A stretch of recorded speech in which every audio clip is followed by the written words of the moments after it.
say fireworks. Powering up.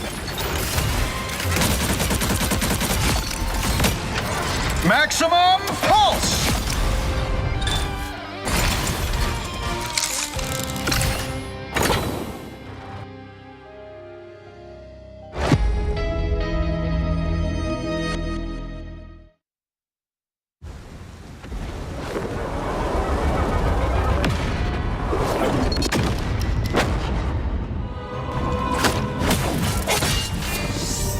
The moon haunts you! Say goodnight.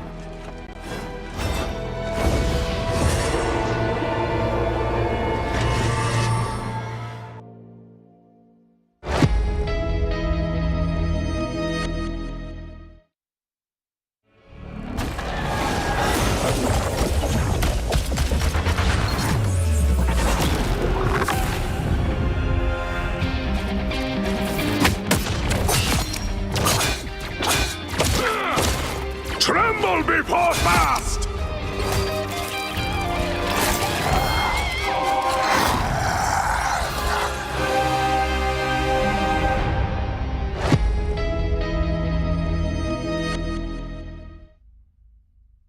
To all our new guests from across the timelines, I welcome you to the Hellfire Gala.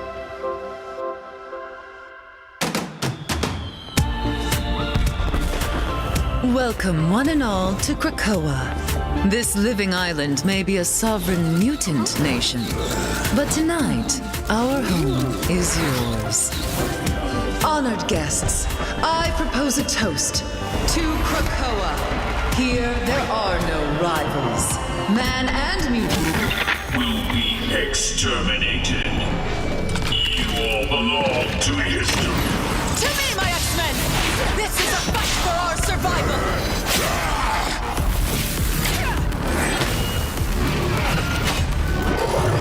Then try to stay alive just long enough to see my way as the Age of Ultron begins.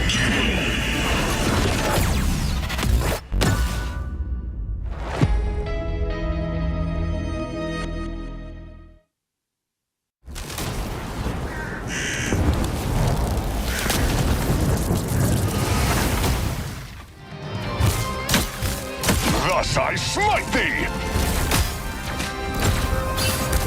Behold the God of Thunder!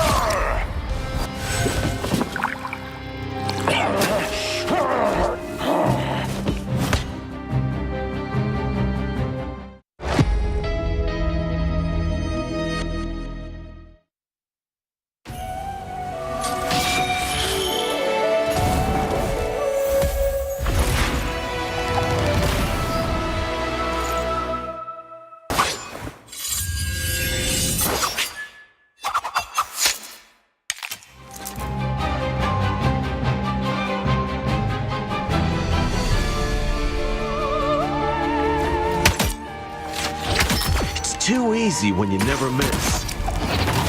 Nowhere to hide. Woo! I never miss. Making the cut.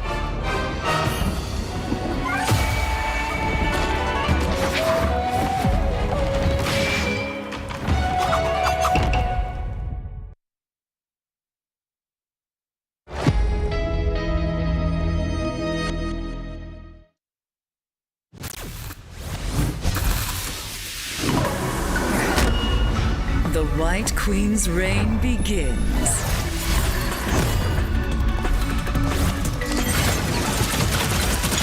You deserved that, dear. Mind crush!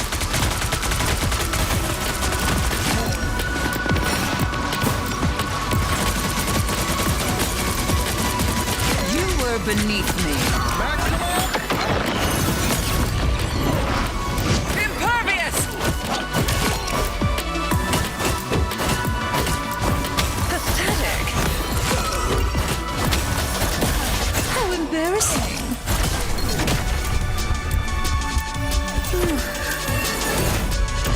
Kneel, peasants! That's White White Queen mind control.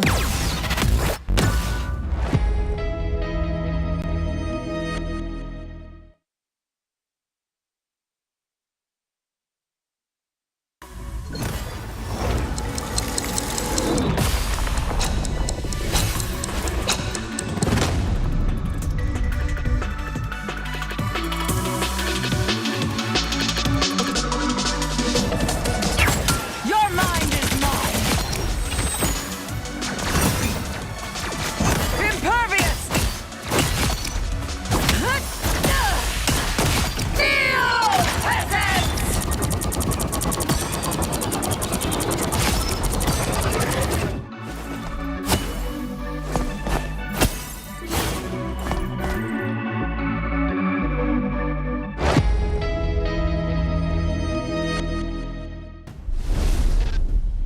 Ladies and gentlemen, champions will be crowned this weekend here at the Marvel Rivals Championship Season 1. We're going to start things off with Asia Division here. Nello, Mello, and Potch Spice, your commentators. Nello, how you feeling, man? Feeling super excited. It's that weekend where we are going to witness the best of the best go up against it. So I'm super stoked. How about you, Potch? Yeah, I'm excited. You know, we've been studying a lot. We've been talking to some of the players. We can't wait to share their backstories and kind of a little bit of their strategies without revealing too much. And what a way to cap off Season 1. You just saw that Emma Frost was announced. Season 2 is right around the corner. God. But there's still a lot to celebrate here in Season 1. Exactly, a lot to celebrate. And what better way to spend the weekends watching high-tier game performances by the top-tier teams. And I'm just, honestly, I'm just so invested in the storyline, in the journey that these players, teams have gone through from Ignition Round all the way up until the stage. So honestly, everyone deserves to be here, and I'm just super excited to watch what they are going to bring to the plate. Yeah, and we'll try our best to also give you the history of some of the players here, because if you've been watching since Season 0, since the Invitational, there are a lot of teams that have familiar names, and a lot of teams also that you have seen even in the Oceania region. So shout outs to them. I'm excited. I mean, not to mention Kanga and Influenza G, but there are things going on in game that we want to share with you guys. So let's cut to it, because you can decide your fate now, folks. Brace the present and grow stronger with Thor's Lord of Asgard and Hawkeye's Ronin costume. Take your chances and make your move towards glory on the battlefield. This has been available since April 3, 7 p.m. PDT until now. So let your presence ignite the battle.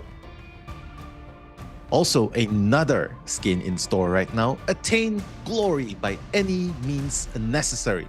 Seek your revenge with Moon Knight's Fist of Vengeance and Black Panther's Thrice Cursed King costumes. Embrace the fury of Dracula's curse and use your yearning for vengeance to ignite the battlefield. Again, this is available since March 27 at 7 p.m. PDT. And can I just say, this costume looks so badass. It does. I don't main Black Panther, but I actually Makes you want to play, right? Yeah, like, all right. Even I was telling you, I wanted the Hawkeye one, but if only my aim was godlike, like some of the players that we're gonna see here. But if you guys want to get it, go for it. It's already available, and there's stuff to look forward to, because Season 2 is right around the corner. But right now, Nell, let's talk a little about Season 1, especially with the meta. What do we expect for some of the teams here today? Okay, there are a few interesting metas that I've witnessed so far in Season 1, Season 1.5. Of course, this is pre-Season 2 changes, right? So there's, of course, the 2-2-2 composition we know and love.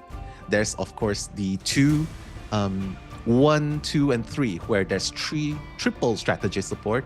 So that's a few of the things that we will be seeing in the matchup. Okay, and what we're seeing in front of our screen is the schedule. Nell laid out the roadmap. There has been the ignition rounds up until round 11, but today and tomorrow it's round 12 up until the grand finals. So if you guys have been following it since March 22, thank you so much for being there with us. And now we're going to celebrate by watching round 12 to 14 today, and tomorrow it's going to be the lower bracket finals until the grand finals. Yeah, super excited. We've talked to the teams like you've mentioned earlier on, and yeah, we can't wait to share what these teams are all about, and we're going to see the plays by all these teams in just a little bit. But before that, the total prize pool for Marvel Rivals Championship Season 1 Asia. My goodness, a whopping $14,500. Of course, the lion's share goes to the champion with $6,000, $3,000 to the runner-up, $1,500 to the third place, $800 to the fourth place, and the teams in the 5th to 8th place will get $400 per faction, and the 9th to 16th team will get $200 per faction. So that's a sweet deal, so to speak. Yeah, besides the right of them, or having the bragging rights for them to be called the best in the Asia region. So lock in, folks, because this is what they're fighting for. Aside from just the bragging rights, there is going to be that lion's share of that prize pool going to that champion. Again, $14,500 is a lot of money, and it's always ever growing, this community. So I'm super excited to see what strategies we're going to see put before us, and how the meta is going to evolve moving forward once we're able to establish how Season 1 was in a nutshell. Yeah, with that much money, imagine all the skins you can buy from the store. And you still have spare change, right? Like, oh yeah, you buy 100%. everything. But yeah, next up will be the schedule for today and tomorrow. But let's start off with today. In the upper brackets, that would be Team XOXO01 versus New Moon.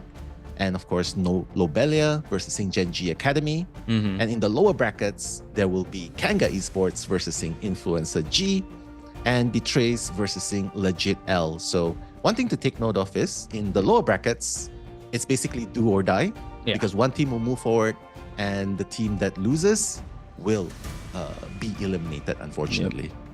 Extra stakes, extra urgency is definitely going to be placed on the lower bracket side. But you did say, like, in the upper bracket, there have been teams like New Moon and Genji that had pretty much a flawless performance. So I'm excited to see some of those matches as well. But a lot of emphasis is definitely going to put on the lower bracket matches, because they are fighting for their tournament lives. Again, it's a double elimination tournament, folks. So once we have our match on the lower bracket side, we are going to tell you their journey and which team did send them there, because most of the teams that did send these guys to the lower bracket are actually over there in the upper bracket. Yeah, exactly. And that's why they're the champions, right? Because a lot of these teams have an undefeated run so far since Ignition run. So yeah, I mean, super excited as we go through the teams later on. But I have a feeling, yeah, we probably have a lot more to talk about with these teams, especially the lower brackets, the upper bracket teams. And yeah, I mean, just a little bit of history with these teams. A lot of these teams currently in the lower brackets and upper brackets, a lot of the players were actually in the previous top 1 and top 2 factions. Oh yeah, in Season 0. So that says a lot about how tight competition is now. Yeah, shoutouts to Marvel Rivals Championship Season 0, because it was Team Invincible to get the victory over Team MR. And a lot of the names I'm going to mention here, Nell, you're going to know who they are. Kadia, Happy, Gnome, Neko, all from Invincible, Teru, Toby. And then from MR, you have ASDF, Dobie, ANS, Choppa, Fun Felix, and the like. So many. We'll look into our first match that we're going to see today. We're going to go to the lower bracket. It's going to be Betrays versus Legit L now. Oh, I love this. A lower brackets match, which means stakes are extra high. And I think this is where they have to lay everything out, right? Because there's no second chance. The team that loses will go home. So fortunately, this is going to be a BO5 patch. So a little bit of time to warm up probably. And Legit L is going to start off with banning Loki right here. Yeah, like you said, you want to be able to start off on the right foot, but there is that extra breathing room. We've seen a lot of the BO5 games, the best of 5 games, go 3-0. So hopefully there's not going to be one of them. So immediately locking in the Groot. Nell, talk to me about this. Groot is a very good lock-in, simply because he's, after the rework, right? The distance is just so good. You're able to cut off the supports from healing your frontliners. And if you cut off that support, you sort of drain the frontliners, the vanguards, out of heals, unable to sustain themselves. And when they go down, when the frontline goes down, yeah, that's when you start to push in. The enemy will be able to push in. So very good choice, Pick your reserving hero the Groot. or villain. Yeah, I'm and not also judging. reserving the Adam, and based on the stats that we've done from the offline qualifiers to now, Adam has been one of the most banned heroes in the game because of his resurrect. So Groot and also Adam being locked in here. What kind of matchup are we possibly going to see here in Domination now? We are gonna see a lot of lineups, team ups, right? Especially since you have Adam Warlock in reserve. So that opens up the possibility to a Star-Lord, Adam Warlock, and Mantis combo to start off. So that's a very strong, tried and tested lineup. So we'll just have to see how they'll be utilizing this against the opponents in this match. Yeah, the Guardians of the Galaxy lineup is definitely one to be very wary of, and also the Resurrect, since Domination is like all gas no brakes type of match where you just keep clashing and clashing and holding point. So the fact that the teams were able to reserve Groot here is also going to be really good for the Vanguards. Maybe bring out a Wolverine here and there just to keep the Groot on edge, but we just have to wait to see the final lineup because some of the names here quite formidable. November, Ripasuko, BB1, there's a lot. But not to mention also on Split, Zerg, and Dawn, III side. I'm excited to see the clash of the Vanguards here in III as well as Ripasuko. Yeah, I mean, we are sort of going to see a mirror matchup though. That's going to be the Hela matchup against the Winter Soldier. November's not on Psylocke, so he's actually on the Adam Warlock. So here we're going to start off things, trying to build ultimates, Zerg just getting into position, trying to, what? Wow. That quick kill onto BBX. That's crazy. So this, making it a 5 versus 6 team fight is definitely the best start for the Betray side. BB1 kind of caught there out in the open and extending, so you want to be able to contest space before you take space here. And BB1 running back into the battlefield here. Oh wow, BB1 able to get out Split. Insane aim there. Yeah, BBX probably woke up and said, yeah, I'm choosing violence now with the second kill. He's like, yeah, I'm woke up now. I have enough. Coming back with a double kill, definitely, yeah. He's showing a lot of aggression. The team's trying to hold on to this point. It's already at 27%, but BBF gonna go down shortly after.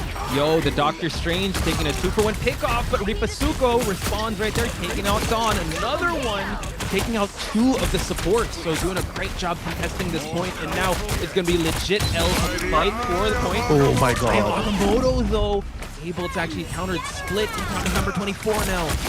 Oh my god. If you notice, right, throughout the team fight, the first target they went for, strategists. They were just gunning for the strategists day in, and then using the ultimate to take out the Vanguard and the Duelist. So very smart move, because strategists, a lot of people don't really like playing strategists, simply because it's kind of boring, right? Just healing, you want some action. But honestly, that's the backbone of the team. And taking out the backbone of the team, yeah, that's what's gonna happen. Yeah, that's gonna be the first card that falls in the house of cards, if you would. So doing a great job, just focusing their attention. Ripasuko doing a great job holding point. Let's see how this next team fight's gonna go out. Seems like III trying to close in, but Split and Dawn actually creating a crossfire here, taking the high ground and Agamotto, look at that! Dreamer able to actually spot the crossfire, taking out Split. So legit L still holding point here. We've seen this before, right? Dreamer going up, just floating up, and then using the Agamotto. He would not hesitate to use just one Agamotto just to control the main damage dealer, right? So you gotta watch out because he's more than capable of doing that play. Yeah. So you gotta have your strategist ready, or at least the shield. You gotta feel flattered if someone solo ults you. That means you're that big of a threat. Let me use an Eye of Agamotto just to take you out of the equation here. Oh! But now, unfortunately, Groot missed his stop. He was pushed out. The ride share has moved on, sir, so now he's gonna get pushed out. Yeah, he was pushed out of the portal, so poor Groot has to walk slowly back to point. And this is where legit L is shining. It's already 80% point.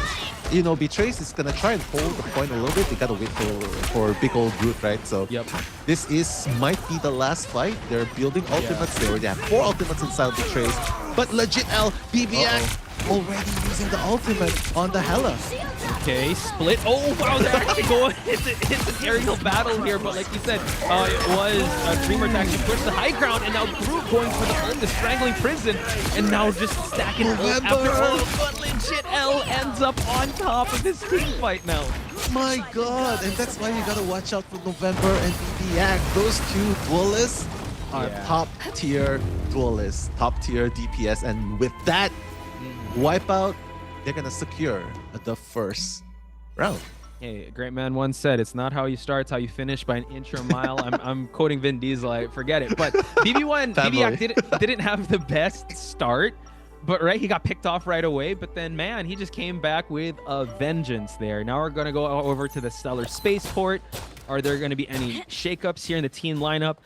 I'm actually kind of scared because you said November 24, great DPS. He's not even in his signature DPS. This is his Adam Warlock. So imagine like the fear once they're able to ban the Adam and then he goes to the Psylocke. I'm getting ahead of myself here, but let's see if Betrays has something in the bag to kind of answer back with legit L. Yeah. If they're going for the mirror lineup, right? Like they're going for the Battle Palace here. And it's just very in the first round at least, right? What I observe is they are just so good at clicking heads onto the strategies. They take out the strategies cleanly and without. And it's sort of like a split-second decision of the Vanguard. Like, oh, wait, I'm supposed to be at the front lines. How am I supposed to protect the back lines? And the inability to keep themselves alive, that just, like what you said, becomes a stacking domino effect. Yeah. So legit L. Wow! Early eye onto the side of Betrays just for them to be able to contest this high ground. And now it's Dawn as well as the Invisible Woman, but no! Oh my god, Dreamer answering back here. The bodies are hitting the floor now, but it seems like a 2-for-1 on the side of legit. And now November with the Resurrect. The mission area just opened up now, and we already had so much pickoff. Yeah, but what a beautiful timing, right? Recognizing that they have the Karmic Rebirth by Warlock, it just lets them take that fight without being scared. Yeah. You know what I mean? Like, hey, it's fine. People will be dying. No Bring us back. consequence. We have a continue button. We can keep on going. So now fighting the high ground here is Betrays making their way to this point. It's going to be a little tough because Dawn's the only one that's able to actually push here with the Soul Resurgence of Mantis here. But now everyone's still building that ult. Legit L doesn't mind. All right, you take up more of the space. We'll just regroup here at this bunker. Yeah, Brood is gonna be actually super strong here, right? Because of the walls just blocking out the entrance from coming in. So they gotta find a way to deal with it. Oh my god, all ultimates being used. Ripasuko taking up what? 3 BB1 staying here and also on the board here. A complete team wipe, Nell. Wow, team wide, crazy plays right there. Just recognizing that the opponents have nothing to counter.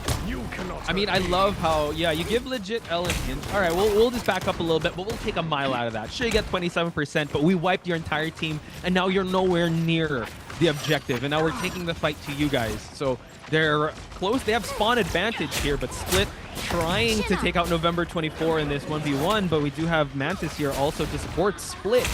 So Oh my god. it's gonna be really tough. Split just got split in the head by BBX Hella, and now with a second split as well, Dawn's gonna go down. What a play by BBX. His accuracy, like, you know, Hella has a crazy rate of firing, right? So couple that with insane accuracy and tracking, it's honestly just who clicks heads better at this point. You get BBAC and his performance so far. Honestly, legit L looking very sharp at this early domination game, but now November 24 realizing he's being split, push takes out Split once again in the 1v1, and now legit L really dominating here. Now it's the battle of the trading of the ults here. Ripasuko, we're watching him just solely dominate and build up his Meteor M while Rose fans already popped their ult. Almost done with the 80% mark here. Betrays really on the back foot. All right, Death from above, trying to, you know, just secure this place, try to push them out, giving pressure. Not necessarily eliminating anyone yet, but the Eye of Agamotto coming in. Let's see if any follow-ups will be done here. And splitting out November 24, resurrecting though, but legit L answering with a 2-piece, taking out the Groot, the Zerk. God, just honestly, so much pickoffs on the side of legit L that Betrays just trying to just catch their breath in this matchup here. Overtime is going to be counted down. It's going to be legit L to take the first game.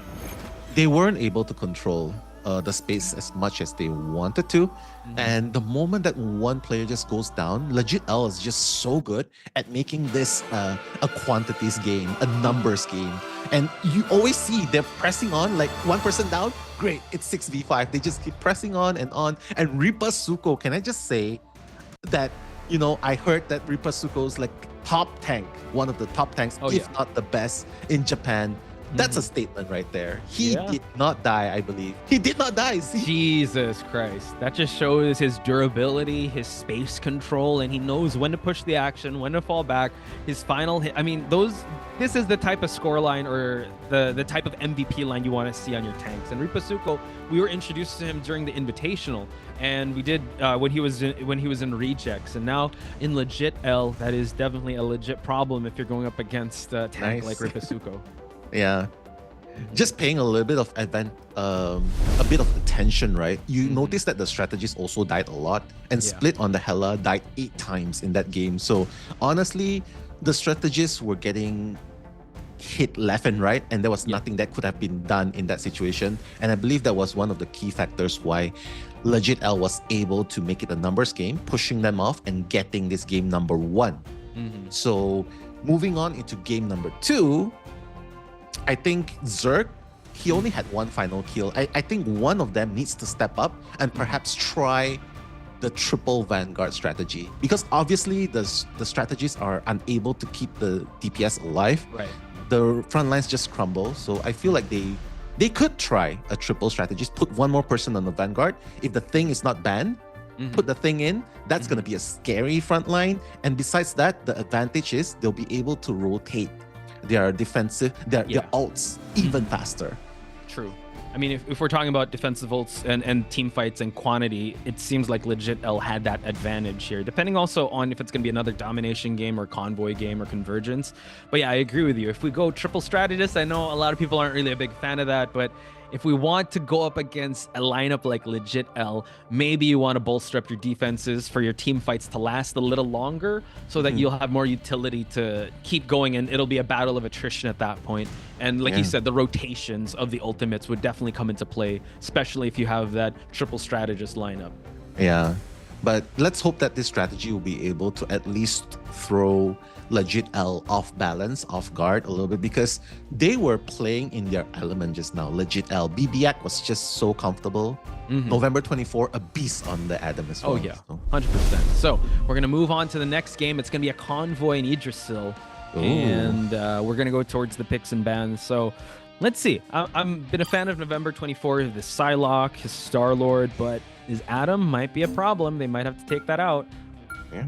I mean, taking out the Psylocke, they know what's up. They know that November 24 is going to be a problem in Convoy, right? Because of the flanking, because of the backline harassing. And they're like, we don't want to get harassed in the backlines, please. So just ban it, right? Okay, so also taking out the Loki. And now it seems like Legit L kind of going for the same type of lineup, just having the Adam Warlock, having that resurrect onto their utility is definitely something that did pay dividends in the domination match we just saw. So it seems like a mirror reserve here. The Groot getting picked up by Team Betrays. Yeah, I mean, we'll have to see what's going on, because Betrays is also a very strong team as well. I know in their ignition round until this point, they've also have outstanding performances. So I think this is just pretty much a game of adapting and trying different strategies to counter. Because right now, it's very clear. Legit L wants to go for the Guardian of the Galaxy team up. So here, if they can, how can they counter it? Yeah, just ban out the Star-Lord. Okay, that's one. And of course, they could consider a third Vanguard here. And maybe just let Split be the one. Give him a second chance, right? Because you see here, Zerg's no longer in the equation. It's gonna be Go Ra. And so maybe this is a Vanguard substitute stepping in. Possibly, because that's definitely something that they... Oh, hang on. Let's go, the thing. Yeah, he's the substitute Vanguard. I'm so sorry. I'm just so excited when it came through. Yeah, and take note, the thing has been making a lot of waves, even in the offline broadcasts of the Marvel Rivals Championship, not just for Asia, but everywhere else. Like the thing aside from Invisible Woman being the new heroes, has made so much impact in terms of playing the game and also countering a lot of those backline DPSs. So adding the Thing to the equation could change things up. Or Captain America. Well, let's go. Shout outs to Cap and Bucky. They're gonna have a tandem in the new season. That's gonna be New team up. Love it. The clash right coming. Sorry, Rocket. About time. About time. But yeah, if you notice, they're bringing Rocket in here for Team Betrays because they just want to bring the members out as soon as possible, right? Like just trying to push this point because this point is very, very good for Legit L to defend against. Yeah. So especially getting past this corner is going to be a little tough, and you definitely want to build up Split's ult with the limited ammo. But now Ripasuko here getting into the front lines, trying to add as much damage as he can towards the back lines, but still holding strong here. Good heals on the side of Legit L, continuing just to check if anyone is trying to flank them, and Ripasuko doing a good job along with his fellow tank there, just holding up shot. Yeah, I mean, that's exactly the point that they cannot afford to give up because this is such a strong point to defend, as I mentioned before, a strong point. So November 24 on the Adam Warlock, he had more final hits last year, right? So compared to Split, so maybe he's just really comfortable here. A natural born DPS. Let's see if he'll be able to click more heads here and hopefully pressure a Team Betrays anymore. Ripasuko.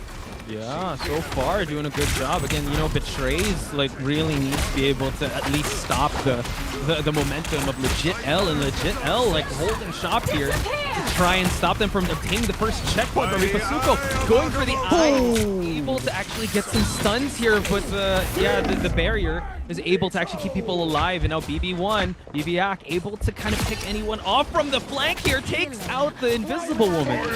Yeah. The first of the crumbling house of cards here, but now Split able to get his first one out. Rose and Goa able to take out BB1.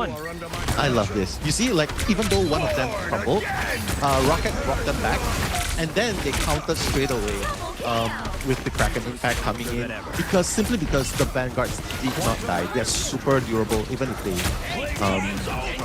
there's only two strategies and one of them is a rocket, right? Gone in the past 2 minutes. Already got another amplifier. Gonna get a Reborn here in November 24 just to add some shield and some damage. And now Ripasuko with an eye of his own, taking out the Groot as well as the Bucky. Incredible utilization there on that eye. Yeah, Ripasuko's feared. He's a feared Vanguard for a reason, and that's exactly what he's trying to show here. And with him in the front lines, BBAC is just comfortable clicking from the back lines, you know, and if he finds himself in trouble, he can just use the shift, just burn away, right? So, as you can see, dealing so much damage from the front lines, and Seung-Hoon as well. So, this is definitely like a very DPS-oriented lineup, and Rose Fan's the only one that's actually like has the dedicated ultimate defensive ultimate. True. So now it seems like we're focusing on Betrays. They need to touch point here, but wow, able to actually get a 5-person elimination in just the span of 10 seconds in that team fight. Incredible, I would say, rally back on Betray's side, and Split trying to push a little bit just to see if anyone's coming out of spawn, and at least Betrays was able to unlock the first checkpoint there. Yeah, I'm so glad that Betrays decides to, bench Zerk for a bit, bring out Gogogra, because they seem more comfortable in this lineup. And Split also seems more comfortable playing with the Soldier than Hela, because it feels like if you want to go with a mirror matchup, there's just so much pressure for him to be compared to. Oh yeah, if you're being compared against BBA, holding up shop here, and the Thing. Let's see if Dreamer's gonna make an impact here, trying to reduce the health of the backlines here. Trying to go back, but Groot trying to just hold up shop here. Dreamer takes out Split, and Dreamer really making sure that you feel the right hands of the Thing. Well, we do see that BBAC, able to actually kidnap, and now Split able to get another hero off the board there. Yeah, 1v1 and Split ended up victorious. What was that? Good long-range hit onto Seung-Hoon. But it's okay. November 24 with the Karmic Rebirth, gonna bring everyone back in. Trying to defend this point as long as possible because there's still 2 minutes on the clock for that. have Split, have his Kraken Impact ready. We do see the Strangling Prison able to take out Sunghyun and Rose. And now BByak gets taken out of the equation. Split takes out the thing, and now another dominant team fight on Betrays. Yeah, they found their winning formula here, Yeah. right? Because BByak, while he's very good at clicking heads, well, there's triple vanguards, triple tankiness there, right? There's the walls, there's the shields from two of the vanguards. So I think it's just very hard for them to penetrate the strategists at the back line, right? Yeah. For Betray. So it's working out for them. And when they don't die, look, even the strategist now is coming online. Clicking heads too. True, and now a 2-for-1 pickoff here, and a sleep also on III, but they weren't able to stop the advancement of Betray, unlocking the second checkpoint. So they're looking really good now, and I agree. I think they found their lineup or their groove in this matchup. Yeah, already pushing to the third point. You can see that they are going super aggressive, all gas, no brakes. And this is very possible thanks to the triple vanguards in the front lines. And Yeah. Split is just building up its ultimate, ready to just attack the back lines with the Kraken Impact. True. It's like I would say an advancing wall, right? How do you even penetrate that? How do you go past their defenses? Split now just making sure he has the limited God. ammo. He can try to click heads with the thing. But you do see that Dreamer had to be able to retreat just a little bit. You see that the invisible barrier was put up here, and now the eye to able to stop the thing from his advancement. But another eye on the side of Betrays, and Betrays getting 3. No, count it, 4 out of the game. So legit L able to put a band-aid and able to stop the bleeding 4 now.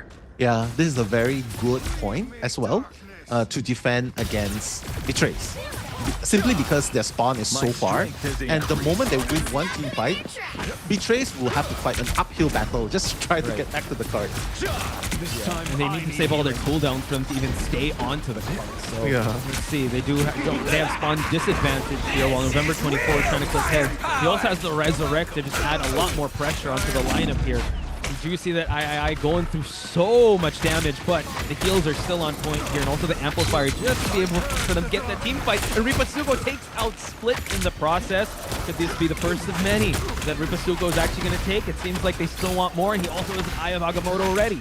Yeah, and here's the thing, even though Winter Soldier is out of the equation for a moment, because of the triple Vanguard, they're still able to hold on quite a bit longer than expected, right? Gogora's gonna go down, but it doesn't matter because Rocket's gonna revive him with the beacon, and all of a sudden, they're back to the point with 6 players again. So, build the ultimates, move steadily forward, like what you mentioned, an immovable force. Tries to get the push, and also, but gets the invisible barrier, but Ripasugo taking up Dawn here, forcing the team fight. Meteor M, can he find any target? It seems like Split once again is going to get taken out of the equation. And it seems like Dreamer able to take out Split here, just holding up shop. 20 seconds left on the clock here now. Nice. Yeah, Split's probably figuring out, like, from the back of his head, what did I do to deserve this? Just getting taken out back to back to back, right? So, but that's the danger of running a single duelist too, right? You can just easily be a target for them. So, but here comes the moment of truth, Podge. Overtime? No, it's not gonna even be overtime. Unable to hold point like you mentioned. That is such a good, I mean, after that second checkpoint, right, you mentioned that the spawn advantage is definitely on the defender's side, especially once you go through the halfway mark. You have to walk all the way towards your spawn door, and there's not much cover you can come from. And I would say legit L played that very well in terms of picking out the only DPS and making sure that, okay, we're just gonna ruin your tempo and your rhythm here in this last point. Yeah, and it looks like they're going to continue with the same strategy, right? They're going to pick the same lineups. They're going to go up against legit L this time. So we know that attacking side faction has a little bit more advantage in the sense that defending will be a little bit harder, especially when you get past certain choke points. It'll be a little bit harder. So attacking side will, I would say, has a slight advantage going in. And with a team like Legit L, with November 24, with BByak, fortunately they banned the Psylocke. Otherwise, this would be an absolute crazy map for November 24 to go crazy on. True. And just be thankful that Adam Warlock's ultimate is just a karmic rebirth and not Psylocke, the Dance of the Butterflies, and just picking off so much. Here it just allows more pressure. So they're not going to change up, like you said. Let's see if Split's going to have like his revenge of just being able to unload his Kraken Impact on folks without getting picked off. So now just cleaning up some of the territory here so they don't have anything to hide from. Again, once you get past this corner situation, that's when it gets really tough for anyone to try and push this cart. So seems like it's going to be a battle of the front lines once again with 3 Vanguards on the Betray side. Yeah, Betrays will gladly throw all Vanguards to the front line simply to just help the strategist build charge, right? So Gogora trying to play the high ground. Trying to play the high grounds a little bit, but gonna be quickly pushed down on the spot here. BBX just continuing the pressure behind the safe shield of Doctor Strange. So very good tandem and trust going on right there. Not just that, there's another wall there by Groot. So just the double protection there. But it seems like Magneto taking out Groot. November 2014. So now it just seems like, legit L having a confident march towards that first checkpoint. Let's see how they're going to try to play this out. Amplifier is online from Dawn's side. The Betray has already used up 2 of their support ults because the Invisible Woman has already dropped her invisible barrier, and it seems like Dreamer takes out November 24. Oh, sorry, the Groot takes out November 24. Yeah, I mean, you're not wrong. November 24 is dead, but with the power of Rebirth, he'll be able to get himself back to the battlefield almost instantly. And that's the thing. Ripasuko coming in, Eye of Agamotto taking out the strategist. No shame in solo killing the strategist. Because healer, back goes, right? Yeah, true, and also Split, unfortunately, having that death mark onto Rose fans. Switching hats. I'm not going to be a strategist. I'm going to be a DPS now, taking out Split. So it seems like they're going to have a confident march towards the first checkpoint. We do have a portal from Betray's side over getting the advantage here on high ground, but it seems like Gogora is going to be the one to try and hold the point here. Hopefully gets enough heals to just hold this point off, and he's able to take out BBX. Yeah, BBX like, what just happened? I got taken out by a Vanguard, and now I have to come all the way back from spawn.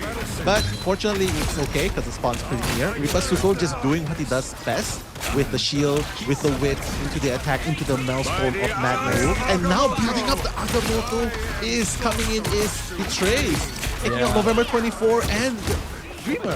Yeah, taken out. Oh my god, not just that, taking out Symbian. So it seems like we got 2 of the strategists, and now Split having his revenge against Ripasuko, holding up shop before they could even unlock the first checkpoint. So now, coming in from spawn, a bit off tempo here on the side of legit L. They have to group up for them to be able to push this point. Yeah. That's crazy. All of a sudden, Betrays decided that they were gonna go headshot mode, right? And then all of a sudden, everyone just started hits. But oh my god! And that's why I love Bucky. The hook, the bionic arms, grapple, just isolating you from your teammates, right? That's gonna be a hell of a play. But BBX as well. He's actually doing really good on his own. He's not hiding behind the lines this time. He's just trying to flank, trying to attack from different directions. Split getting the death mark on November 24. We have Meteor M coming online, but no one. Nice denial on the side of legit L. Note that they also switched to Venom just for them to try to disrupt this 3 Vanguard lineup for them to hit the strategist and the 1 DPS. So Chungin has his work cut out for him, just trying to heal as much as he can. While we see some pickoffs, most likely from BBX, unlikely able to get it. So Betrays doing a great job here with that with that Venom. My apologies, Venom that wants to be able to add more chaos. Yeah. Betrays might be able to hold this point. It's only 12 seconds left, and they're still at the first point.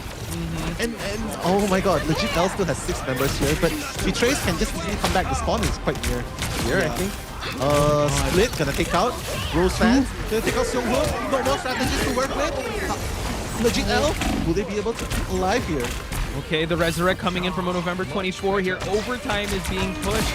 And now we see that Rose fan takes out Gogora. November 24 wants to get into the team fight here. Trying to take out another one. And now November 24 taking out the strategist. Ripasuko taking out I. It's only Split, and it's a Split alone that survived. But unfortunately, they cannot hold on to this point, so they will unlock this first checkpoint.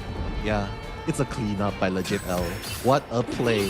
Finally getting past this annoying choke pull, right? So far, so good. Legit L only has one more ultimate to work with, but let's see if Ripasuko will be able to put that to good use.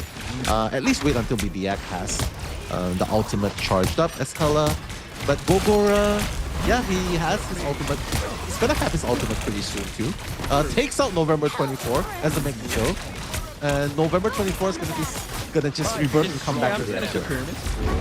It's alright. And now, see that, Betrayed.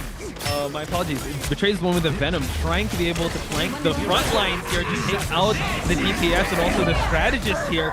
These are the Carnage here. But Gogura trying to hold a point for Betray's Meteor M, trying to find a target here. Able to take out November 24, Insomnia and Gogora scoring a 2-pointer there. And Split wanting to add more damage here. They do have spawn advantage here on the side of Legit L, but Split taking out Ripasuko in the process, holding point. 1 minute and less than 30 seconds on the clock. Can I just say what a crazy play by Magneto that was? He was literally guessing where those opponents are because the invisible boundary just blocks your sight, right? Yeah. And scoring a double kill like that was crazy. Insane. Was the no-look, right? The no-look Meteor M on the side of Betrayed. No look fade away shot. He was able to get it, a 2-pointer, but I did see a portal like spawn there that they tried to go for, but everyone was already out, and now Captain November 24 trying to flank here. So now the Venom taking out November 24, no Cocoon user, and now gonna go over to Split side. Gonna try to go for a 1v1 with the Hela, able to take him out too, really adding pressure now. Less than a minute left on the clock for Legit L to push this point. Wow, Gogora really putting the heat up, just taking out people left and right. And Split also very comfortable with the Winter Soldier. I'm just gonna reiterate, really glad that he got off Hela, because right now on Bucky, he's locking in and he has Kraken Impact ready to go if they want to fight for this last point at 15 seconds. Whoa, okay, it's gonna be very intense. Legit L needs to make their last stand now if they want to push this point. They all need to be on point, and they're already here. We got 2 people on point, just holding it, while November 24 adding more damage to the back line. We do see that Split is trying to peel away from the Vanguards here to go for the Kraken Impact. Able to get November 24, adding more damage to the board here. The Meteor M takes out Split though. Sorry for the laughter. It's like, yeah, I had nothing to do with Split. Let's just take you out with the solo Meteor M. And it did the work, right? It did the work because taking out Split out of the equation, but with the rest, he will come back, get 1 kill, a revenge counter kill, and now let's see if he'll be able to hold on the line with his team. Okay, and notice that Bibiak actually changed to the Winter Soldier himself. Ripasuko taking out Magneto on the side of Betrayed. Really fighting tooth and nail for this point. Ripasuko trying to invade the back lines here, but it seems like he's just being chased away. They need to hold on to this point now. Seems like the Venom just wreaking havoc here. The Holy One holding everyone in place, but Ripasuko takes him out. Yeah, the Unholy One couldn't hold it. The point solo, right? And not to mention Bibiak going with the Wolverine as well. You know, trying to just get rid. I thought that they would switch to Wolverine earlier. Yeah. Because they are triple Vanguard. So let's hope that that will buy Legit L enough time to push the second point, because they are not out of trouble yet. Oh yeah, 100%. I. Oh, I thought he was gonna go for an I there, but it seems like he's just gonna hold point here, waiting for the right time to use the Eye of Agamotto, which could be now, but the push able to deny. Excellent usage of that push by Rose fans.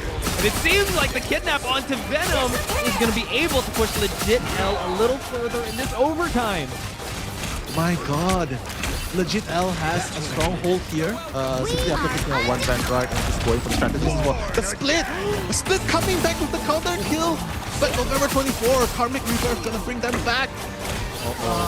And now Bibiak taking out Split. I mean, Split able to actually take out Somia's ult is actually really good. And now Bibiak, like you said, we're getting so much mileage out of this. Wolverine, Rosebank taking out the Doctor Strange. And now the Venom trying to just get past point, but Bibiak not allowing it. Seems like the second point is so close for Legit L to take. Oh, what is that portal? Beautiful portal. Hey, blocking them from coming out. Wow. Wow, what a Incredible play. hold. just for them to get a checkmate onto their second location. So legit L really pushing for them to win this game. The overtime seemed longer than the actual match in itself. Exactly. And it's so neck and neck so far. Like the battle of the vanguards, you can see Rivars Super on one side, dealing so much damage. And the Eye of Agamotto this time, crowd controlling everyone. Gogora is ready with the meteor M. He's gonna take out Seongun straight away. And it's just counter, up against counter, up against counter. The reverse because of the Guardians team up, but now BBX, they still haven't found a solution for this Wolverine just yet, just constantly diving. They've changed it back to the thing. So let's see if that's going to add more disruption to the backlines here. Split has to be very careful, able to actually come out November 24. And now can he actually add more damage to the board, taking out Ripasuko, slowly building up that ult. The thing now, just constantly disrupting the backlines here, and now forcing Wolverine to retreat.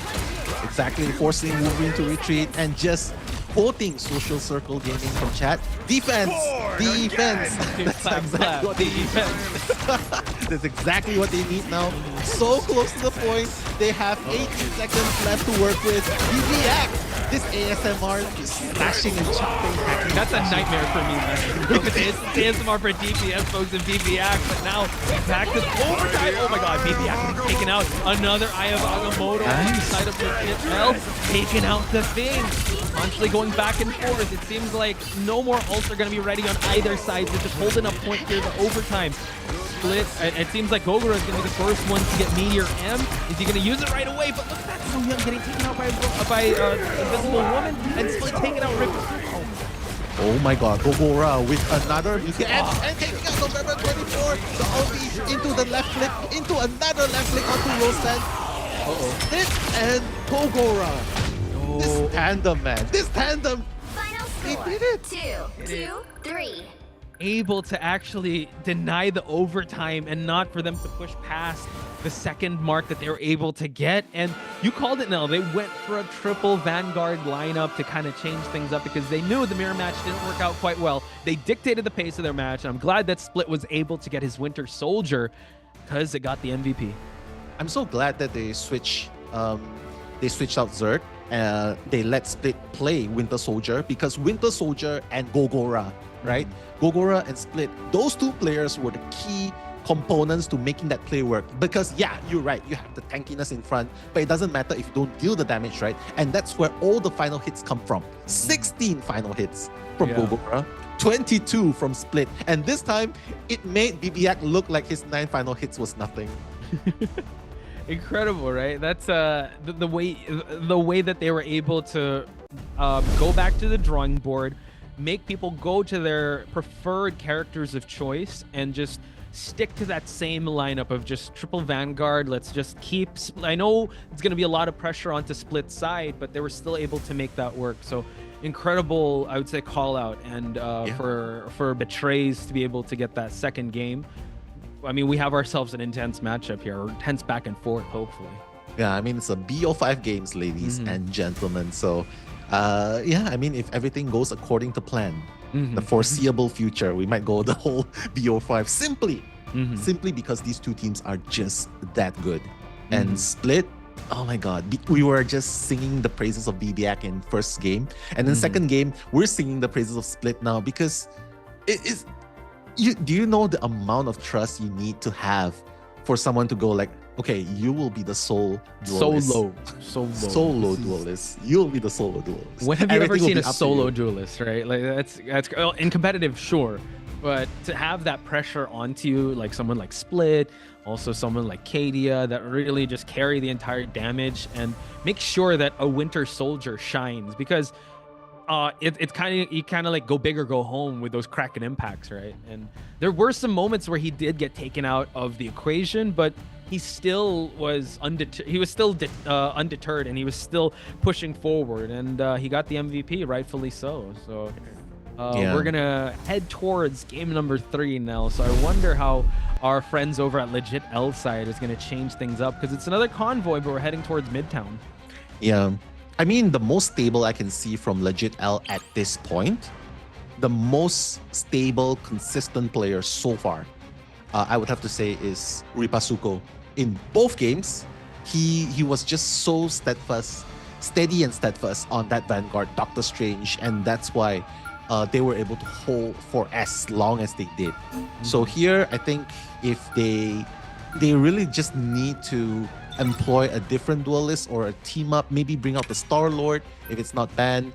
But yeah, it's gonna be hard because Betrays, they're just gonna take out November 24's comfort character, which is Psylocke, right? So very smart choice. Like November 24, we know that's your OTP, the best, the GOAT character. Just take it out.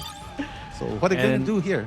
Oh, well, it seems like they're just going to keep going for the same picks and bans. We're going to reserve the Groot and the Adam Warlock. So November 24, still sticking to that Adam Warlock tried and tested. Even though, it was Ripasuko to gain a lot of the final hits in that matchup.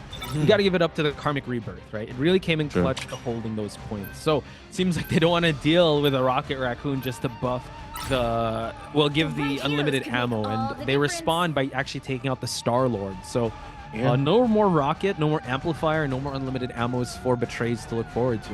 Betrays knew what they were doing with the Raccoon last game. Maybe that's why they want to take it away, because the Revive Beacon was just too much to handle at that point. The Vanguards just keep coming back as well. So taking out the Raccoon, who would have thought, right? Taking out the Raccoon, because do you remember, Poch? It was honestly just the Invisible Woman and the Rocket Raccoon. Only one defensive ult, and they made it work. Yeah. So, incredible, right? You have to also... We put a lot of faith onto Split, but you also got to give it up to the Invisible Woman, because she was the only one that had the defensive ult to just keep everyone alive. Sure, you have 3 Vanguards, but that's a lot of pressure, and hitting her ult right at the time when everyone's attacking is definitely a lot of pressure. So it seems like we are going to see a Loki make it into the mix here with just a 2-2-2 lineup. And we have a portal. Yeah, the most stable of all. The most stable of all. Nice portal here, just blocking both entrance. Just buying a little bit of time, and that's a strategy that most do not use enough. Right. Buys a lot of time, and it allows for your teammates to just set up, honestly. If this was me in a comp game, I would probably bring out a penny and just set up the spider nest somewhere here and just put out the mines with the... But yeah, a lot can be set up, and you can see Split just hiding behind the teams first so far, while Legit L still trying to buy some time, trying to push out. Yeah, you saw that they kind of split. They went all DPS at one point. Like, let's try shooting some people here while we're stuck in this portal spawn. But now it's down to business here on the side of Legit L and Betrays. Betrays trying to hold up shop here, but the Hulk able to rare sighting to see a Hulk these days. So giving that buff towards Doctor Strange here with that Maelstrom. So I'm excited to see how this one is going to shake out for Ripasuko and Dreamer. Yeah, and not to mention BBF as well, because he's persisting on the Hela, right? So let's see if a little bit of adjustments to the strategists and one Vanguard will do the trick, because Betrays seems like they're just going their usual lineup again, like mentioned before. With the Loki, it's so much stronger as well, especially with the domain, right? The domain just heals so much. Yeah. Stops the burst damage from the opponents. And not to mention Legit L, not going to bring out the Winter Soldier, because that's just such a good counter to Loki. I am ready to put on a show. And now, it's Split taking out Ripasuko, one of the most stable Vanguards of this lineup. So now seems like they're doing a lot just to hold this point, and rightfully so. Split again, just having all the damage on his side, but I taking out the Hulk. And now it seems like they're gonna have to recuperate here back at spawn. Yeah. At this point we should just not call him Split, just call him Lit. Because he's lighting everyone with his Winter Soldier. That's very impressive. With all that pressure on his side. Again, if you have 3 stable Vanguards, you just have to be at the back line, stay away from trouble, and just keep clicking heads. But it seems like Dreamer's gonna try to get a flank off this Hulk. Oh, let's go. November 24. I'm gonna show you how Winter Soldier's gonna be played. Let's go. Wow, nice avoidance. Right there. Will he be able to take out anyone? No, fate on both rows. Another one. Split against BB1. BB Wow, taking out BBAC here. And now he's going to go for another one, but Gogorak takes out November 24 here. So Betray's holding up pretty well here on the first checkpoint. And Dawn doing a good job with the heals along with Invisible Woman. Betrays is on a roll here. Yeah. They found their formula. They're gonna go with their formula again. And Split, he's just so crazy on Winter Soldier. And I like the idea. Legit L, right? They have only 1 minute less to work with. And besides that, yeah, maybe Adam's not so good anymore.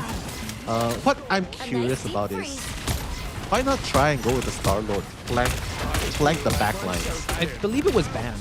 So, oh yeah, sorry, my so bad. they picked it off. Yeah. So now, speaking of flanks, then BBF going with the tried and tested formula of the Wolverine. So maybe this will pose a threat onto the side of the trades here. So now, seems like Legit L doing a great job, almost pushing there, forcing out the defensive. Also in that scramble, Split taking out November 24, and also the Invisible Woman taking out Dreamer. And Betray's doing a great job, just waiting until the final seconds here, and Split continuing on here. Ripatsuko, unfortunately, gets taken out. Already has the ult though. My God. Betrays on a roll here. And they're not stopping anytime soon. They're just going and going, and with the help of Invisible Woman and Loki, they're just clearing up shop here. Like a moth to a flame, they have to hold the overtime here, but it's quite unfortunate that Legit L can't find an opening, but this Meteor M could change things. Ripatsuko able to take out the Invisible Woman with the Eye of Agamotto. Can they survive this? Legit L taking out 2 off the board. Same with Betray. Split needs to be able to try and push here, but he doesn't have any ult in charge here. But it's Loki keeping him alive, strangling Prison, and unable to hold. No one touching point! Oh my God! Stopping at the very first point. Who would have thought? Legit L doing their best, rotating their duelist characters, rotating the strategists as well, just trying to push the point forward, but they cannot find any answer for the triple Vanguard setup. Yeah, honestly, I think you called it right now. They found their line. They found their groove. Betrays is in a really good spot with, you know, keeping Split as like the playmaker or the one to do cleanup shop. We have 3 Vanguards just to disrupt everything. Dare I say the Loki actually did a lot more work than the Rocket. So Loki kept everyone alive. I mean, Rocket, you can say the res beacon was there, but this was a really dominant start for Betrays. So still sticking to the same lineup, but on Legit L side, what changes do you think need to be made here? I think the Wolverine is good. 30 seconds before The your problem attack. is Get ready. they're dealing a lot of damage. We're not taking away anything from Legit L. They're doing a lot of damage. It's just that it's just so hard for them to nail that final hit, right? Simply because they're just so tanky. So for me, I would, this is my suggestion, I would suggest going for dive characters. Go for dive characters, flank them from the side, take out their strategists, and that can build up to somewhere. It can be a starting point from there. We did see Dreamer go for, I believe it was the Hulk at the start, but it didn't quite work out. Pushed past the corner, but now having a kidnap on Ripatsuko, just coming to my domain to Split. But yeah, they do have spawn advantage here, so they can just keep constantly going back there, but Dreamer gets taken out right at the start. And this is not going to bode well because Split is slowly building up that ult. And now we see a BB get taken out by Groot. This is crazy. Yeah, they're trying, the answer for Legit L right now is just to mirror what they're doing. And you know what they say about mirror copying, right? The team that is in the groove, that already has the groove moving, they're gonna perform way better. Oh yeah. Yeah, because you're just copying the triple Vanguard at this point. BBAC. BBAC was not the problem last game. It's just that they could not stay alive. They could not keep the front lines alive. So maybe this is the answer to them. But yeah, we'll see what happens. November 24, solo duel. Okay, November 24. Okay, nice tree. Okay, 2 Vanguards, and now also just everyone. Okay, so now this is a page off of the book of Legit L. So they can actually strike gold here. November 24 is going to be the one to go 1v1 with Split. Yeah, they can still go for another 2 more team fights because there's still 2.5 minutes left, right? So they can still afford a full-blown team fight. 2 more. I would give it 2 more. And Ripasuko is also a problem in the front lines. Yeah, maybe React going with the mechanical is a good idea as well. So I guess it really comes down to the ace versus ace situation. Yeah, it could be that.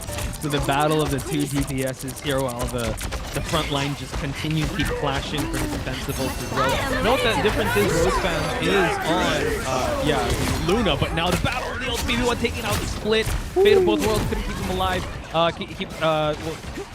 Could keep their team alive, but it seems like the Trays now in a really rough spot here now. Yeah, I mean they can still experiment, recycle. Like what I mentioned, they still have a good 2 team fights left in them, right? Yeah. And because their spawn is so close, they can always regroup and go for it again. And the problem with Legit L is the moment one person goes down, they have to come back so far away from spawn. So I think the pressure really is on Legit L because it's not easy defending this point so near the enemy spawn. Right. No, it seems like they're fighting at the top point here. The Groot being taken out here. Legit L, unfortunately, coming to this team fight with a 1-person deficit. But they are pushing a little bit further. And now do get the Eye of Agamotto here close to the objective. So forcing out Rose fans to go for the fate of both worlds. And it seems like, yeah, we're just going to stall here for as much as we can and see if anyone is going to actually fall in this clash. And the team fights might actually just be just 2 more left. Yeah, this is going to be a problem. They don't have any more defensive ultimates. November 24 going to take out Loki. This is a very good counter to Loki, right? So maybe you consider changing Loki for another strategist before the end of the game. It's 35 seconds left. November 24. Seem like they're still going to stick to Dawn, so now they really have to come into this team fight correct here. November 24 just adding pressure here, and now the portal to keep everyone at spawn, and it seems like they might have been split into 2, and it seems like Dr. Masuko is going to go after. Nice! Here, they're doing a great job just stalling out the game. What a brilliant strategy. Take them out and then just keep them at spawn because there's no way they can reach the card. Not like this. Okay, they're going to force out the fate of both worlds. At least bring it to an overtime, right? Oh my god, Dawn! Barely made it. Yeah, but now it seems like everyone just trying to touch point here, but it's Legit L coming into this fight with a bit more. But it seems like 2-for-1 pickoff on the side of Betrays. So now an opening here. Can they actually push past this point now? I think they might be able to because it's 4v6 now. Okay, BBAC coming in with the ultimate. Not gonna take out anyone. Oh no! Oh no! And Legit.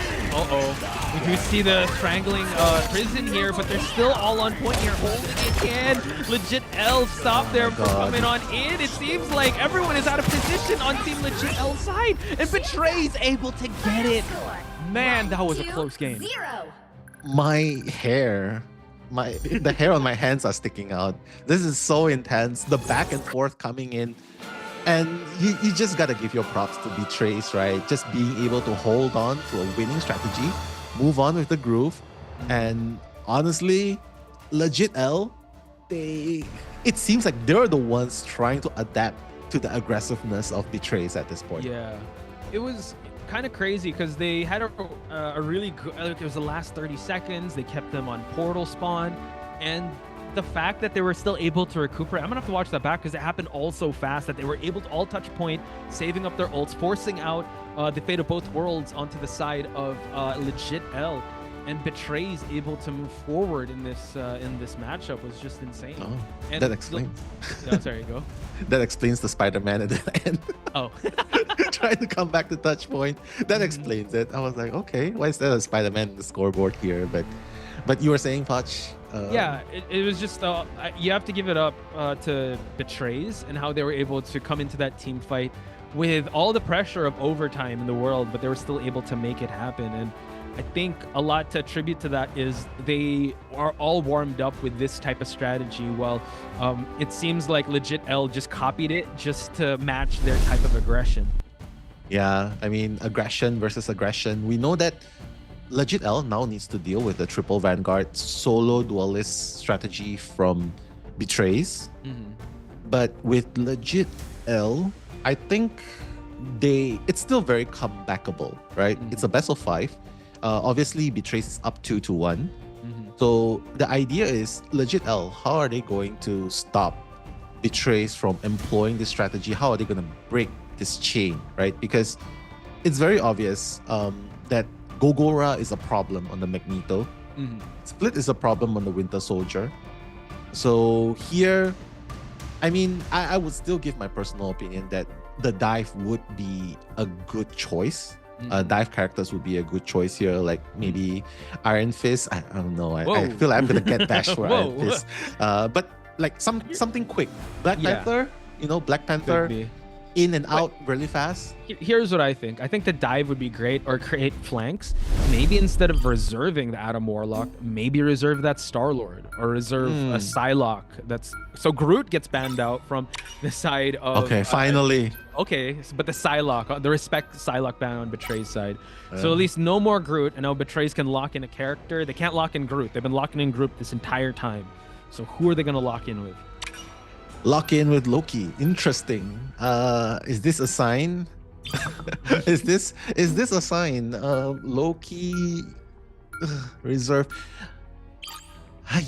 Maybe because the Groot's blocked, right? So Gogora might have to go to his secondary Vanguard choice, the Captain America. And with Loki, you'll be able to keep most of your teammates alive with the domain. The healing that comes from it is just insane. So, but here, legit L's gonna respond with an Adam Warlock. So, ban out the Star-Lord, maybe? Betrays? It seems like, I just looked at legit L banning out the Adam the Bucky. Winter Soldier, right? Yeah, the Winter Soldier. So, like we pointed out, you pointed out Gogora and Split being the most dominant one in the team, or the playmakers of the team, and their characters getting banned. So now they're gonna have to reach deeper into their pool of heroes coming into this matchup. And okay. Yeah, talk to me here. I think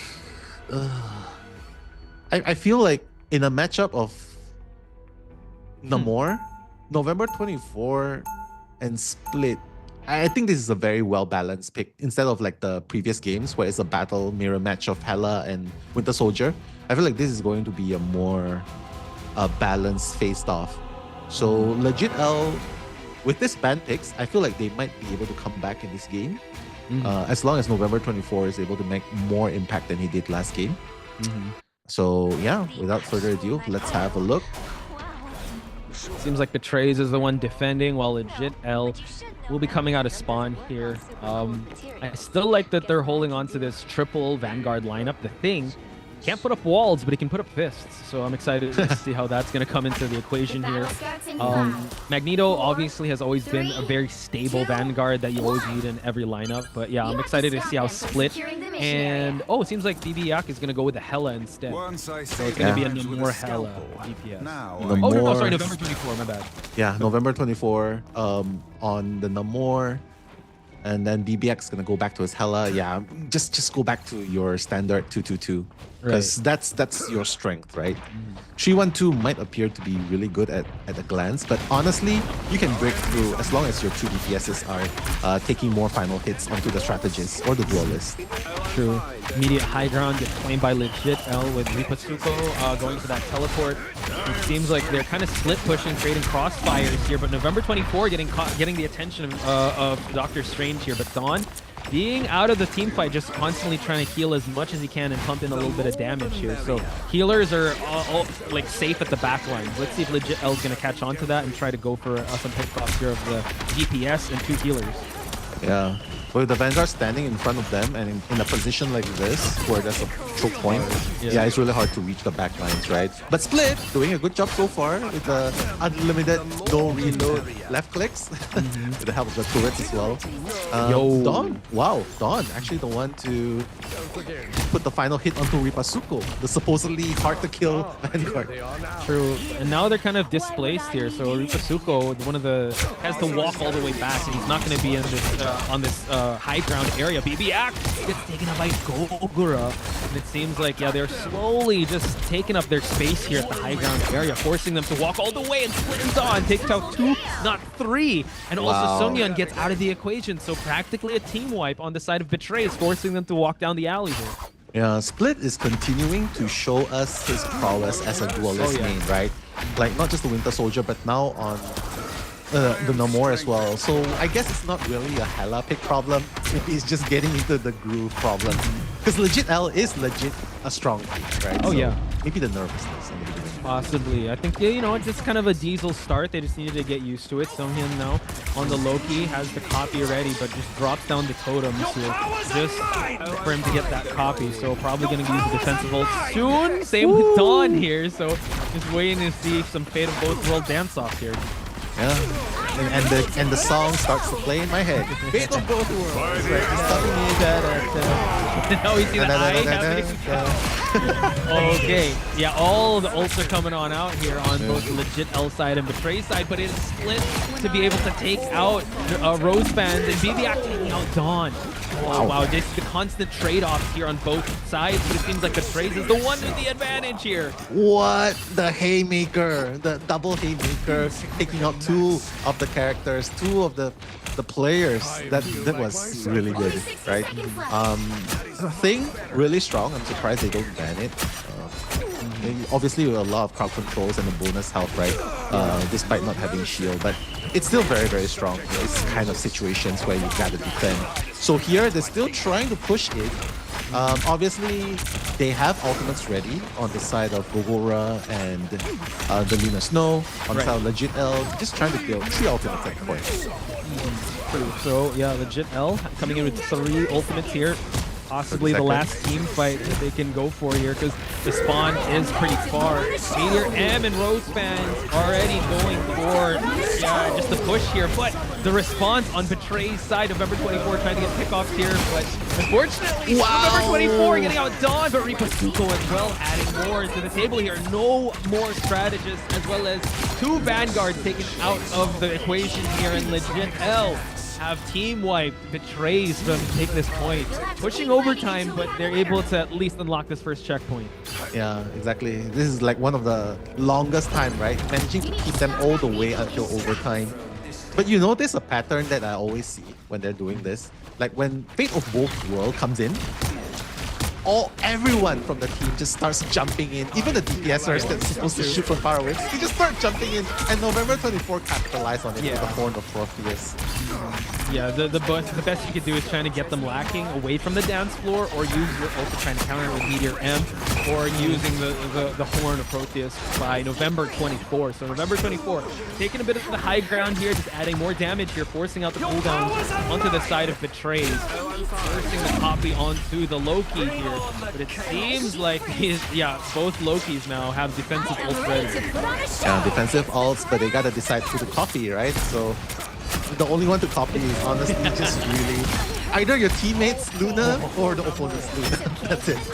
But Split giving a bit of revenge there, taking out the Luna, taking out Rose fans on the outside. So Split doing a great job so far on this Namor. Gotta definitely respect the Namor and the synergy with the Luna. Yeah. And that's the thing, now it's a battle of 1 duelist versus 2 duelists. It's basically BBX and November 24 trying to take out the opponents. Okay. Eyes, but able to take out Rose fans here. Legit L, Ripasuko was able to actually just get a little bit more mileage out of that, but no one was able to actually get eliminated. So I'd say Betrays using a solo ult to take out one of the strategists there, really ruining the tempo of Legit L. Yeah, the Haymaker constantly by the Thing, just trying to make space, just forcing the pressure in front. And BBX, don't forget BBX, guys. This guy just snipes you from the back. And Gogora again, taking out November 24. But BBX, look, this guy, he's a menace in the back lines. He's just taking out people left and right from the back lines.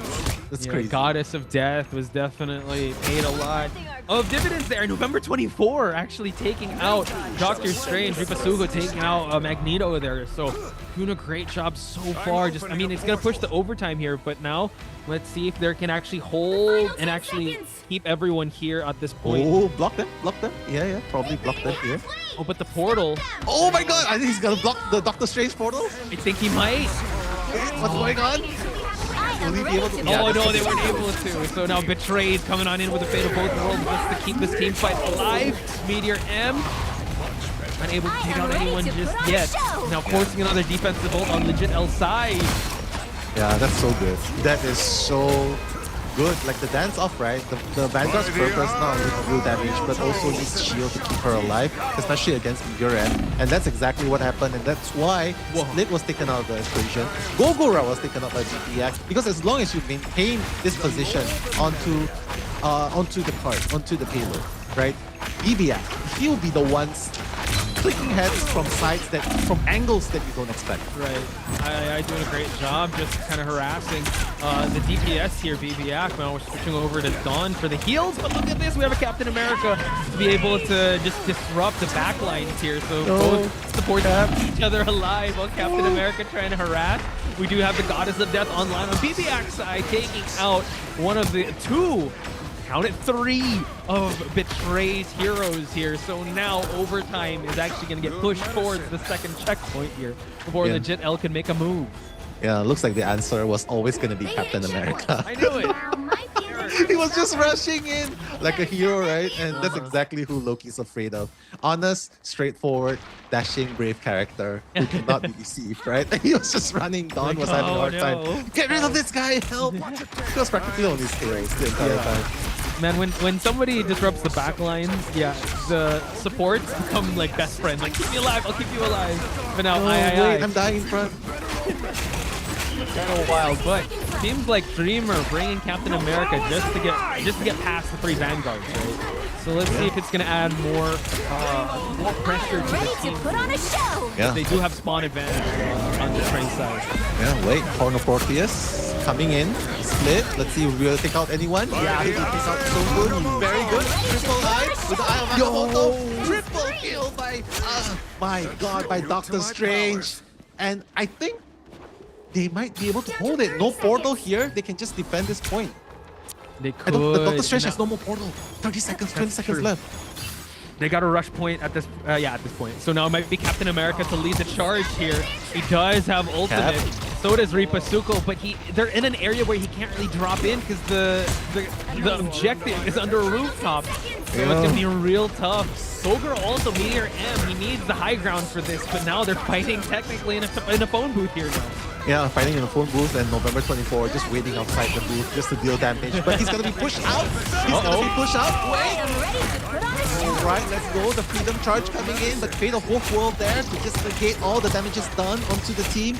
The action's not gonna stop anytime soon. There's still Fate of Wolf World by Betrays trying to keep the team alive. Not to mention the thing, the ultimate, keeping everyone crowd control. Wow. There we go. Meteor M on the side of BBX. Can he actually take out anyone? It seems like no one's out just yet. Sunghyun with a copy, and we also have another Fate of Both Worlds.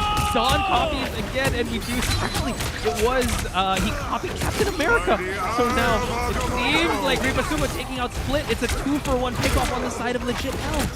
Oh no, I think he wanted to copy the Fate of Both Worlds, the Luna Snow, but unfortunately, yeah, I feel like Legit L will be able to push this point even further. Yeah.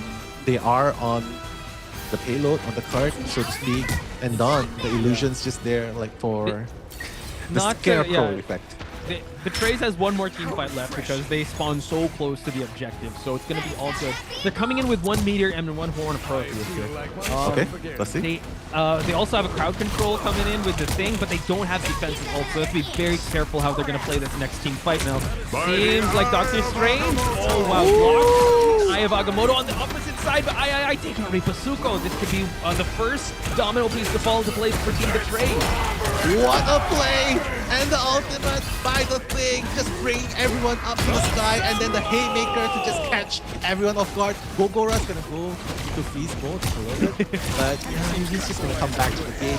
Legit L has only 3 players left, but the portal by Doctor Strange will it be enough to hold the point? Number 24 tried to burn away, but no, able to get caught by Split, and Split taking out BBX, I taking out Ripasuko and denying the 3-point game. So I would have to say, moral victory, at least it's not a 3-point game, but my goodness, they're really pushing Legit L to the limit, and why not now? They are fighting for their tournament lives.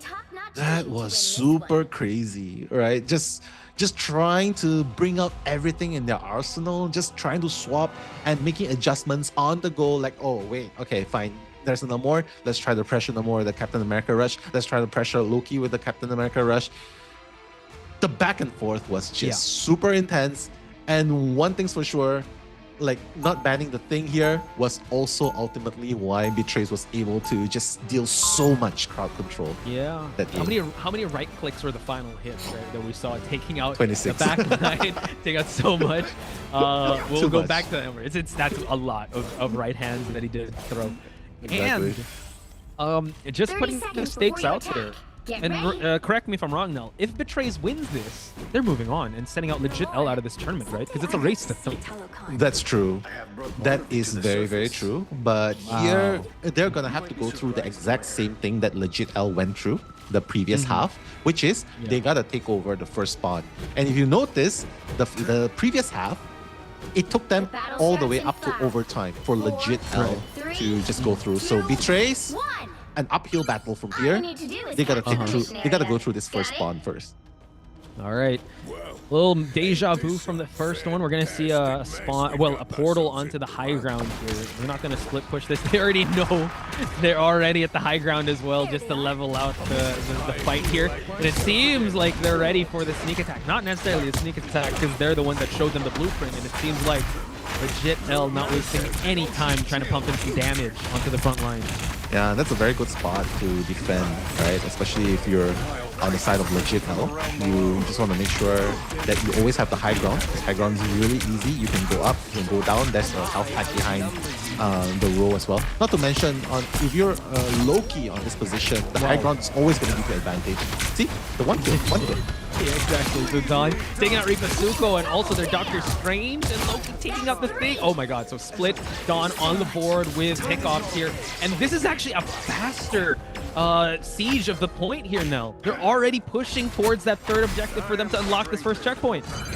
Yeah, I mean, this is looking pretty good so far. Let's have a look. Yeah. Off to a great start. Gogura taking out November 24. Just cleaning up shop here. I think at this point, you want to be able to spawn back with your teammates. So I think they realize, all right, you might have won the battle, but the war continues on. So Legit L needs to hold this next checkpoint before the momentum of Betrays continues on here. So it seems like they're doing a great job so far onto the side of Team Betrays. DBF now Ready to put on a show. has to deal with all this ult that's being put onto the backline here. November 24, Horn of Proteus is ready. Can he pick anyone off the dance floor? Seems like everyone is still up and about ready here. to put on a show. Oh, trading another ult here onto the Luna Snow side, on the Betray's side. I have Agamotto catching anyone off guard, able to take out Dawn. So Oh my god! And the counter Unfortunately. eye of Agamotto as well. Yeah, that was crazy. Yeah. You know what would be sick? Not just the haymaker by the thing, right? Like the eye of Agamotto into the thing's ultimate, the clobbering. It's clobbering time, right? That would be insane. The control would be super long. And it will set up the duelist to just keep clicking hits. It's not Right. even heads if you're going to be stunned for that long. You can just honestly just pump in damage as well as you want. So already unlocked the first, well, they're halfway mark to the first checkpoint. Still a lot of time, so Betrays can slowly work their way up, not provide too much farming going on the L side. Yeah. They're pushing really good here, but honestly, like the real choke point is really at the position where they were defending hard against, right? And it's clobbering time coming in. The thing trying to dish as much damage after the crowd control, but Magneto has something to say about it with the Meteor M. Let's see. No casualties so far, Patch. I love how Magneto protected the thing with the bubble, but the thing immediately gave shield as well to Magneto. So that's an eye for an eye. But I've seen one, and now we see the dance floor getting lit up once again. Horn of Proteus able to take out Split. So now Split out of the equation here. So Legit L doing a great job holding the point so far, turning it into a 6v5. But still being very healthy, but Ripasuko with an eye of his own. Seems like November 24 trying to harass from the backline. Yeah, harassing from the back lines, it worked. He took out the Luna Snow. But the thing is gonna take out BBF in response. And you can see, right, the constant back and forth swapping of characters. Ripasuko coming in, the consistent one, the triple kill. And now just the haymaker on Dreamer's side to Gogura just to clean up shop. Still a lot of time, but legit L really building up their confidence, just holding point here. And yeah, this is technically their last stand. If they need to hold this point for as long as they can and deny Betray's winning this next game for them to stay alive in this tournament. Yeah, because this is ultimately their tournament life at stake, right? Like just one game and that's it. Betrays is gonna win. So legit L, they gotta make something happen here. They gotta bring out any ounce of strength that they have. They gotta muster it out and go all in here.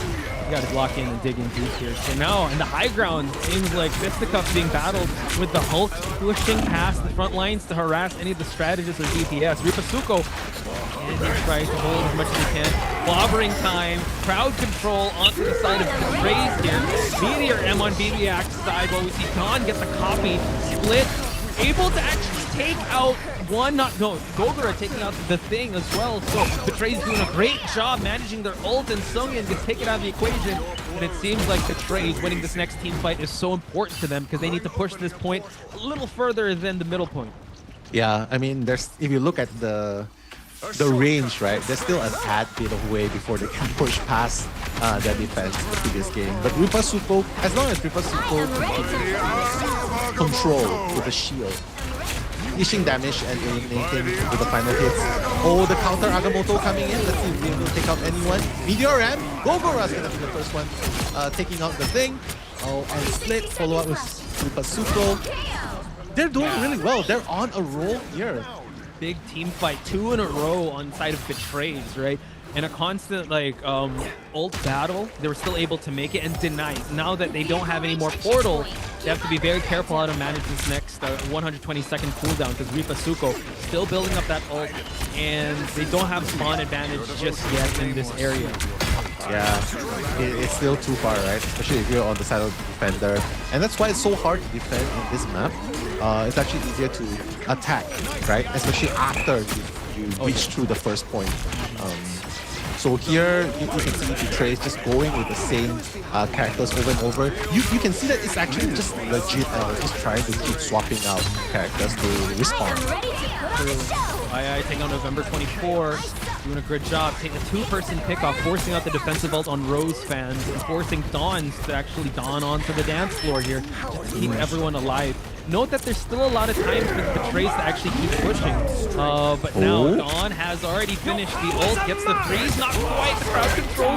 Going back to Dawn's side. Oh my god! The stuns! The stuns, it's clobbering time. But thankfully, because of the heals, they'll be able to keep alive much longer. Horn of Proteus coming in. And Meteor M. Look at how fast the recharges are. And taking out Silverhood. Silverhood's like, wait, I still want to dance a bit more. They just got back to the dance floor, and now another team fight is going to be won by Betrays.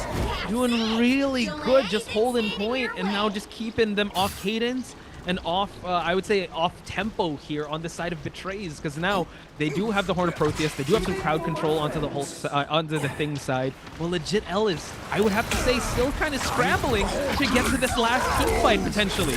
Yeah, I mean, this is just super crazy. This is coming in. They're already so near the point, just 1 meter away. Ayabagamono, Ripasuko, followed by the Maelstrom of Atlas. Fails to get anyone simply because there's just too much shield. No one's dead yet because they know that the first team to crumble here, that will be it.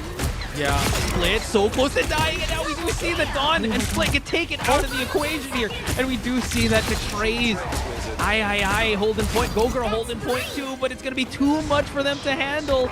Overtime might be denied here, Nell, and there you have it. Who knew the answer to the problems? Anger. Is anger. Yeah, you don't need anger management. You just need the Hulk here. And he was just clapping hands. He was just clapping left and right.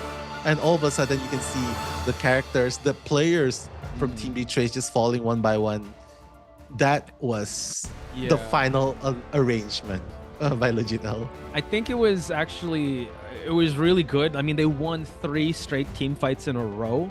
But the fact that they came into the next one, they were already ready, and it came so close to spawn.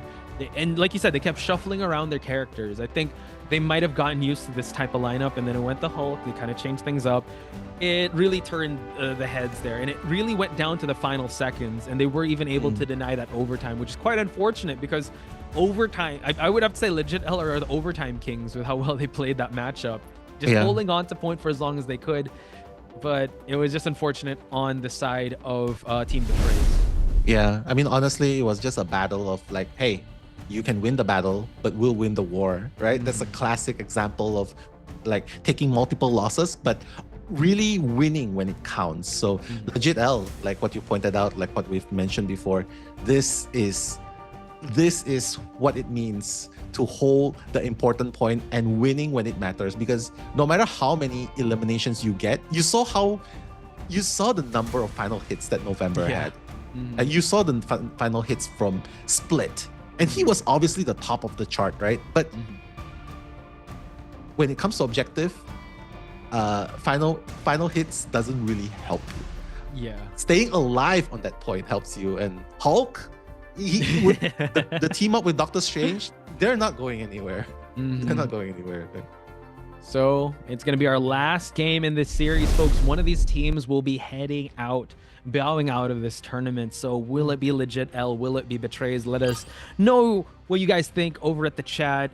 Legit L or Betrays coming into this Royal Palace domination, Nell.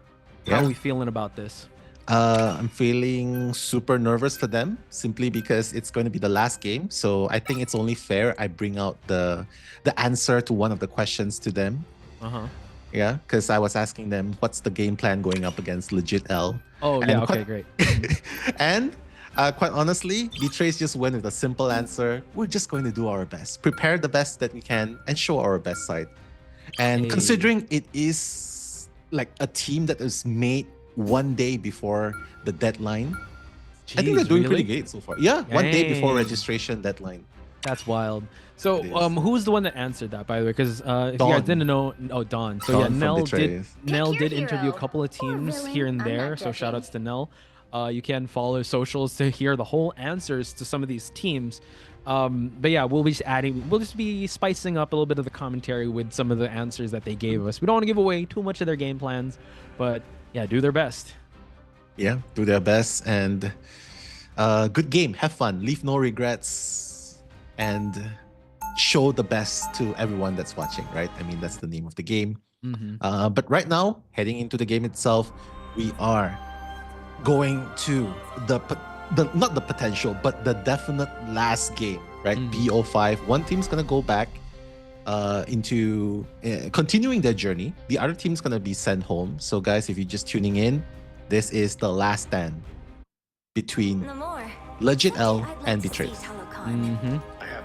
So it seems like in domination, if we go back to the scoreboard, it was legit L to take it pretty clean on the side of Betrays.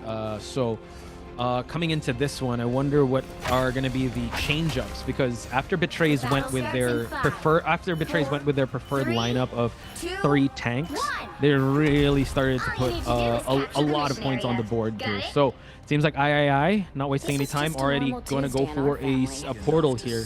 Same with Ripasuko. So battle in the high grounds. Yeah. Wow. Oh my god. Yeah, portal in front of portals. They know that this is the point to capture the flag. Oh, it's gonna start off. It's gonna start off with BBX's demise by the Doctor Strange. BBX gonna have to come back really far, right? It's gonna have to come back really far. So it's gonna be 5 and 6 here.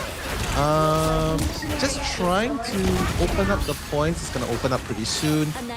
Just trying to assert dominance here. You can see Gogora just getting focus fire on. Just has to hide behind the walls a little bit. The Dawn! Oh my god. BBX a second time. That's actually twice he's out of the battle here, but the team's doing a great job just contesting the point. No one has got the advantage just yet, but Ripasuko takes out Gogora. It's going to be a huge anchor in this team, so Ripasuko continuing on here. And look at that, we already have an ult come out here. Oh my god. Has already spent his ult, but we do have the Fate of Both Worlds, Strangling Prison. Continue on here, and now we see November 24 gets taken out. Yeah, November 24 gets taken out. Has no Cocoon to rebirth. What? It was cancelled though! Eye of Agamotto by the Hulk. What a play by Legit L. Legit L doing a great job, even though they got they had the numbers disadvantage. They were able to actually clean up shop here, and that's what they're doing. As long as you win the team fight, if it's still like a one-person pick-off, if that person can come back in, it's all good. So seems like legit L have claimed the first objective. Yeah, that's crazy. Who would have thought Hulk was the answer all along? Anger, just World War Hulk. Just being angry, and that solves the world's problems. At least for legit L. Legit L, yeah. It was the solution that we're looking for, and now we're gonna see a Be gank, angry. coming in from Hulk side. You have to be very careful here. You know, Gogura. Okay, Omega Hurricane inbound while everyone is in this location. Good, with a lot of damage. Split gets taken out by Ripasuko and betrays. Off to not off to the best start in the second team fight. Yeah, legit L is really picking up the momentum, right? Like in game 2 and game 3, it was obvious that Betrays had everything, right? Going for them. And quite honestly, it was supposed to be their game to take last game because they were just so dominant, so assertive. So what I'm guessing is they're probably shaken up a little bit here. Right. But honestly, they gotta reset. They gotta reset right here and now. Otherwise, legit L will just take this, just swipe the victory under their belts. Yeah, so look at this, November 24, just staying out of, adding so much damage here, forcing the shift onto Luna Snow, just forcing any of the cooldowns and survivabilities. And we see that Split is trying to add a lot of damage here as they try to touch point here because it is past the 50% mark now. So unfortunately, November 24 gets taken out, Sungyeon forced to go for the ult. Rosefan already got his ult. So it seems like BByak from the skies here is going to try to damage as much as possible. But What? Oh my god, I was able to actually catch November 24, but November 24 gets taken out by Split. That was crazy. The Karmic Rebirth was just, he was like, okay, I heard you. I heard the Karmic Rebirth going on. And he just went straight up for the Eye of Agamotto and Split just coming in to clean shop. So what a play. Betrays. Maybe this is the wake-up call that they need. Although it is 99% though. Yeah, they need to play flawlessly at this point because if they give up, or if they give up point, or if legit L gathers them on point without them even touching it, it's going to be GG's on the first map at least in this domination game. Yeah. So it seems like they're taking the fight to them, staying away from the objectives, adding as much pressure as possible. Split is just making sure he has his angle just to make sure that he can continue pushing. And now it seems like everyone's still fighting on the high ground here. Yeah, legit L honestly has the 99% point, right? So they can afford another one more team fight should this one fail. So Hulk trying to counter the back lines, but with the Gamma shield, that's not going to be enough. Pasuko, BByak, and Sungyeon able to actually take out 3, not 4. Oh my gosh, 5, and that's a complete team wipe, and that's going to be the overtime that's going to be pushed. And unfortunately, II is still trying to get out of spawn, unable to get the portal going on, and legit L with 100% first snap domination game. Yeah, and this is where I have to say that this is where experience counts, right? The tenacity, the experience counts, because imagine coming back from a game where your opponents are 2 games ahead. They're practically at their match point. So yeah, I think this is where experience counts, the ability to remain calm and reset, and that's legit L. So looks like it will have to be Betray's turn to actually employ a little bit of decision making, being calm and resetting, because if they continue on this path, like they're not even making changes towards that lineup, and the only lineup that the character that they change is basically Loki, like, right? Because there's no more Loki, they're just using the Invisible Woman. So but you can also do things I cannot. honestly, they could go with a Hulk team up to just make themselves harder. They could do the same thing, right? Like the moment Eye of Agamotto come in, use the Hulk to counter it. Yeah, I would say, yeah, the Hulk being a dive Vanguard definitely helps out. The thing actually did a lot of work, so now we're just going to portal straight into the high ground. Seems like the team fight, oh wow, waiting for the right opportunity for the next portal. They're actually going to portal right behind them, just delaying the team fight just for a little bit. But they did find some momentum in the previous match, So let's see how they're gonna kind of counter here. Oh wow, a trade-off for November 24 and Dawn here, but can just cocoon his way back into this team fight. Missionary is about to open. November 24 gets rebirth. Ribasuko and also November 24 taken out. Bodies after bodies, pickoff after pickoff on Betray's side, unable to get their momentum. Wow. And that's going to be an unlocked checkpoint on Legit L's side. A bit of a deja vu now. Yeah. Betrays is shaken. They are not able to recover in time, unfortunately, and just the ability to bring themselves back to the game, right? With the ability of Adam Warlock, it's just really hard. And not to mention Ribasuko's a shark. He just legit went straight for the strategist like a hungry shark, drawn in by blood, right? Just not even regarding the front line. Just, I'm gonna go for the strategist. Let's go for the healers. Ribasuko just holding back here. Let's go. Smash is gonna get ready here. Look at that, diving towards the back lines, able to take out the Invisible Woman and with Gogoro as well out of the picture with Bibia. Forcing out the fate of both worlds. Ribasuko still has his Eye of Agamotto to work with. So again, off tempo here on the side of Betrays because they only have one defensible. So they might be forced to just reset and go back to spawn. Yeah, and here's the thing about domination. You want to play in a domination map. In certain maps, the first team to actually unlock the point, that's gonna be the team with the advantage. Because while you're fighting and holding them off at the choke point, the progression still keeps going on. So this is why Betrays is, I think they panic because they gotta rush. They gotta kill them. Not only do they have to team wipe, they have to rush to the point and just reset the timer as well. Note that Gogoro actually went for the Warlock. So they don't have the triple. Oh my god, hang on! My Just like that! A team wipe once again. So Legit L, undeniable domination here on the throne room. And now it seems like Adam Warlock is in, but they're gonna shift on over the Magneto. I don't even think they're gonna make it in time. Yeah. And that is gonna be it. Legit L. Holy smokes. Holy smokes, indeed. I share your sentiment. Coming back from a 1-2 to make it a 3-2 in the very end. That was amazing. Yeah, dominant performance on the side of Legit L. You have to give it up to Betrays, doing an amazing job, really, in the second and third game, really taking the fight to them. But ultimately, we want to find the best of the best here at this Marvel Rivals Championship for Asia, and Legit L really making a claim that they want to be able to make it all the way till the grand finals. Yeah, and you can see that split going back to his Hela, right? And the score is almost as if they orchestrated the final hits. Everyone's just getting 3 final hits, with the exception of the Invisible Woman. But it just shows that Legit L, I would categorize them as a slow startup. Once they get used to what you're doing, that's where they really rev the machine, rev the engine, and start going miles. And when you don't notice it, you don't even notice when they actually overtake you. And I believe that happened in the previous game. Yeah. We're already overtaking Betrays. Yeah, I think, in the second game, they got a little overwhelmed to how to adjust to the 3 Vanguard lineup, like you pointed out. But once they slowly understand the intricacies of it or how you play, they're able to find their openings and ultimately able to get the victory here. That's why I love best of 5s. You really see the back and forths. Because during the qualifiers, it was just a race to 2s. So, yeah, Legit L. Congratulations. And please, guys, show some love in the chat for Betrays because they really tried fighting tooth and nail to survive in this matchup. Yeah, and just a little bit of a last message from Dawn.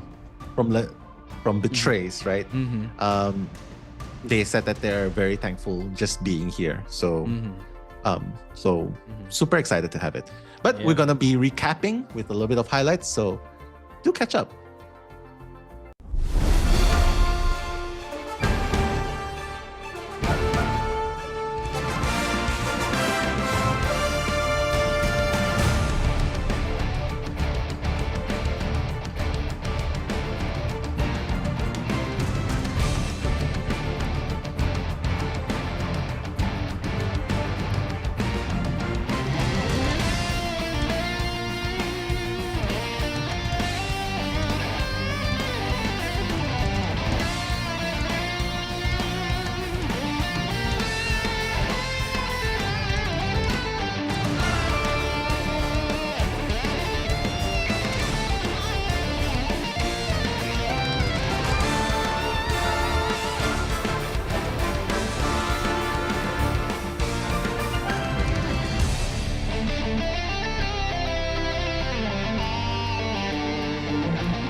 Across all time, I see you turning the tides.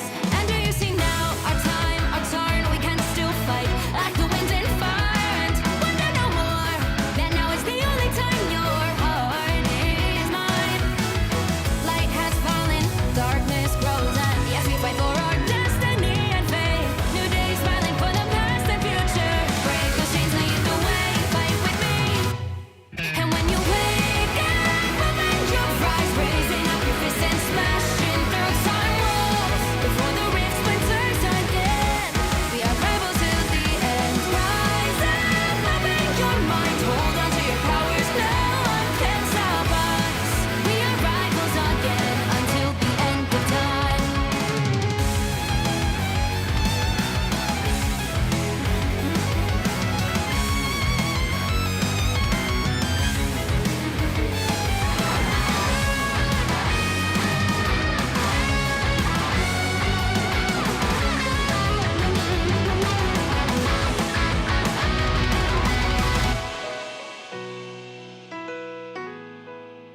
Show me that you are still the only one that matters for me.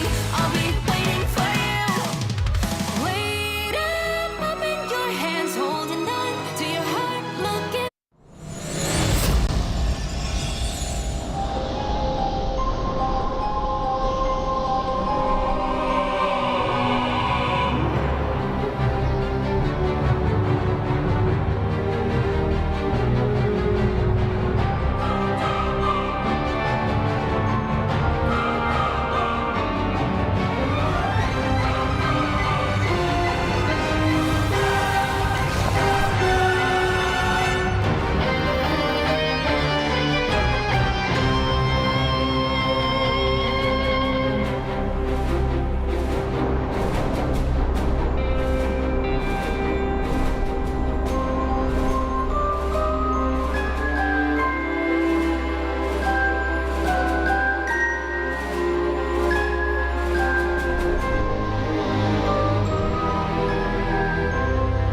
To all our new guests from across the timelines, I welcome you to the Hellfire Gala.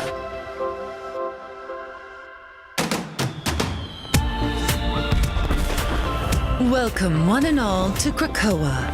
This living island may be a sovereign mutant nation, but tonight, our home is yours. Honored guests, I propose a toast to Krakoa. Here, there are no rivals. Man and mutant Will be exterminated. You all belong to history. To me, my X-Men! This is a fight for our survival!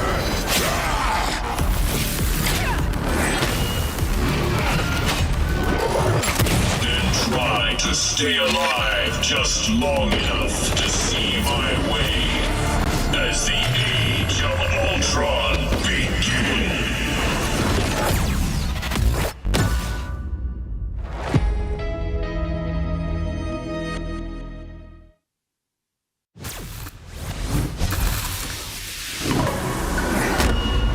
The White Queen's reign begins.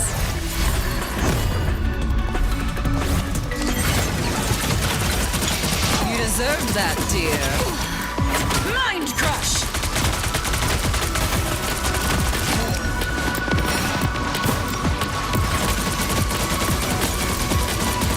You were beneath me. Impervious! Pathetic. How embarrassing.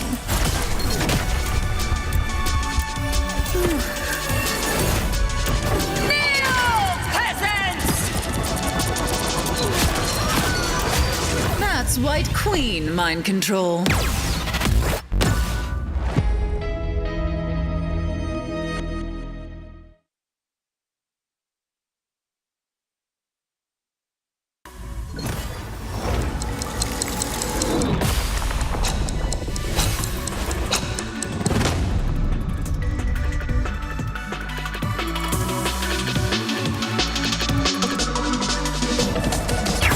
Your mind is mine.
Welcome back to Marvel Rivals Championship Season 1. I'm Nello Mello, and this is my co-caster, Posh Spice, and we are so happy to welcome all of you back to the non-stop action so far. And before we proceed, just a little bit of shout-outs I want to give to the people in the chat because you guys have been awesome. Sky High, Junal, Loke Dog, Brett Hampton, The Bay Nascent, Camji, Arbiter, and Miguel Cabello. So, hello guys, and thank you for being here. Shout outs to each and every one of you. If you're in the Asia region, if you're in EMEA, if you are in the NA region, you're all welcome here because this is a celebration, right? We're capping off season 1 in an amazing fashion. And unfortunately, we had to say goodbye to one of the teams, which is Team Betrays. And moving on, it was Team Legit L. We are going to get our next game. So I wonder what we're going to see here. It seems like Gen G versus Lavelia. And I know you spoke a bit to one of these teams, and they'll give us some context to what we're about to witness. Gen G, I think it's safe to say that Gen G is one of the most, if not the most, confident team in Marvel Rivals Championship Season 1 because I've talked to the manager, I've talked to the coach. They are super confident in their abilities, and they actually sang high praises to all of the players' individual skills. So it's like 6 gifted players making a one powerhouse team. So that's the gist of what's Gen G. Okay, I'm excited since they're going up against Labelia. Again, another team that did face, I wouldn't say adversity, but they were played flawlessly because we're at the upper bracket side of things. Both these teams have gone unscathed in this tournament. So a lot of familiar names on the side of Gen G. You got Kadia, JT3, Tzidza, Dotori, Snake, and Soon, while we have Rocco, Felix, Onsari, Anoz on Solmin. So seems like they locked in the Groot and also a Hela on the side of Lobelia. Groot's going to be a huge problem, right? Groot is just a menace on the battlefield, and reserving it just shows how much they value it as a vanguard, right? In the front lines, dishing damage, crowd control. I'm not judging. But honestly, it also depends on the players playing it, and that's also one thing I want to highlight about these players, especially from Gen G, because most of them are from the Korea region, whereas JT3 is the only Japanese player here among the 6 players that we see here right now. I'm excited. I know also Labelia, they are from the South Korea region. Not to mention also that they did actually go up against Betrays in the qualifiers, and they sent Betrays to the lower bracket in an intense 3-1 fight. So I would say they have been going away with 2-1 victories and 3-2 victories. So maybe Labelia is the type of team to kind of warm up. But the thing, if you're going up against Need Sponsor or Gen G, is that they do not pull back their punches. They, I believe, Mel, they have gone 2-0 and 3-0 this entire time in this qualifiers for Marvel Rivals Championship. Yeah, and maybe that's where they got the confidence from, simply because Gen G is just that good.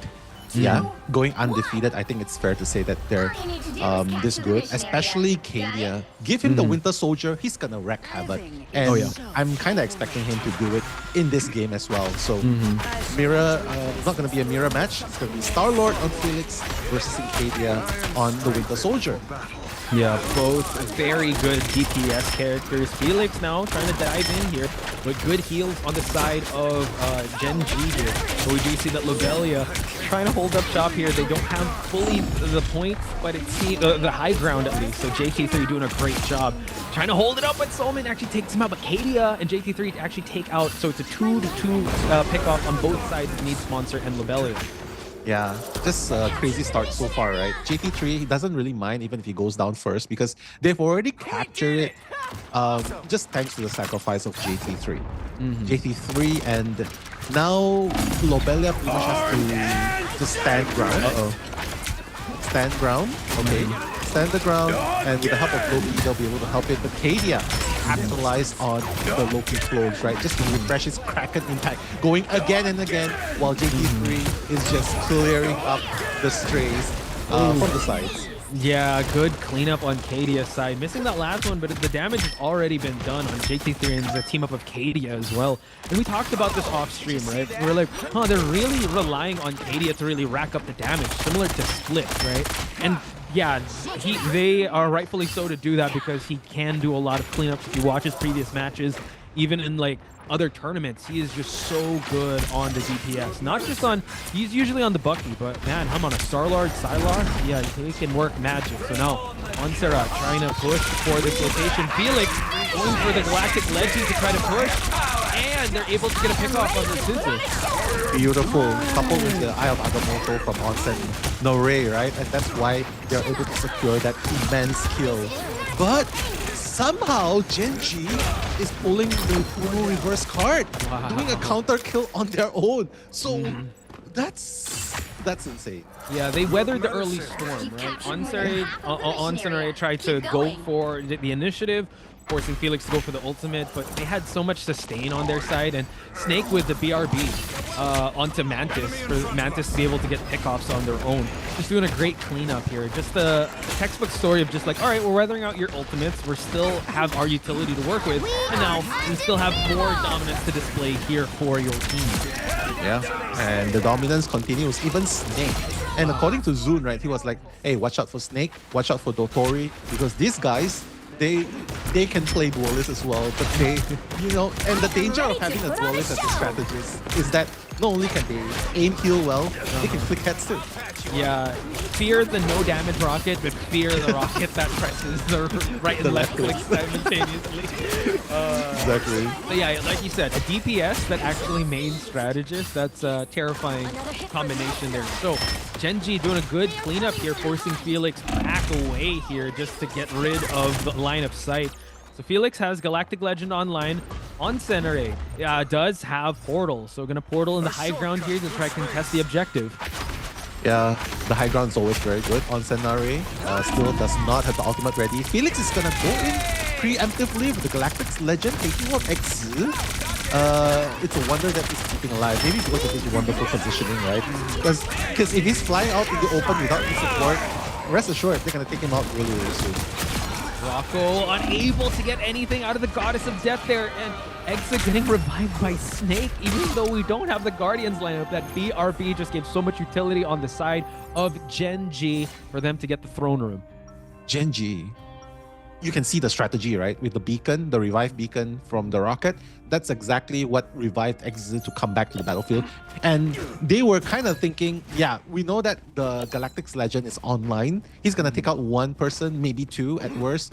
But the ability to come back, I feel like this team is all about revenge counters. Yeah. Right? You take out one of us, that person comes back, we pull the reverse card onto you, and we reverse sweep you. And that's what Genji is so good with. Especially with Zune, right? Because you don't ban the group, they reserve the group, and you can see how well he just blocks damage from angles that are hazardous to the team, and not to mention he does not die. Yeah, I like to double down on that. The way they get the revenge, the way they're able to counter, because you have to admit, the Star-Lord on the Galactic Legend was trying to push the pace, on Senare trying to push forward. But they just, all right, go for it, but we'll just counter. We'll make sure that you kind of quick draw first, but we'll be the ones to kind of pick up the pieces and kind of clean up shop. And they did just that. Everyone was able to shine here. Lobelia, good efforts, but yeah, Genji was just able to kind of, Uno reverse card or just stay at least one or two steps ahead of them. So now battling on the high ground here in Odo's Archive. An eye on Senare up top here. Felix actually able to take out Kadia here, but the BRB totally fine. That's why Rocket's there.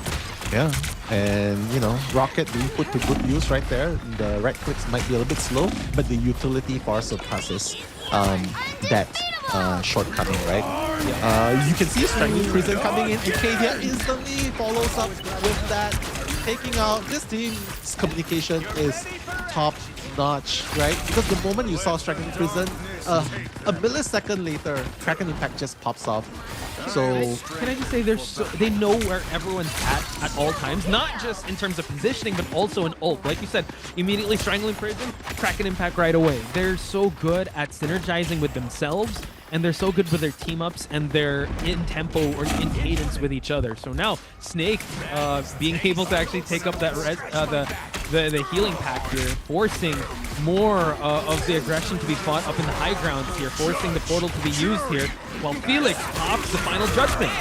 Let's go, final judgment. Let's see if he's able to take out anyone. Oh my goodness, coupled with the Rocket's ultimate as well. Yeah, he's gonna take out one person before getting taken out.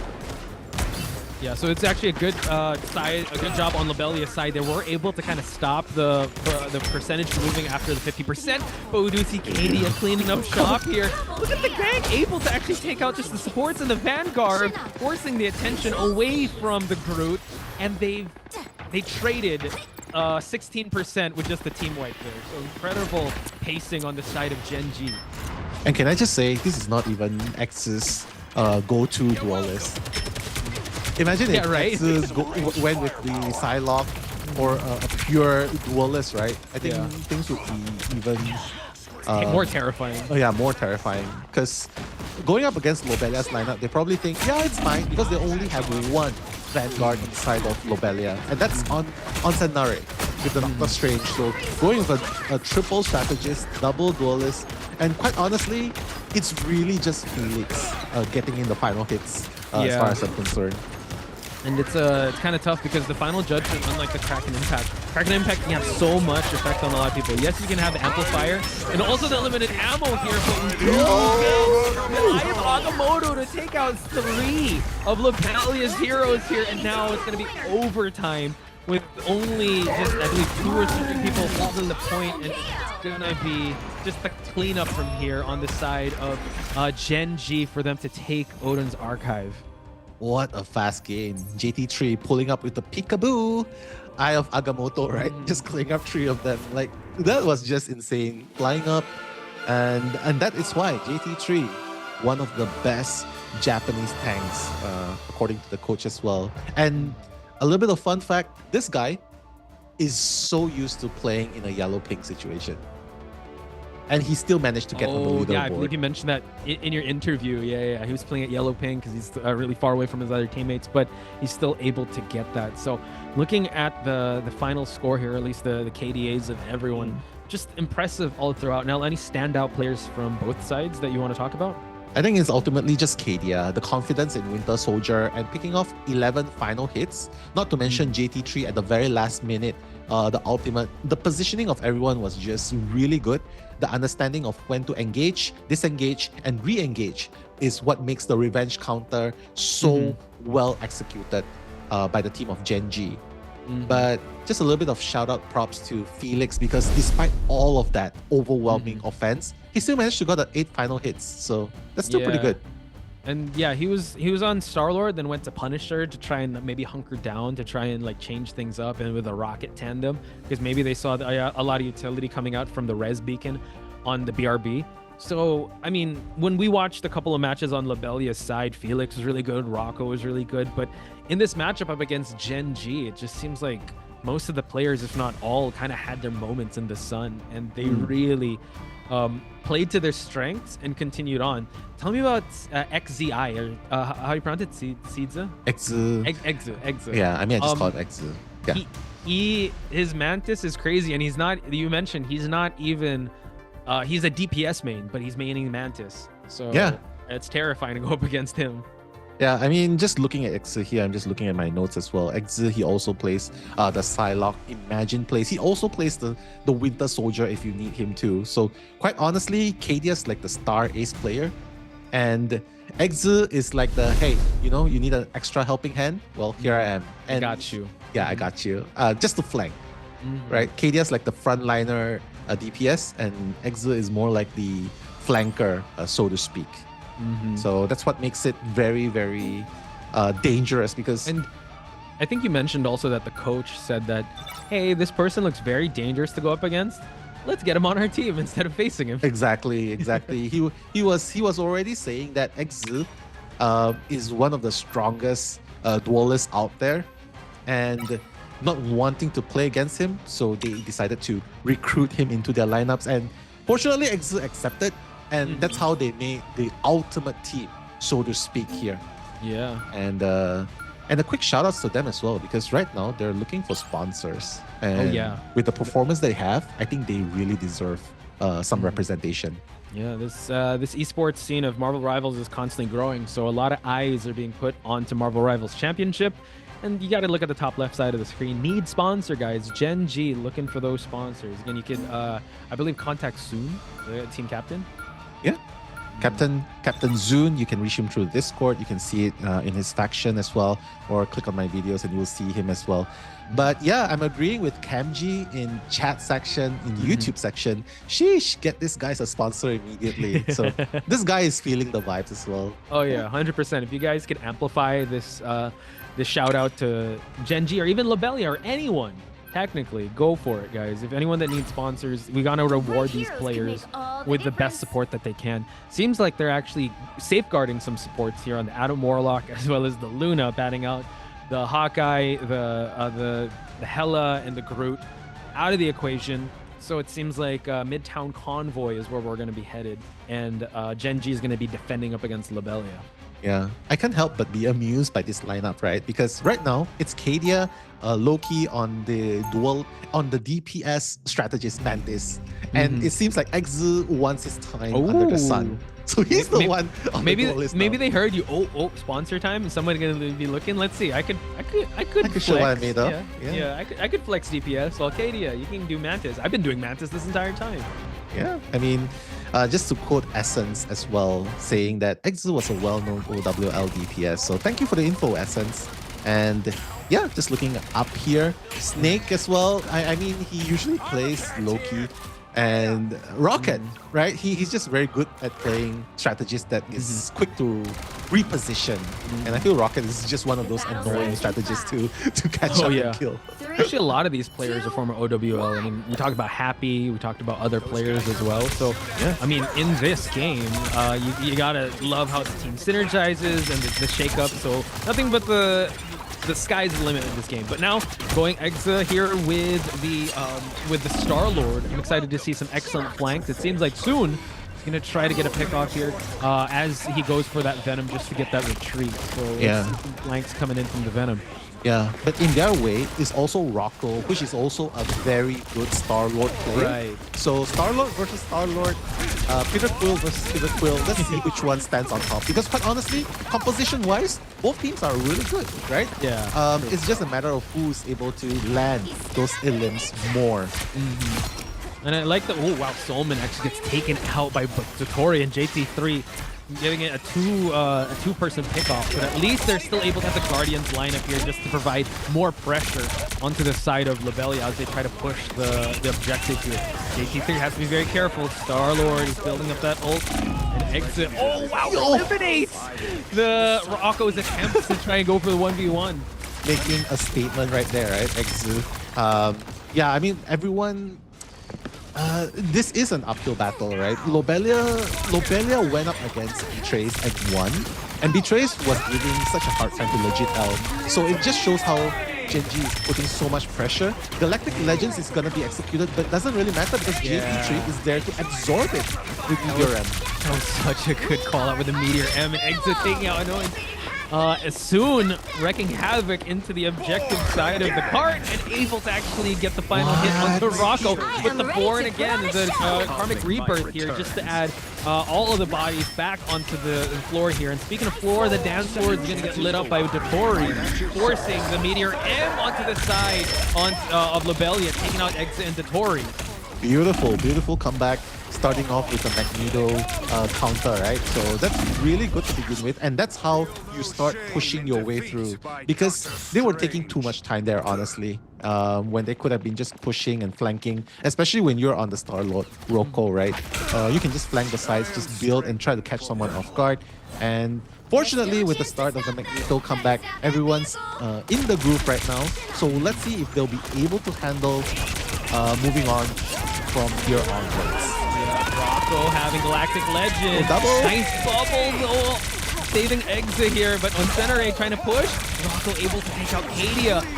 Now, see Uncenare taking out soon, and now just the back and forths here, but it seems like Gen G, 3-person down while Lobelia unlocked the first point. Beautiful, beautiful play. I like the shield definitely helped prolong the life, right? The health of the teammate as well. And Rocco, the two Starlords used the ultimate, but the better one, the better executed one was only because the teammates synergized well and followed up with the shields and the heals as well, right? Yeah. So moving here, this is going to be pretty much a good push here. Like they have the high ground here, so I would say Lobelia might have a better chance here. And Rocco's actually somewhere flanking. Yeah, true. Speaking of Rocco, able to actually get... Where's he? Oh my god. But as that was happening, they actually get picked off one by one. Team wipe on the side of Gen G. I was getting confused with the Starlord that I was seeing as Exa that was actually taking out a lot of the utility on the side of Lobelia. It's all good though. There's still a lot of time left onto the clock here for the side of Lobelia. And they're not in a too far location. It's still at the midway point. So they can choose how to engage, yeah, very carefully. It seems like on Senare might have, oh, they actually have 4 ults ready for them to be able to work with here. Yeah, 4 versus 3 ults. Let's see if it's gonna happen. Dotori needs a little bit more for the both worlds. So Solmin's gonna start off with the ultimates moving in with the heals, the overheals, the bonus death. But JT3 doesn't care about all of that. The Meteor Amp is going to kill all of them. Phoenix is gonna bring them back. And Entrepreneur is going to kill Exit. But oh my goodness, Lobelia Rivars killing them this time. The action is actually real non-stop here. The pickoffs on both sides, the retaliation, the rebuttal on Lobelia's side, able to pick up the pieces there. I think that it really shows that there's so much advantage you get when you have the Karmic Rebirth and have the Guardians line up with you, because ultimately that's what brought them back in the team fight. They faced their best shots, but they were still able to come back in this team fight. Now they're pushing for that second point. Yeah, I think the only reason why Gen G is losing this fight is because they don't have the rebirth, right? Yeah. Thanks to Adam Warlock, because they don't have an Adam Warlock. If Snake would shift to Adam, I think everyone would have a revive, and the beacon, that would be more useful than a single beacon, right? Oh yeah, Rocco now putting so much damage to take out soon. And now it seems like Pizza is actually taken out. So nice BRB on the side of Snake here, but the Tori is going to try to keep everyone alive for as long as he can. Try and hold this point. Exa really hunkering down onto that Doctor Strange, but now to the Feast of the Carnage here, able to actually take out Stallman. Yeah, Piece of the Abyss, and he was like, hey, look, change it to damage amplifier. And JT3, what impeccable timing! Instantly taking out the Luna Snow. The final point, they are so close yet so far. Will Lobelia be able to hold? Wow. Exa taking out the Star-Lord, but we got the Karmic Rebirth online here. Can they stay alive? Galactic Legend on Exa's side. Take out as much as he can. Kadia takes out Incendiary. Felix able to actually revive, but now it seems like Exa is taking out so much of Lobelia's team here. And JD3 adding more to the board. Rocco answering back, but it seems like the advantage is going to be on Lobelia's side. Not quite. It's actually going to be a 2 for 3 pickoff on the side of Lobelia, so they need to push this point to unlock the second point. Yeah, the Star-Lord's going crazy at this point, right? It's just immense damage coming in, and it seems like Gen G is very determined to keep this point. They're like, okay, this is as far as you go. We don't want you to go any further. And let's see, will they be able to handle this point moving onwards, because the portal is already there, and it looks like they'll be able to do it. Rocco with the Galactic's Legend will not be able to get anyone off point. Wow. Keeping them at this point before point 3. I know. I mean, we had excellent team fights on the side of Lobelia, but you pointed out in the first match, when it comes to the objective, and all that matters is if anyone could be on point on the crucial seconds that's ticking down. And unfortunately, they did have a portal there. They weren't able to actually touch point. I think Rocco was trying to race towards it, but he flew a little too far away from it that he wasn't able to capture it. So 1 point advantage on Lobelia's side, so they really need to focus in and just defend as much as they can up against Gen G. Yeah, I mean, Zoom 8, right? He was just a beast as well on Vanguard.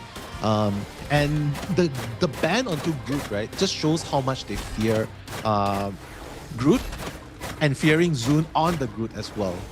So Definitely a very good show of how everyone is just handling themselves pretty well there.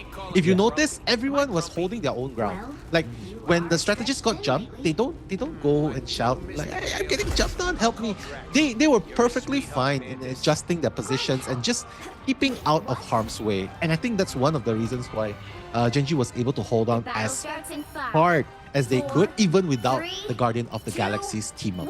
Yeah, because that, I would say Lobelia had a really good advantage there. But look at that. Just having the portals just to keep nice. them as much as they can into that spawn. Oh, they he's can? actually able to. Nice. But it Shift seems like okay, we got the rocket as well. Anyone else do that? No, it seems like Seedza here is gonna just try to build his ult as much as he can. But yeah, they're kind of like on a timeout here. But finally, the portal has already expired, and it seems like Zoon's already on the case here, able to try to pick off the Doctor Strange. Not quite. Good escape there on Senere. Yeah. Venom close quarter combat is just so crazy because he has unlimited reloads, right? He doesn't even need to reload his primary attacks, and he can click heads.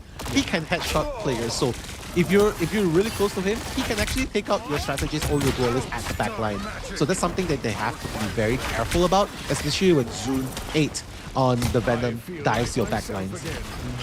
So far, battle here in the second floor, just trading resources here. No one online yet for any threat of the ultimate, so it seems like Seedza still on the ground here. Let's see if he'll try to get a pick off. Able to actually take out Felix, but the cocoon could be ready for him. He's just gonna revive right away.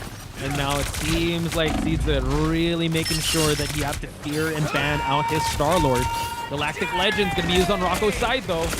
Yeah, Rocco. But he's going to be shooting at the Venom mostly, right? And Zoon is just so good at just escaping damage. Yeah, he's going to take the damage and let you think, yeah, just commit onto me, but it's fine, I'll go away. And when your Galactic Legends is done, we're going to come back with the counter kills. 5 kills. Everyone has a piece of the pie, and they're going to team wipe Lobelia at this point. What a cleanup on the side of Gen G. And I like what you pointed out there, Zoon being a very slippery vanguard, focusing the attention. I'm sure that's what I want. And that's going to leave the opening for the rest of my team to pick off you guys one by one. And now they have to try to deny this point. I don't know, it might be a little too risky coming to this next team fight on Lobelia's side because they have 3 ultimates ready on the side of Gen G. And it seems like they have hold point here. They gave it up a little bit for them to push back. And it seems like Seedza gets taken out. Yeah, it's getting taken out. The focus fire, right? Especially when you're a flyer on it's really hard to deal with. Especially when everyone is most of them are just clicking, relies on aim kills, right? So Dottori gonna explore, use up the ultimate. This is gonna be a dance hall. But once the ultimate's over, Exu, the Galactic Legend, he's gonna use it to take out Dottori instead. Oh, but look at that, Rocco taking out Exu. So a good team fight here won by Lobelia. Well, just 2-for-1 pickoff, at least holding everyone off at the 1-minute mark right before they're able to unlock the first checkpoint. So JT3 has to be very careful, cannot fall. Oh my god, as I was saying it, he got KO'd. Yeah, because that's the thing, right? You cannot look at your back. I think he shifted towards the right a little bit and he got stuck behind the piano. I think he was trying to go through the door. Yeah. Oh god. But yeah, I think they're continuing the onslaught. 47 seconds. On Senere actually portaled the spawn, so just keeping everyone at bay for now. And now it seems like Rocco just adding more damage from a distance. So about to be the final seconds here. Gen G put in a really weird spot here, and I would have to say Lobelia hunkering down and doing a great job covering all bases. Less than 30 seconds left onto the clock. They need someone in. They have 3 ultimates to engage in this next team fight, but we do have an amplifier on Snake's side. I don't know how Soon's going to do this, but he's trying to go for the backline. Yeah, I mean, they don't have to really worry about the time, right? Because they have a Venom that can just jump in. And not to mention Rocco getting taken out. Oh, and the Karmic Reaver gonna use almost instantly. Oh! JT3, what a piece of an observation, of a play. And now it's overtime. Everyone's gonna try and self-revive themselves. It's gonna be a 6v6 here. But at what cost? Dottori double kill on the Luna Snow. What is this? A strategist? A duelist? The strategist hopping off. Oh my god, and that's Zoon acting out Solman here. So it seems like they already unlocked the first checkpoint, and you know, Eggs is still continuing on the damage here. And yeah, Dottori, he's a DPS main now, along with Kadia, just showing that these DPSs when they're tired of healing and they choose violence, they can. So Tired of now healing. a reset needed on Lobelia's side. Yeah, and with that, he also built up his ultimate, so Fate of Both Worlds will be ready to use, right? And this is why Zunes mentioned, the coach of Genji mentioned, watch out for Dotori, watch out for Snake, because even though they are strategists, they're going to surprise you with their individual skills. They have one of the best aims in the game, so Yeah. I can see why right And I now. just also give a shout out to the Ghost Magneto. He's really countering the Galactic Legends. But Yeah. what a Meteor M just to hit Felix out of the Karmic Rebirth. They're forcing everyone to kind of scramble with half-life. But now Felix making sure that this next team fight won't go awry. And it seems like Felix has took out JT3. Kadia now on his crosshair. The snare being put up, but we do see that the Fate of Both Worlds on both sides, keeping everyone alive before it reaches the second checkpoint, which is the victory condition on Genji's side. Yeah, I mean, it's basically ultimates countering ultimates, right? You dance, our Luna will dance as well. And when everything is gone, that's where we start to trade damages, trade last hits. Yeah. And it seems like Lobelia is the one getting the upper hand in this Yeah. exchange. Still got 60 seconds or more than 60 seconds on the clock for Genji to kind of recuperate from this. You got to give it up to Lobelia. This Adam Warlock has definitely showed a lot of mileage and really added more pressure. While Genji have to walk towards their spawn because they don't even have a Doctor Strange. So they have to be very careful when they play this line of sight. Rocco is just so good at picking anyone off. Igza being able to break that line of sight, but soon able to actually get in, and Galactic Legend gets countered by the Meteor M. Seems like no one's getting taken off the board just yet, while Rocco is trying to flank and trying to find a good position here while he pulls the Galactic Legend, but we have the Meteor M to counter it.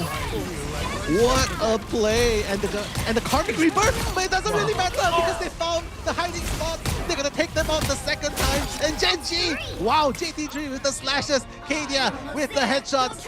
They are gonna take the opponents out for the second time, and the spawn is within reach. Oh The my point. god! Sullivan trying to hold it there. Going for the overtime. Last second, they have the overtime, but no one was there. Sullivan gets found out, and it's gonna be a 2-1 in favor of Genji. Genji was so crazy, right? Just like a shark drawn to blood. He spotted out where the rebirth was gonna be, and he instantly went in for the second time kill. Yeah. And that's why, just look, MVP. Previous game, Kadia. This game, Exu. These guys are not trying to outdo any other players. They're just trying to outdo themselves at this point. Yeah, each other and themselves, right? With the way Yeah. they're able to play this. And I'll bring it back to what you said in the first match. They're so good at revenge countering or countering. If you take it to like fighting terms, they're good at counter hitting. They see what you're gonna do, they make sure that you do it, and they just survive with their resources, then all come up with a counter punch. Case in being, before they found out that that Karmic Rebirth, they forced Rocco to go for the Galactic Legend. Meteor M gets countered, and then the JT3 was able to actually counter it and actually take out so much with his Meteor M. And they were just a step ahead at this point. Like, I think this was honestly such an incredible game, even though it was 2-1. Excellent back and forth, but you really see Genji adapting to anything that they're given, any adversity that they're given, and able to counter in any position. Yeah, not to take anything away from Lobelia. Lobelia is also very strong. Rocco, Felix obviously doing a lot in terms of trying to get the final hits, the elims. It's just very unfortunate that their matchup is a team that not only has a lot of experience individually, gifted individuals in terms of very godlike aims. Even as a strategist, they also have very good aims. And that says a lot, especially if you look at the scoreboard. If your accuracy is like 60-70% as a vanguard or strategist, that's saying something. That means 10 out of 10 times that you're hitting someone, 6 of them is definitely hitting someone, and that's going to accumulate into pressure, overwhelming pressure, and it just made Lobelia unfortunately is the one receiving the shorter end of it. Yeah. Case in point, not just Kadia, but the Tori, right? You were able to call everyone, it. right? The Tori was able to actually get so much eliminations on the board for them to push that first point from happening. And it looked like it was going to head to overtime at first point. But yeah, it's just everyone's so mechanically gifted on the side of Genji that I think whatever position you kind of put them in, they're still able to make things happen. So that's kind of terrifying to go up against, because if you think about it, you're trying to get them out of their comfort zone during the picks and ban. but if they have such a deep pool of heroes, it's kind of hard to do that. Yeah, but there's a saving grace to this. Despite the outcome of this matchup, right? This is the winner's bracket. Oh yeah. So it's not as high stakes that they would think it is. Even if one of the teams go down after this, they still have a second chance in life. In the Marvel Rivals Championship life, to go up against another team. So I feel like Lobelia can definitely get higher placing after this. It's just very unfortunate. If you go up against New Moon, if you go up against Genji, it's safe to say that you're going up against the best of the best at this point. So it's very understandable to get this kind of results at the moment. Hopefully they're kind of gathering information here, even though these matches are going Genji's way. And like you said, they do have a second chance at life, or I would say a karmic rebirth here in the tournament, that they can just come back at the lower bracket. It's totally fine. But yeah, I will have to say Lobelia doing a lot of work with the Adam Warlock. I would just say that, yeah, Genji is just so good on any position that they're put in. So hopefully Lobelia is going to find their groove in this next match. It's domination once again. It's not going to be any convoy mission. So it's going to be a lot of team clashes right off the start. Yeah, a lot of team clashes. And that's what we love to see, right? We love to see the battlefield going chaotic.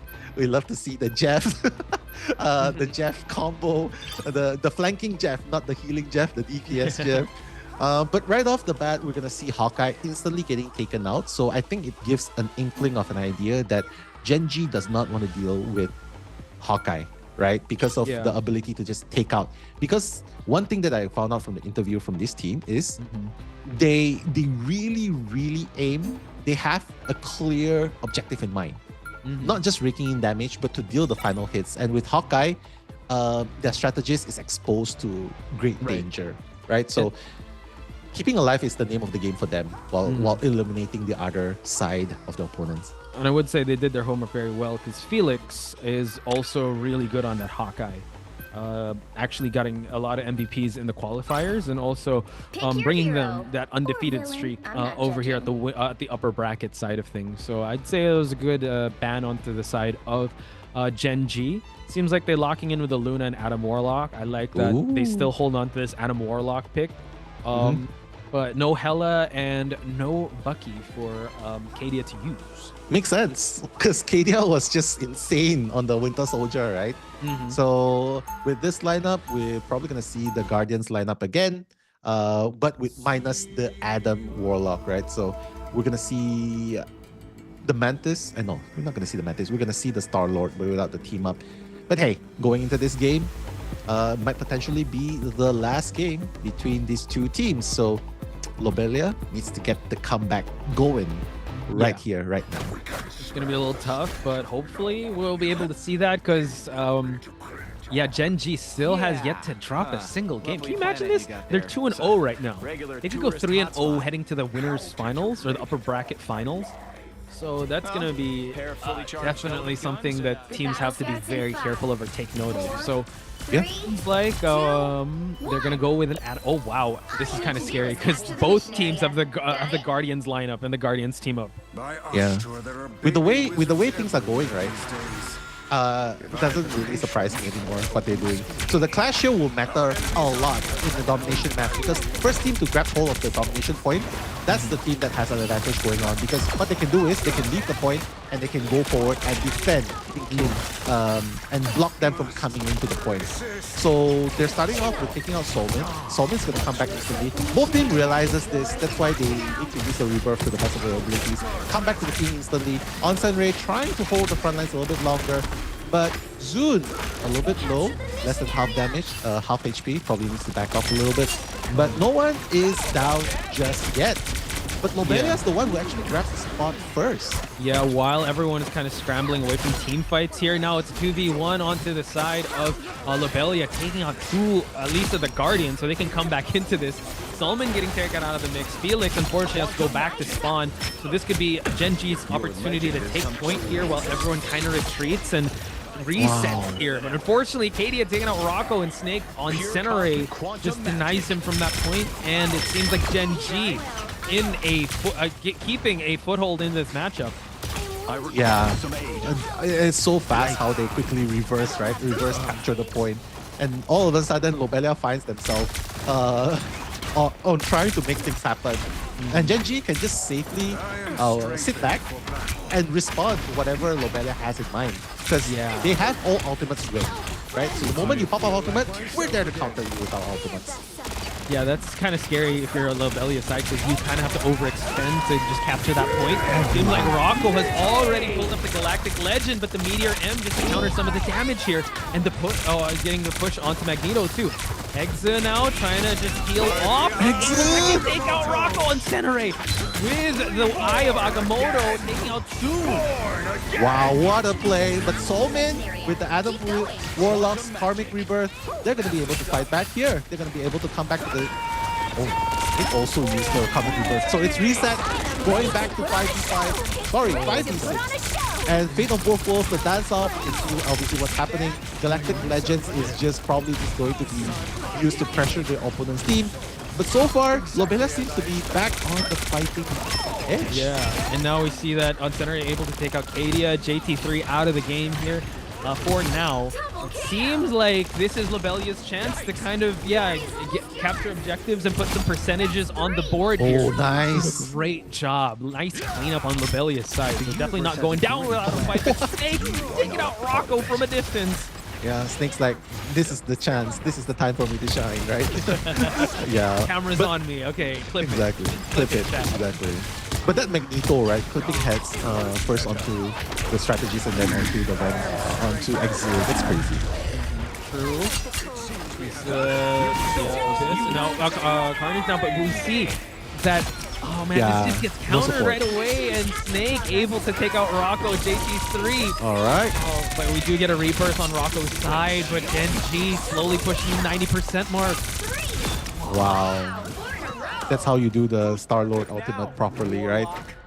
You can use it, but if you are not alive to use it, it doesn't make you invulnerable, right? You need your teammates to keep you alive, and that's what Exile has, but Rocco doesn't.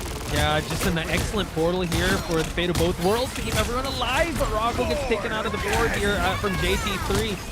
JT3 continuing on to heal off anyone right in the middle. They need to touch points, so they'll do it whatever they can. But Exa slowly building up ultimate once again. The Galactic Legend will come online, but Soulman gets picked off as he was trying to reposition there. He's going to cocoon right away, but JT3 is here for Kadia, along with the Galactic Legend of Exa forcing the defensive ult on Datori's side. Exa, oh my god, just clicking heads. Able to get a huge game off of Stellar Spaceport. Do you see how fast the Galactic Legends went back online? It felt like it wasn't even a minute. Right? I wasn't done talking yet. They're like, oh, Galactic Legends online. Like, again? What? Again. The Galactic Legends. Yeah, but honestly, I have to say right here, right now, guys, this team has yet to drop a game, has yet to drop a round. Yeah. A round, yeah. Just game fine, but rounds also. They're playing kind of flawlessly here. And Lobelia is definitely no team to look past. They had a pretty incredible run thus far, not dropping to the lower bracket, and they were able to take out Betrays on the upper bracket side. So, yeah, really taking the fight to Lobelia. They just need one more. This could be the match point, a round point for Genji to move to the upper bracket final. Yeah, they have no answer for Zune diving their backlines, right? Because they run a triple strategist lineup, mind you. Lobelia runs a triple strategist lineup, same as Genji. But the difference is they didn't have a Venom to dive their backlines. But now Onsen is going to move on to Venom, so trying to make it equal in a sense. Yeah, mirror match of sorts. Let's see if this will kind of interrupt the backline. But we see that Soon's already on the mission area. It seems like Onsenre has dived too deep. Okay, yeah, he's got to retreat. Okay, so at least he was able to, you know what, self-preserve himself. But now Felix, unfortunately, gets taken out by JT3. He's got the Guardian's Rebirth, so it's totally fine. But you're still adding more ultimate charge here. Rocco takes out Exa. Exa revives right away. Yeah. It's definitely going to be an active match on both sides. Exactly. Piece of the Abyss taking out Kadia. Wow, what a play. But Snake is there to make sure everyone comes back to life. Your fight is not over, Snake says. And they're going to come back, but Galactic Legends to greet them. What are you going to do? Oh my god. But yeah, the Snake that gets taken out, he's fine. He can just cocoon right on back. And it's Lobelia to actually win the first team fight for them to unlock the mission point. So it seems like Exit here trying to flank, but it seems like he needs to get into a better position, forcing Mantis for the ult just to survive here on Kadia's side. Yeah, what a play. Keeping alive.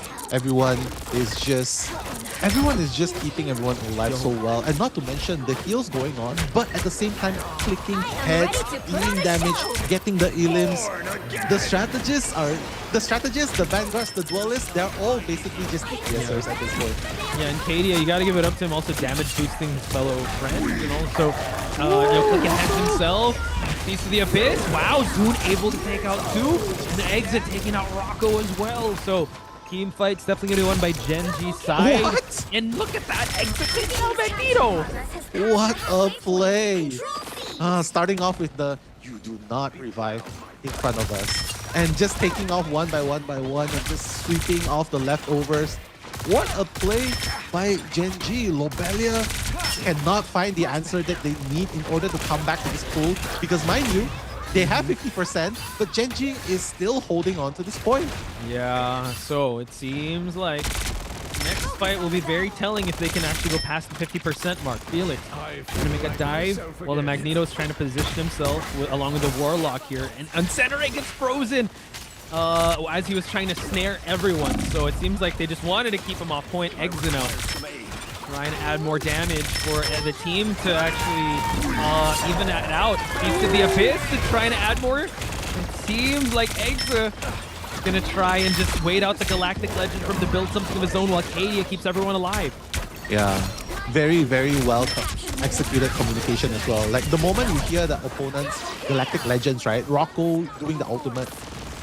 The shield by Magneto was instantly put on him just to ensure that he stays alive. And that's why they were able to counter kill all of them. Like, look at them. Even the strategist is rushing to get their share of kills as well. The shares of elimination, final hits. And this might be the beginning of the end with the portal coming in. Could be, because they're coming into this team fight with only the Mantis to keep him alive. Katie gets taken out by Rocco, but it's totally fine. He can come back into this team fight. But JT3 dunking down onto Anoy, forcing him to go for that cocoon. Snake taking out Rocco, just going back and forth. But it seems like Gen G is the one at the advantage here because they still have the point objective. And Magneto gets taken out by Zoon. Kadia takes out Rocco. No one's dying on the side of Gen G. This is scary. You go for Zoon on the Venom. Yeah, that's not gonna work. Yes, Feast of the Abyss, and with the damage amplifier, he was able to hold off the points so well. And there you have it, Poch. The flawless streak continues. Yeah, there's no other way to cut it, folks. That was a flawless run. The flawless run so far continues on the side of Gen G. They need a sponsor. If They really need one. Yeah, they're looking for one. If anyone's looking, please look no further than this team right here. Again, Lobelia, an incredible team. They tried their best to stay into this, but it just in the team fights, they just couldn't sustain with the excellent mechanical clicking of heads or the headshots that they're able to pull off, not just on the DPS side, but also on the strategist side. Like shout outs to Dotori and Kadia. Snake also just adding so much on the board here with so much final hits. It was incredible, but Seed's Exy here, incredible. Aside from being just the Mantis, he is so good as the Star-Lord. Yeah, that's just insane when you think about it. Like Star-Lord, the ability to dish damage is there, but only if you're able to track accurately, right? So I think by just looking at the accuracies of the players itself, everyone is, all the duelists are above 50%. I saw one with 59% just now. And, accuracy really matters, especially when you empty your clips. Because if you track the opponents perfectly and you empty your full clips, rest assured you'll be able to take out one person, right? Provided there's no shield and whatsoever. So I think that Star-Lord is really good, but very circumstantial. Like easily counterable by Magneto, but I guess we'll have to revisit the highlights to have a look again.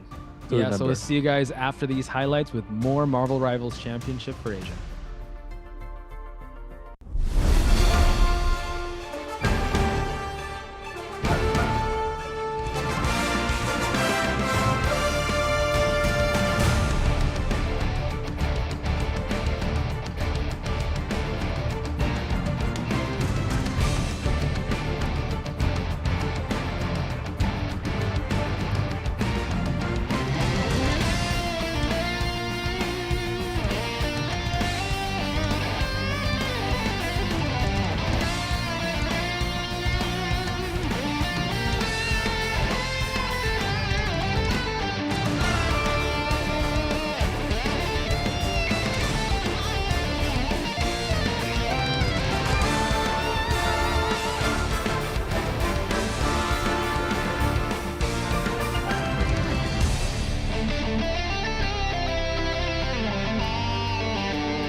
trapping all those fighting souls, but yet across the world I see you standing in my way.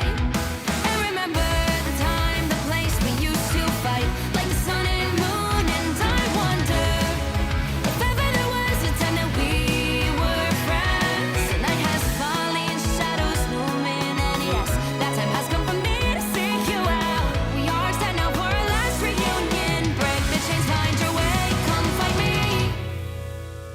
Do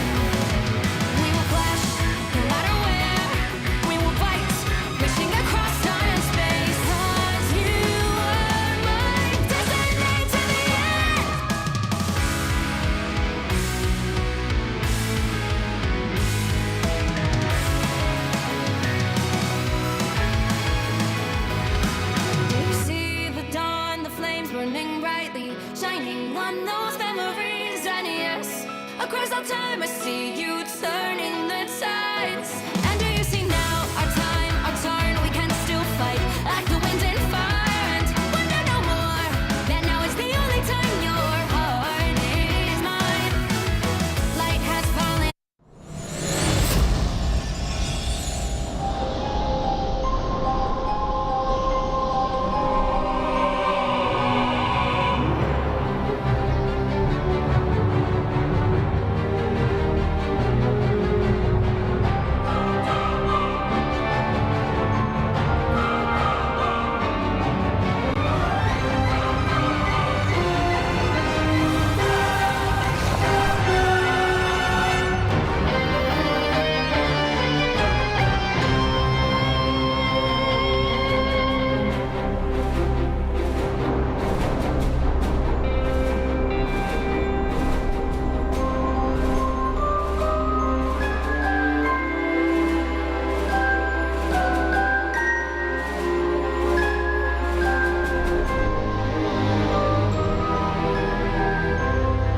To all our new guests from across the timelines, I welcome you to the Hellfire Gala.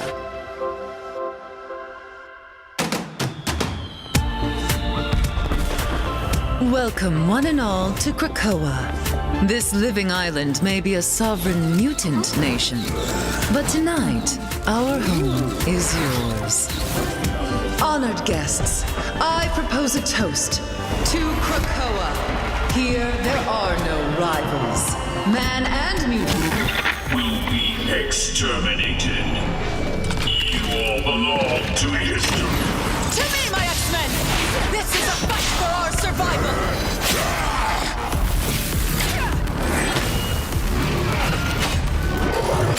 Then try to stay alive just long enough to see my way as the Age of Ultron begins.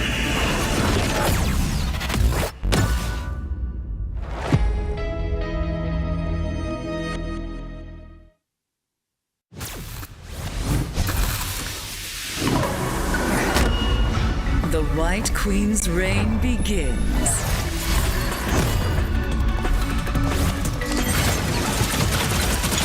You deserved that, dear. Mind Crush!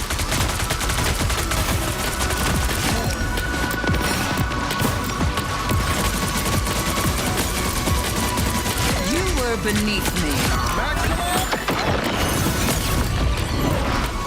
Impervious! Pathetic. How embarrassing.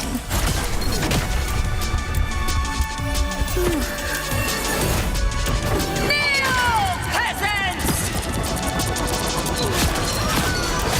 That's White Queen mind control.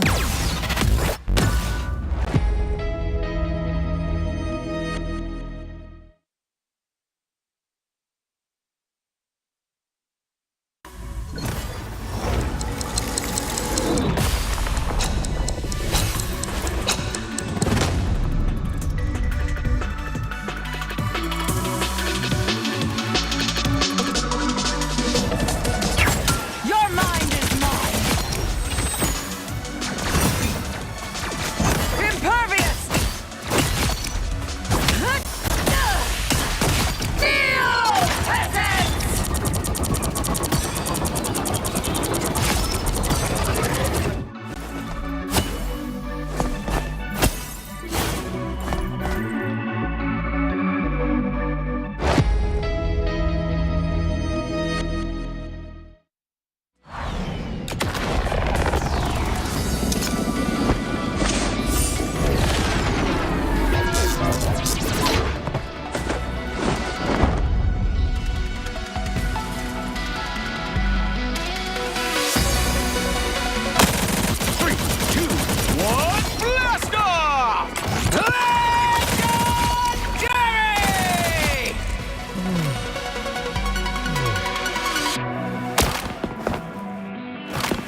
And welcome back, folks. You're watching the Marvel Rivals Championship Season 1 for Asia, and we are really getting into the thick of it. We are going to crown a champion this weekend, but we got to go through rounds 12 to 13 today. Nello Mello, how are you feeling so far? We saw some intense matches leading up to this point. Well, I think a lot of the matches are super back and forth, and that adds to the excitement as well. But for some teams, it feels like it's pretty much we sort of anticipate it, right? For example, the Gen G game. But next up, I think the team-ups, the matchups we'll be having next will be a super interesting one, which is going to be Legit L versus Lobelia. So second chance in life. Yeah, two of the matches we've witnessed so far, Lobelia not wasting, no time to rest. Having an intense matchup against Gen G, going up against Legit L, who had an amazing matchup up against Betrays. Let's hope that Lobelia kind of gathered their wits about them, because Legit L, pretty sure, is still riding on that momentum up against a match against Betrays. So this is a lower bracket matchup, folks. So there's going to be a lot at stake for both these teams. Yeah, but Legit L has to be feeling pretty good, right? Oh, yeah. They've gotten more rest, at least, compared to Lobelia, who has just finished a match. So I would say the moral victory goes to Legit L, simply because they move forward following a victory, and Lobelia moving forward following a defeat.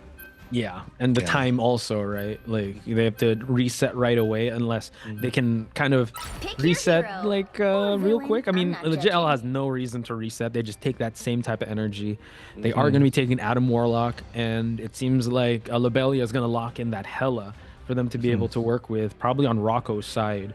But Domination, Royal Palace to start things up. And both these teams, well, it seems like Legit L had a lot of advantage when it came to domination going up against Betrays, and Lobelia unfortunately lost both their domination matches up against Gen G. Yeah, not to mention that they banned everything were duelists, right? Getting banned off the spot right there during the ban picks. So yeah, I mean, we will just have to see whether Legit L will be having an upper hand here, especially since you've put up a good point. They do kind of slay, especially when it comes to domination matches. I'm excited if Ripasuko is going to go with this Jeff pick. He's not. I'm pretty sure Mitch and Tom are going to go out of their mind if they see that. But unfortunately, shout out to Damn Kit Kat with DPS Jeff. Yeah, and G Beats, when we watched that offline, that was so crazy. But right now, Legit L versus Lobelia here at the Garden in Idrisil. So let's see, the Groot's out and about. Rocco, interestingly enough, well, goes back to the Adam Warlock. I thought he was going to stick with that Scarlet Witch to get that team up with Magneto. Yeah, probably. I mean, Scarlet Witch is not really that good. In terms of, like, you know, that's the damage over time, but what you really want is not to build damage slowly. You want that instant burst, right? So I guess this is the right call. Like with the Karmic Reverse, we've seen how much value there was in bringing teammates back. But so far, I would say Legit L's lineup looks pretty good since the walls are going to be able to block more angles compared to Lobelia. Yeah, number 24 taking out Rocco, but he has that cocoon to go back with. It seems like it's Legit L to take out two of the heroes, three opponents on the side of Lobelia. So now, it's, Legit L doing a good job capturing the first point here, but it's not how you start, it's how you finish. Rocco trying to put in more damage here with that right click.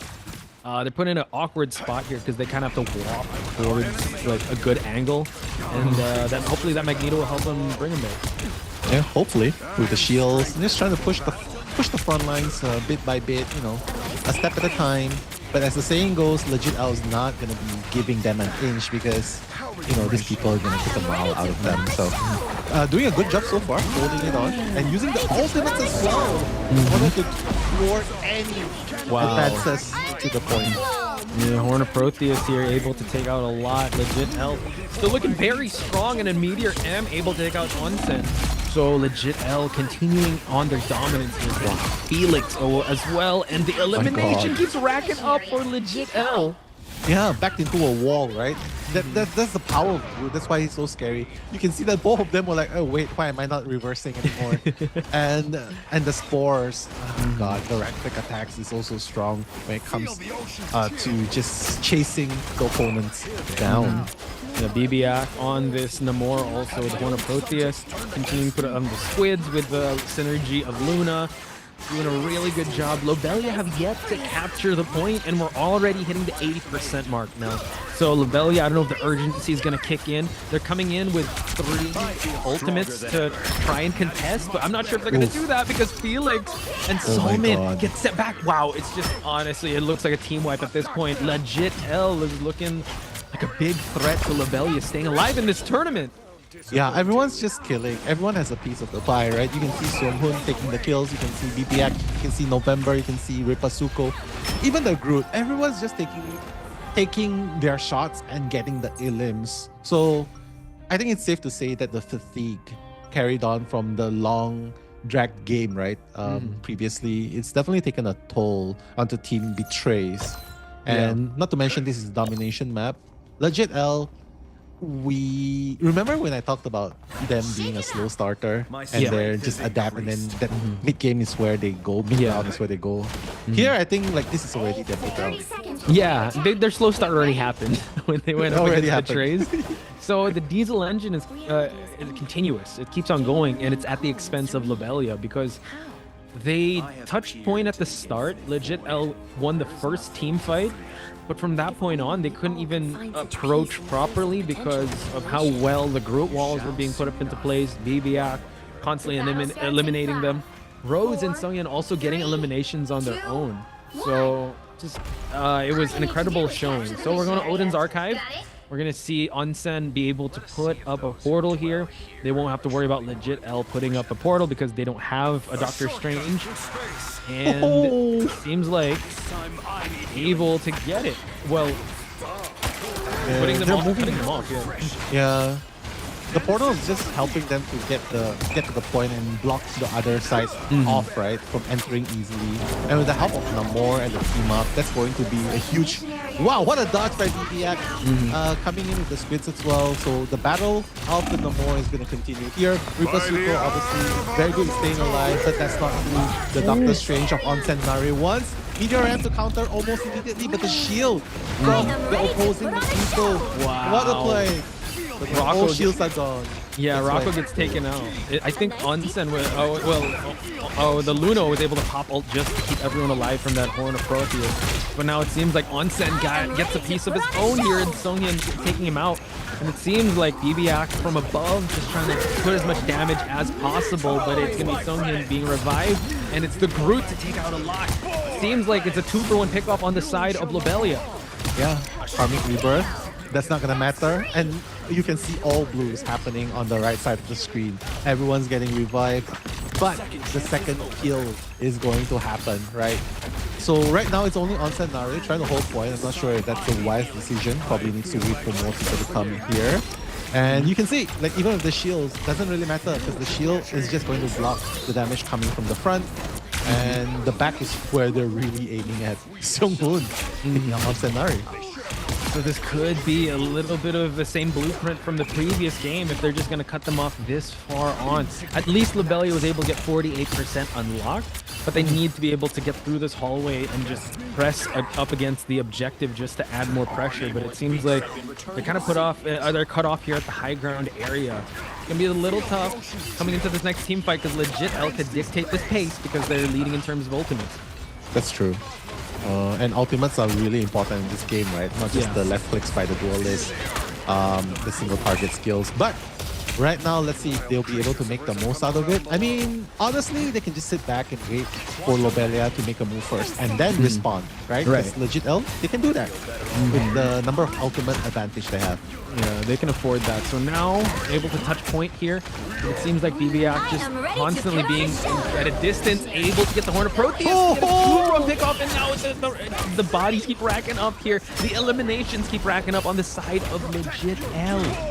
Where are you going, brother? That's what he's saying. But the Karmic Why Reaper... are you running?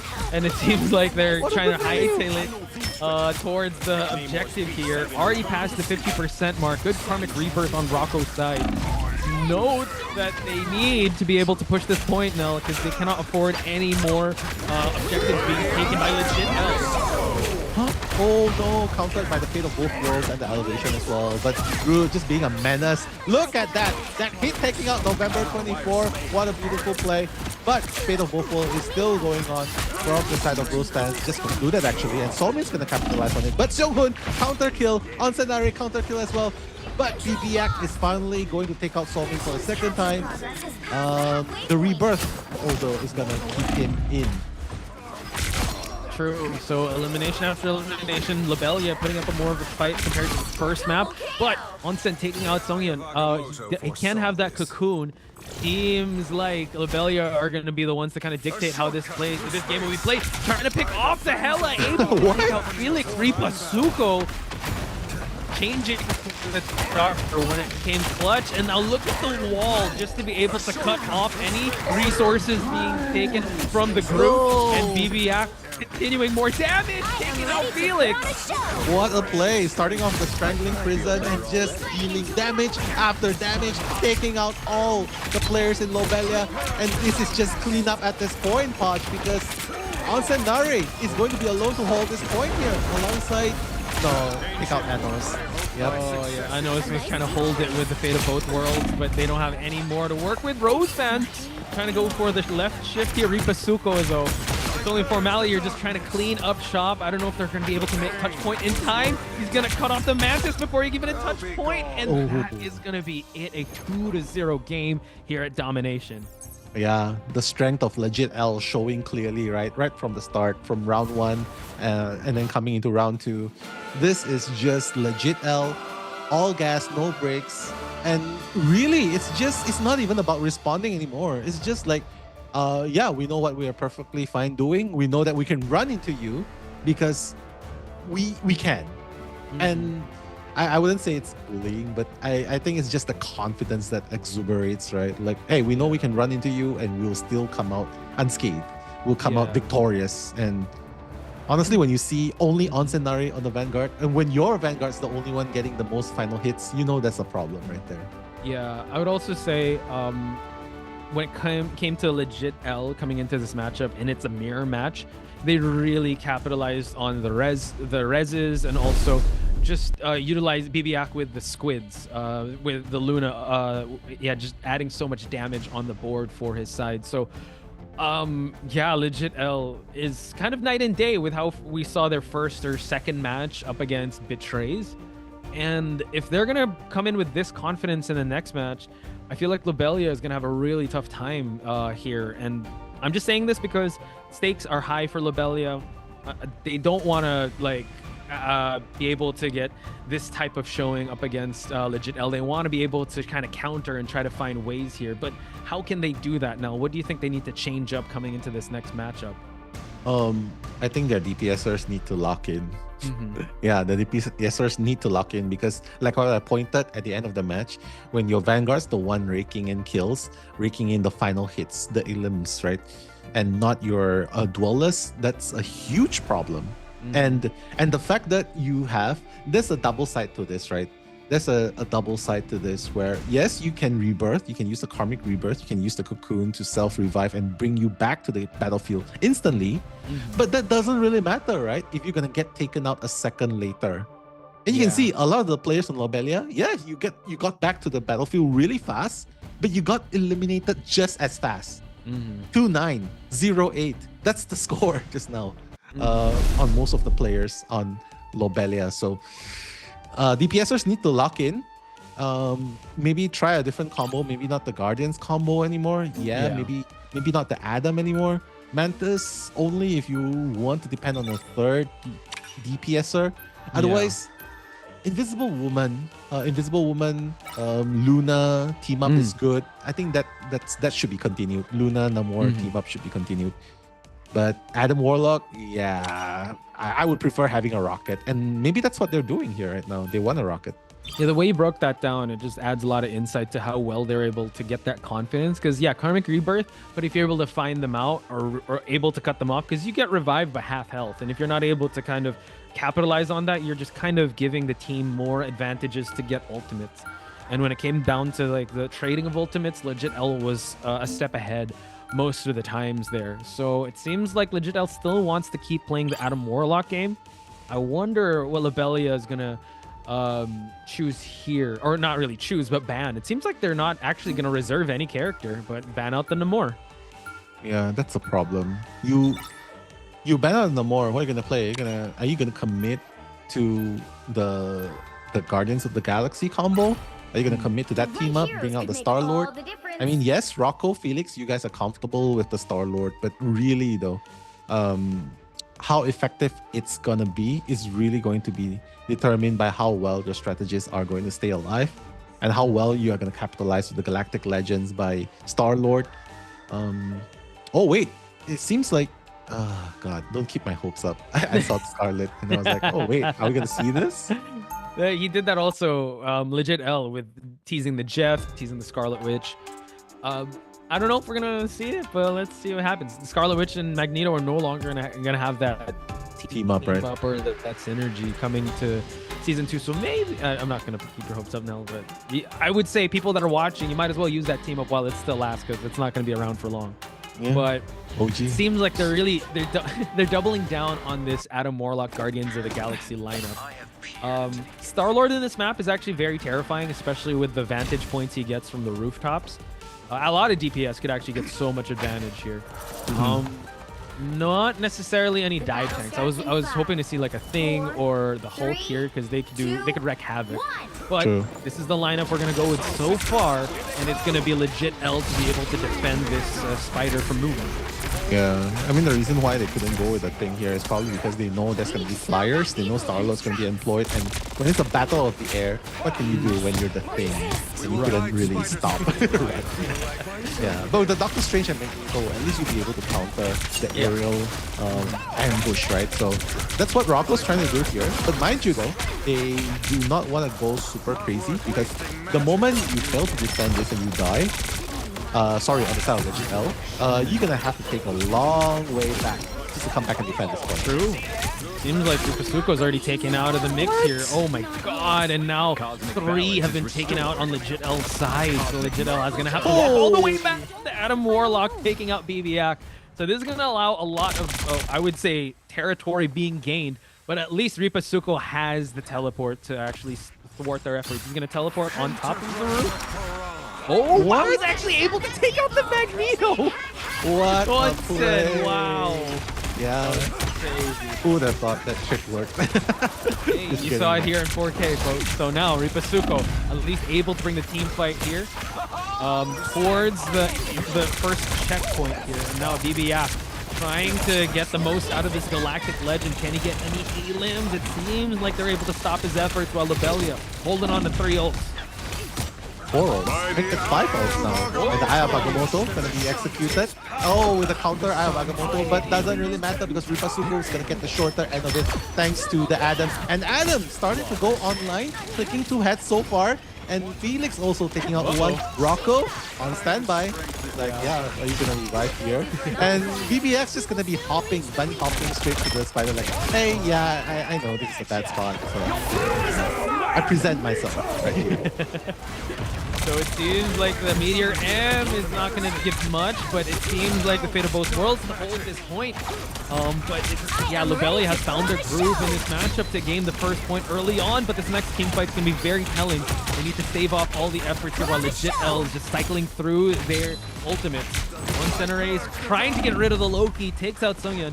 And now it seems like Rose is going to stop dancing. The DJ is going to send her out of the dance floor, but Ripasuko, November, and BBX taking out what they can. Yeah, trying their best to just push back and just like not try to let them run all over them, right? Because they know that they are capable of defending. Here, Lobelia's offensive power is definitely going to be part of the advantage due to the side they're starting with, right? But hey, it's a pretty good thing that Legit L quickly recognizes the strength that they're trying to bring in. And fortunately, taking them out is going to make them reset all the way back to the spawn area, and they're just gonna stop here and try to stop them from going forward. This is a little tough. There's 60 seconds left onto the clock, and they still got to march their way back into the objective to be pushed. Rocco now trying to create some flanks. Galactic Legend, let's see if it's going to get countered by anything, and now we see that Magneto takes out Adam Warlock. Meteor M to take out Munson, and my goodness, the patience for him to put up that Meteor M. But let's see if it's going to get countered. Able to get the dunk, no one's there, but Ripasuko gets a huge eye, takes out Solman in the process. What a play. The counter, Eye of Agamotto coming in. Bit of both worlds is going to be employed by Anos, but let's see if he'll be able to keep his teammate up alive and longer because, mind you, the clock is ticking. 10 seconds left. Galactic Legend's going to be employed, but let's see if they'll be able to hold the point much longer. Suko BBX taking out 2 for 1. Make that 3 for 1. Lavelia not looking too good. It's the final seconds, and no one is stepping onto the point on the attacker's side, and BBX is going to run rampant here. Wow. What a play right there. And this is just a really bad sign for Lobelia here, because that's such a short distance that legit L will be able to push out. I mean, Lobelia could duplicate that same type of magic, but it was just once that they were able to stop the first 2 team fights and kind of figure stuff out. I think when Ripasuko went to the Doctor Strange, that's when things really turned it up for legit L's side. Yeah, it's gonna be a little tough for Lobelia because they were looking kind of good, and then all of a sudden, once they got cut off and they got spawn disadvantage, they couldn't just push that last 3/4 of the way to get to that first checkpoint, and it's gonna be a little tough on Lobelia's side to try and ramp their way back into this. So they need to really hunker down. And Rocco considering the thing, but no, it's going back to the Magneto. Yeah. This is really sad to watch. I mean, kind of upsetting to watch because this is a situation where they are forced to rotate their main duelist into a vanguard. It's like saying, hey, this is not working. Let Onsenare be the one to be the DPS, the secondary DPSer. And you know Onsenare has been doing great on the Doctor Strange, right? Yeah. So unfortunately, Rocco will be going towards the Vanguard role. Let's see if this is going to make things a little bit better because Lobelia needs to make some change happen. Wow. Let's see. Felix immediately gets picked off by the Magneto. Shifting to the E with the that was a very aggressive play, I'd have to say. But now it seems like, yeah, Felix is gonna have to walk all the way back to the point here. So this gives them the team the numbers disadvantage as they push out of the point. Yeah, I'm not really sure what happened just now. Like, is that like a anger rush in? Because they were basically still in their spawn point, and you are not invulnerable, right? Yeah. But moving on forward, yeah, it seems like they're trying to push the lines over. BBX the Okay. one. Oh wait, Felix, second time's a charm. Yeah, all right. So that's, I think, what he was trying to go for. At least he was able to redeem himself. But BBX getting revived right away. And look at the piece up here on the side of legit L. Taking out the big tank. And also Rocco as well. Sorry, Rocco is the tank, my bad. Rocco's the tank. Yeah, he needs a little bit of getting used to. But now he's the Spider-Man. And BBX wasting no time with the Galactic Legends. Taking out one, taking out two. And let's see if we'll be able to take out the third one because Spider-Man is his target so far. And he'll be able to take out Rocco and Spider-Man. Jeez. What's going on, Rocco?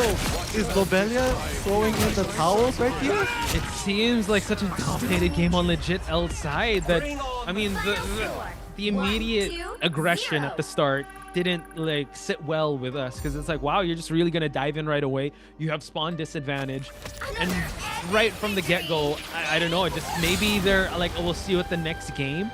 But we can't take anything away from legit L. They played so dominantly that this next match with Convoy, which usually goes for much longer, they were able to actually just push past for them to get the 2-0 advantage. Yeah, that was a very, very strong showing of what legit L could do, right?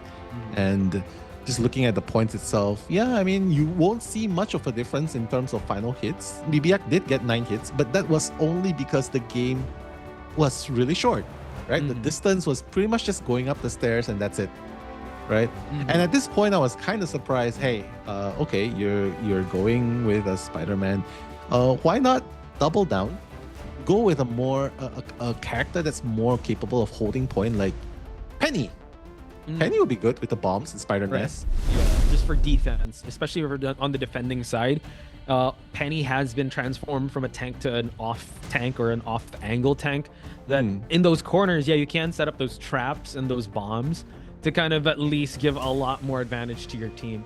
So I would have to say, you know, Lobelia, fight back. If you guys are fans of Lobelia, really cheer them on because they want. I mean, I want to see this go all the way, but it seems like legit L, like you said, really not holding back their punches and really just taking it to them. Seems like a dominant game so far, and if they continue on this trajectory, they're gonna keep their tournament lives aligned. While Lobelia, yeah, hopefully in this next performance can kind of change the tides or come up with a strategy that they're comfortable with coming into, I believe when it's a match point, it might be domination. That's going to be the next one. But yeah, it seems like Legit L found their groove. On their groove indeed. And here you want to play, right? Since I saw the Spider-Man, okay, why not ban the Namor? And go full dive. Go full dive, right? Venom, Spider-Man, and then you could you could even double down with the Penny on the defensive side, right? One person holds down the fort, the other person dives the back line. Two person actually dives the back line. Yeah. Yeah. And So one holds point. Yeah, that's gonna be an interesting one. Might as well, you know. Let's see. It seems like Legit L still holding on to the Guardians Adam, right? lineup because why not? They had tested. so much success, especially in this matchup, for them to be able to get karmic rebirths and continue on with their offense. But now it seems like they're reserving the Hela, possibly to put onto BBAC. Oh wait, reserving it for Felix, Rocco, Felix. I think it's Rocco. Rocco Felix, like they go back and forth between their DPS. Rocco usually goes Hawkeye, Star-Lord, while that's Felix, and then Rocco goes Star-Lord, Hela, Bucky, and Namor. Yeah. Well, they're banning Doctor Strange now, so I think it's safe to say that they give huge respect. They heard your dive Pasuko's comp. Doctor They're Strange. like, yo, let's eliminate the Venom. Oh my god. Did they really hear? Pretty sure. They're like, what? They want to do that? Maybe they saw that the Spider-Man, like, you know what? We need one more game. Let's really go all out here and not leave anything up to chance for any dive or any like wild cards to come out. I mean, you can go Black Panther. I don't mind. Black Panther, Magic. It's sad that we don't really see much of Black Panther or Magic in this sort of comp because it is a pretty good character to pick if you want to dive the back lines. Sure, it's not the standard, the usuals, the most picked, but it will make things interesting since Lobelia, this is pretty much your do or die situation. Yeah. Might as well go out of the bank, if you get what I mean. Yeah. And clip that, chat, if you're able to get like an insane 5 elimination with Black Panther. But it seems like they're going to be going with... Well, we don't know yet. They're still going to go back and change things up. I don't know if they're going to go with Iron Fist. Yeah. I'm just... Since we're talking about the Guardians of the Galaxy lineup, right? I'm trying to figure out if any of these Star-Lord players, BBAC, Rocco, Felix, if they can match up or more or less on par with Brooks, the supposed #1 Star-Lord. Right. I'm trying to think. Maybe in time we're gonna find that out, but right now it just seems like Legit L with the Thing, and we also have Ripasuko on the Magneto. Rocco taking out Songyun. Okay, great pickoff there on the side of Rocco. Yeah, someone's like, yeah, this is not me. I am not me. This is just my illusion. But no, he's gonna take out the second one, Rocco. Maybe Hela's the calling after all. Could be. A third one, a fourth one. Rocco coming online. And Ano's also putting some damage onto the board there. So following the ghost of Adam Warlock there. So good first take onto Lobelia's side. BBAC now gonna try to go for a flank, but we do see that the Hela was ready. At least the BBAC has the escapability of that Star-Lord. Seems like they're being chasing down, but it seems like Legit L is gonna have Captain America on Dreamer's side. Yeah, Dreamers, Captain America, maybe you need the side of justice. Maybe that's what they really need. Maybe that's the vanguard they made along the way, right? That they really need to use. So let's see if that's going to be a good choice right here, because Rocco flying all the way up, super aggressive, going against What? She was so low. She was so low. Yeah, I'd have to say, I think Rocco is finally, all right, got the confidence of the Hella. Now we see that Lobelia with a Kraken impact here, able to regain it back. Bibiak going for the ult just to eliminate the Hella. Now trying to continue on the damage, but the Meteor M to counter it, but no, Bibiak takes out 4. What is going on? Chaos on the battlefield, just taking out one after one after one. With the Karmic Rebirth, it's not going to be enough. Coming back, they're going to be cleared up by November 24 as well. November 24 is going to finally go down, but oh my goodness, even with all that trade-off, it's still going to be a 5v5 matchup in the middle. Yeah. But Seonghun looking to make the score a little bit different. Trying to just keep reviving, keeping their vanguards alive. Ripasuko taking out the Bucky. And now he's going to try to flank away here. But at least they were able to stop the bleeding here. So now Lobelia really not going down quietly with an 80% to boost. They need to try to push past this to just force more games out of Legit L. Hopefully they do that as they make their way out of this tunnel. I mean, this is a very good spot for Lobelia, right? They're already at 80%. They might as well try and make something happen this round instead of just losing it. Because it would be a really big hit to the morale, right? Bibiak, oh no, taking out Rocco, the one that's actually making more and more impact in this game. Remember what you said about Legit L? Once they figure out a team up, they're able to play more confidently. So maybe they're still trying to adjust to this Hella lineup, but it seems like they're about to hit the 40% mark, and Rocco is being ticked off one by like slowly but surely. Oh my god! Oh, gets taken out by Rocco! What a play! And he had Galactic's Legend right there, right? He had Galactic's Legend getting taken out there. Oh no, wait. That's Almost. Almost, yeah. So unfortunate, right there, he'll be taken out of the fight. But coming back to the team, I mean, they can manage it. They can do it really fast, especially if you're a flight character. But here, Ripasuko holding the ground with Captain America with the boosted armor. Let's see if both these tanky characters will be able to hold on. Ripasuko. Whoa! Able to get the pick off onto Felix, and it continues on. Rocco able to get November 24 out of here, but the rebirth is going to be done. So Legit L still holding on to point while Ripasuko takes out Rocco. Quite unfortunate. Scrambles on the side of Lobelia because Legit L is dominating the point right now. Going to push past the 80% mark, and we continue on with the dominance here with the Captain America adding more eliminations on the board now. Not looking too good for Lobelia. They need a last stand, and they need it now. Yeah, the Freedom Charge, the Justice Warrior, Captain America definitely doing a lot of plays here. Not to mention that Ripasuko, even on the Magneto, pushing the opponents on Sangnari's Magneto off the cliff. So this is where things get very interesting. Over time, it's going to be happening. All right, Goddess of Death versus Sing. All the ultimates are going to be dished out. Let's see who will survive. Nice on, well, self-preservation on Sunghyun's side, but now Unsen able to get the 4 and just bullying him out of the way. Cracking impact. Bound here, able to get it, and now control was lost and move towards Lobelia's side. Oh, not bad, not bad. They're able to regain back the control. It's already at 90%. So I guess one more fight is gonna settle it. Ripasuko, you know, despite the Iron Curtain only being 1.5 seconds, it's still enough to stop the Thor's epic, right? So let's see. Ultimate's gonna be ready on the God of Thunder. Let's see if we'll be able to use it here. The God of Thunder. Antanari. Oh no, Meteor M taking out Meteor M! Ripasuko taking out 2, and now God of Thunder, but we do see that the Luna was able to keep most of them alive. We do the Karmic Rebirth, but can they stay for long? Ripasuko taking out more and more of the ops. And it seems like the numbers game is going to be on Legit L's side for them to take this point.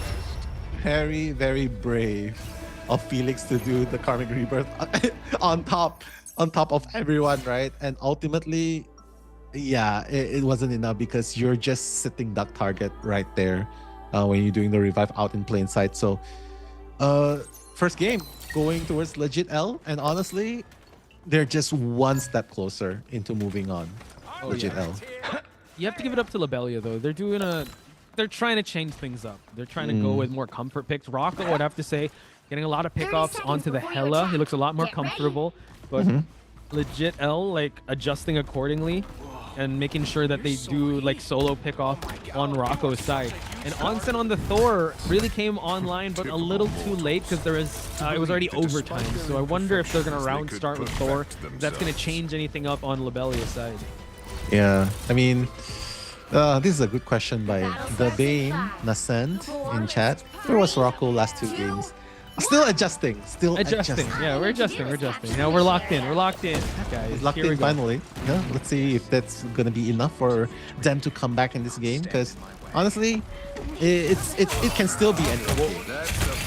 Through high ground across fire, I'd have to say, on Thor's side and Cap's side.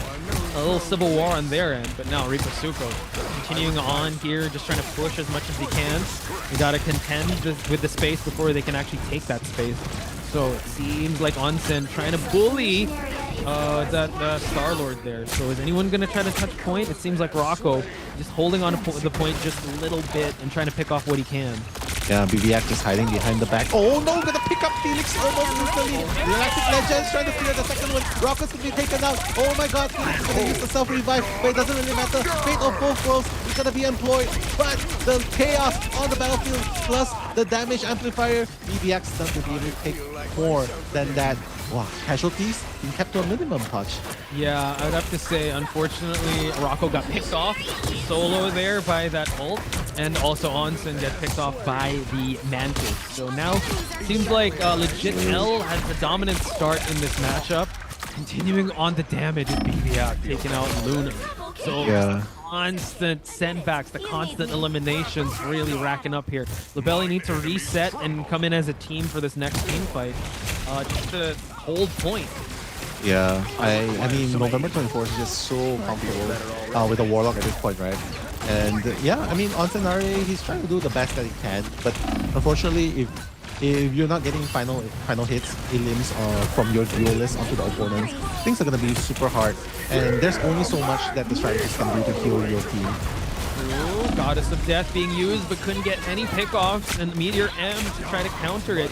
Seems like Lobelia has the Meteor M to work with to try and get some pickoffs, but they do have some support ults to keep everyone alive. BVF now going for Galactic Legend, forcing the Meteor M to actually be pulled out. You see a bubble to keep Ripasuko alive to take out Rocco. Oh my god! In the middle of Karmic Rebirth, he's gonna take out everyone. That's BBX, the shark that smells the blood in the sea. And just like that, they're gonna continue their stand onto the ground. Yikes. But Rocco and his trusty teammates, Hey. wow, gonna take a double kill right there, keeping the hopes of Lobelia alive a little bit longer. They are the Guardians team up, so Solomon taking out Ripasuko is actually pretty good. BBF now trying to create angles, trying to create space, and goes for that E to send Luna back or KO Luna, and also Rose eliminating the Thor. And it's such crucial timing here, Nell. I'm not sure how Lobelia is going to try to come back from this, because Captain America trying to push and bully his way away from the objective. Yeah, you know it's really hard to play when you have a Captain America with a shield up rushing towards you, and BBX just going to seal the deal with Galactic Legends, taking out one, maybe taking out the second one, but ultimately just pushing everyone out of the point. Not even gonna be an overtime patch, and 100% pull up. Legit L. Yeah, it's terrifying going up against them. I think their match with Betrays, they were kind of getting used to the groove of competition, but they really came online, unfortunately, at the expense of Lobelia. So big shout outs to Legit L, and we do have to say our goodbyes and give our respects to Lobelia for giving us such amazing games in this matchup, and Ripasuko getting the MVP with the Spider-Man pickup towards the end. Yeah, what the hell? I think he just wanted he wanted to flex that he got the skin. That's it. So. Okay. Yeah, that's good. Yeah, so I mean, if they win this, the more that they win, the more prize money they will get. Yeah. Well, the more money they're gonna spend in the store. So win-win situation. Yeah. But ultimately, Rocco really did stepped up to the plate. But it's just very unfortunate that, everyone on the side of Legit L is pretty much just running over them. And there's only so much the team of Lobelia can do. But super, I just want to give a super shout out to them, because they definitely persevered all the way until the end. And to get to round 13, that's not an easy feat for anyone, any team. True, and considering that with Lobelia, they've went undefeated in this tournament. Unfortunately, they had to face two strong teams in Genji and also Legit L, after Legit L was able to gather up that momentum in the previous match. So again, big shout outs to Lobelia. Hopefully we'll see more of them. And you know what, Marvel Rivals Esports just kind of started this year, so I'm sure this is just a footnote or even a chapter in their team. So hopefully they still stay together, and hopefully we get to commentate and watch and appreciate more of their games, especially coming into season 2, because that's going to be a very exciting meta now. Yeah, exactly. And according to according to the recent news, right, with the recent updates, we've heard from Guang Guang as well that, shout outs to Guang Guang, the GOAT, right? We're gonna be seeing a whole lot more of bigger tournaments. So I'm just excited. I'm just super excited to wait and see until Marvel Rivals take off all the way up to the international level with its leagues. Just showcasing powerhouses, not just from from EU, from EMEA, from Asia, from Oceania, just everywhere. Just bringing everyone together.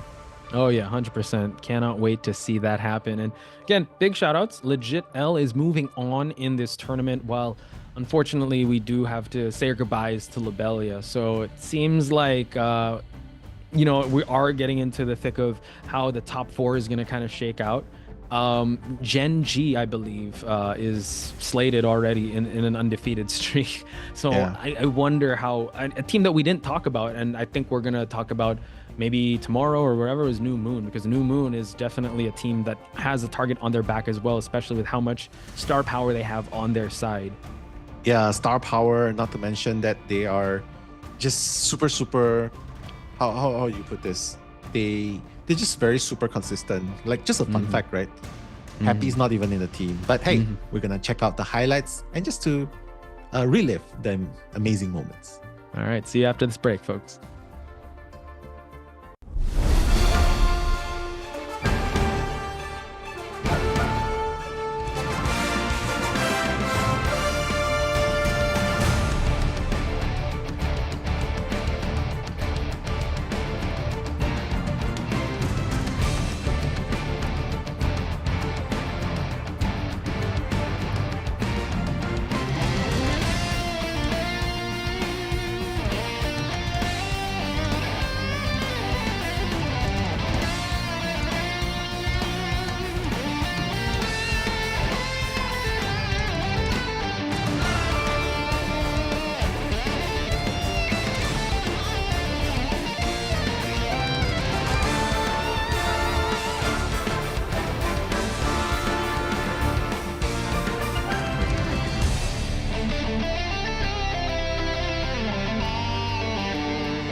trapping all those fighting souls. But yet, across the world, I see you standing in my way. And remember the time, the place we used to fight, like the sun and moon. And I wonder if ever there was a time that we were friends. The night has fallen, shadows looming, and yes, that time has come for me to seek you out. We are set now for our last reunion. Break the chains, find your way, come find me.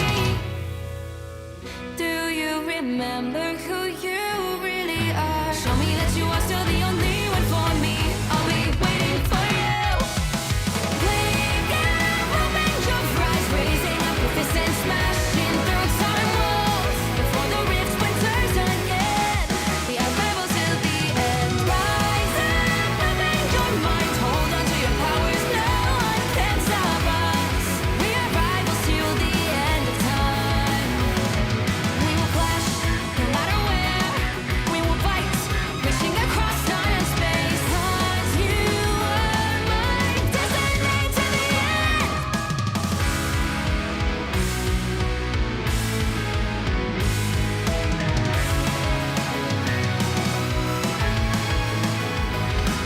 You see the dawn, the flames burning brightly, shining on those memories. And yes, across all time I see you turning the tides. And do you see now our time, our turn? We can still fight like the wind and fire. And wonder no more that now is the only time your heart is mine. Light has fallen, darkness grows, and yes, we fight for our destiny and fate. New days smiling for the past and future. Break those chains, lead the way, fight with me. And when you wake up, open your eyes, raising up your fists and smashing through time walls. Before the rift splinters again, we are rebels till the end. Rise up, open your mind, hold on to your powers. No one can stop us.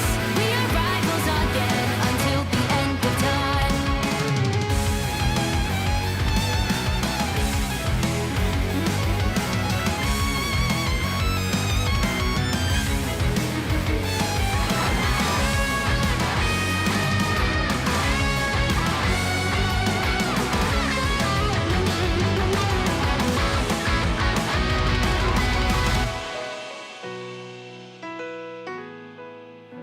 Show me that you are still the only one that matters for me. I'll be waiting for you. Wait up, open your hands, holding on to your heart. Look inside you. Can you feel it? The sparks in you. Add it up, unleash it up. Wake up, open your eyes, raising up your fists and smashing through time walls. Before the rift splinters yet again, we are rivals till the end. And rise up, open your mind, hold on to your powers. No one can stop us. We are rivals till the end of time.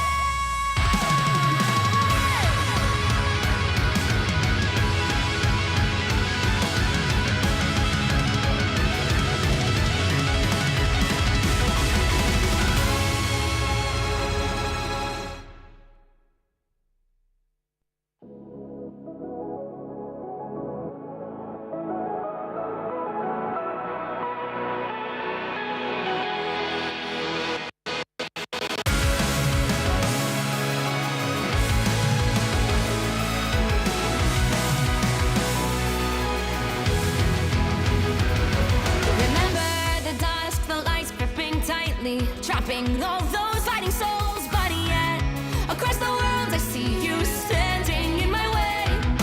And remember the time, the place we used to fight, like the sun and moon. And I wonder if ever there was a time that we were friends. The night has fallen, shadows looming, and yes, that time has come for me to seek you out. We are set now for our last reunion. Break the chains, find your way, come find me.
our new guests from across the timelines, I welcome you to the Hellfire Gala.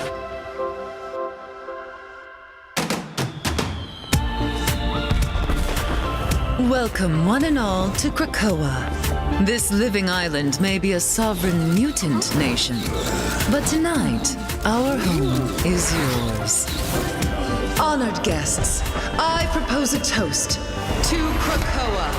Here, there are no rivals.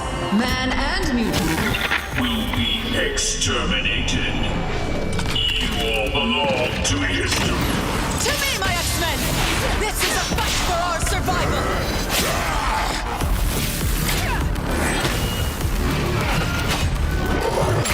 Then try to stay alive just long enough to see my way as the Age of Ultron begins.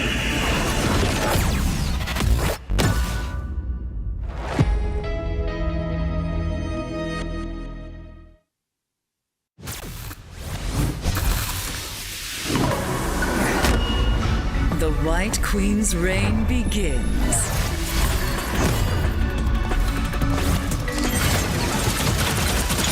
You deserved that, dear. Mind Crush!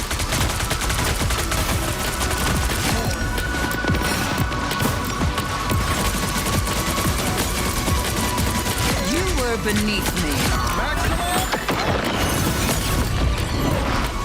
Impervious! Pathetic. How embarrassing.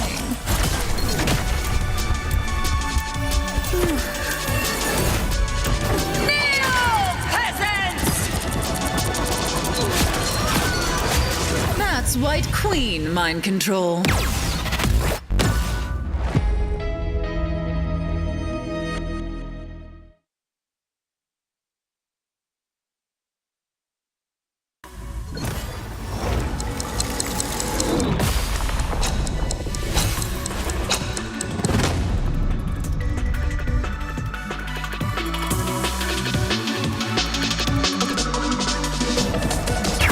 Your mind is mine.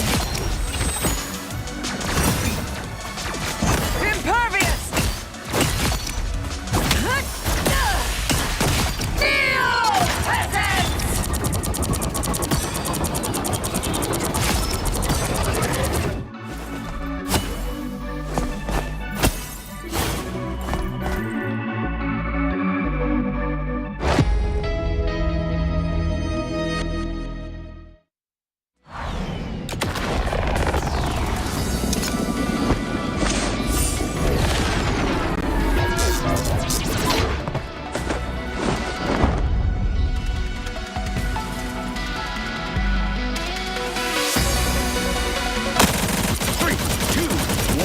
Blast off! Let's go, Jerry!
To all our new guests from across the timelines, I I welcome you to the Hellfire Gala.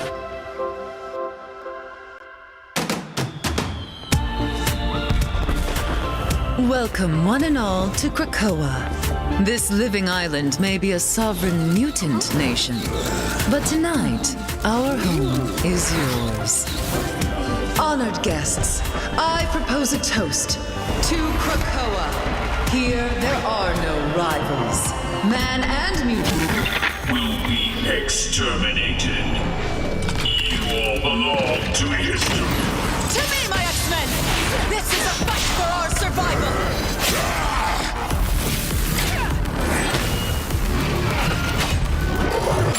Then try to stay alive just long enough to see my way as the Age of Ultron begins.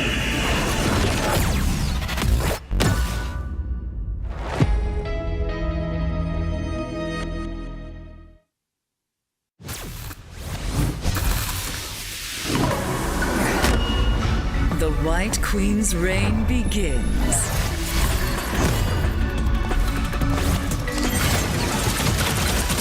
You deserve that, dear. Mind crush!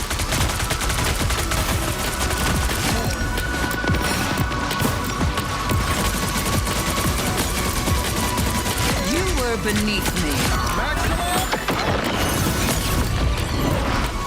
Impervious! Pathetic. How embarrassing.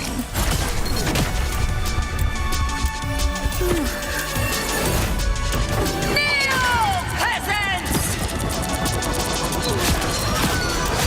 That's White Queen mind control.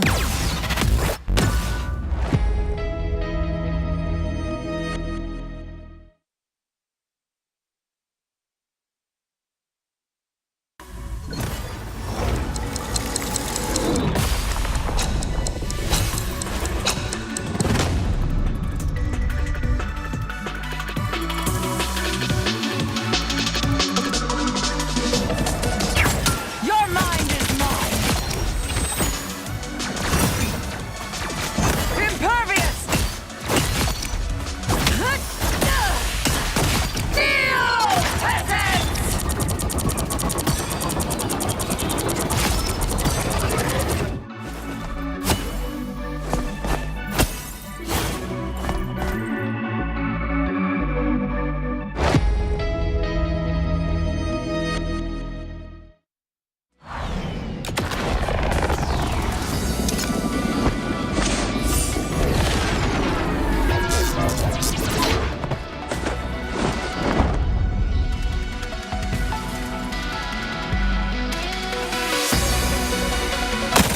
Three, two, one, blast off!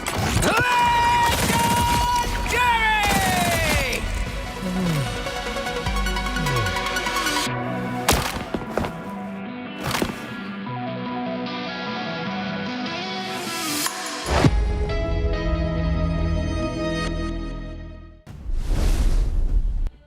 Welcome back, folks, to the Marvel Rivals Championship for Season 1 for Asia region. Potch Spice and Elamelo keeping you guys company and at your service for this next couple of matches, because now we've been saying goodbye to some of these teams.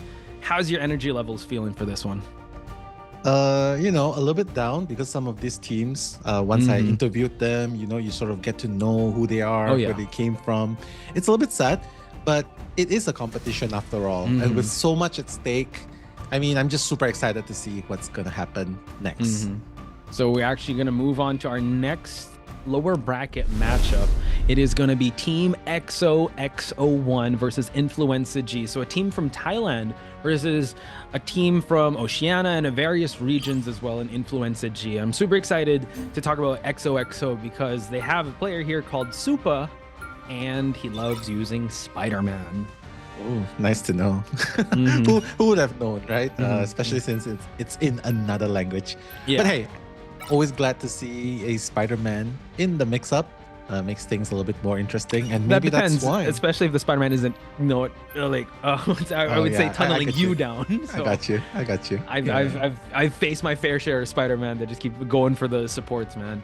But Annoying, man. if anything else, let's hope that we do see a Silence, also a really known tank main in Thailand, Prime SQ, a really good DPS person, going up against Influenza G. I'm excited to see Rib and Six go off because they're the DPS duo of Influenza G. Yeah. But from this ban and picks, right, it seems like Influenza G has relatively done their homework as well. Banning out the Venom, which is also, of course, the bane to their existence, right? With the team up with Spider-Man, and picking up a Namor for themselves just in case XOXO decides to persist with a Spider-Man pick. But can I just say, XOXO, before this game in lower brackets, they have yet to drop a single game, and going up against New Moon, Yeah, the score was actually really close, right? it was. And we were just talking about how New Moon is a team to look out for. So the fact that XOXO went the full games with them and really went back and forth with them says a lot. It makes me question also, like, if you really went all out then, do you still have something left in the tank to go up against Influenza G? Because Influenza G went up against Kanga Esports and went up with a win. So it could be the same thing with Legit L. Like, maybe they're really confident with their performance. So we have to find out and see how this matchup's going to play out. Yeah, going 100% is almost impossible, especially if you're playing a tournament the entire day. It's almost impossible to keep your performance at 100%. But hey, coming into this game, one thing that's very interesting to see is definitely Jeff, the Land Shark. So, Well, oh wait, we always call it out, and just like I called out Supa, he's going with a Mantis, because originally he also went with Namor, so maybe they did a bit of team ups, or they scouted him out. So it seems like they're going to go with the Guardians lineup to go up against Influenza G, who's already touching point. Missionary hasn't been unlocked yet. Prime SQ has already set up a really good crossfire. But Six is staying in the distance. Flicky Minaj, one of the highlights of the previous stream here on that Hulk. Let's see if he's going to get any picks off here on the back line. yeah, you gotta watch out for the two DPSs. Rip and Six, two of the duelists. Like a lot of kills under their helm, and that's how they actually took out Kanga Esports as well, Rips and Six. But on the other hand, XOXO, Prime SQ is also a force to be reckoned with, because he's the reason why he's also one of the reasons why they were able to put up such a fight against Uprise. So here, no casualties yet, despite the points they unlocked. As you say that, Prime SQ in silence, correcting us commentators. As we see Prime SQ making sure that his Galactic Legend is going to get its full value. And now just constant eliminations on the board for XOXO. And they've already captured the point. So a bit of a delay when it came to, more eliminations. But hey, they'll take that. So now they have to kind of recuperate here while Rib has to hold this angle. Exa is going to have to, back away here. So the threat of the kidnap is always real if you're going up against a very formidable bucket. True.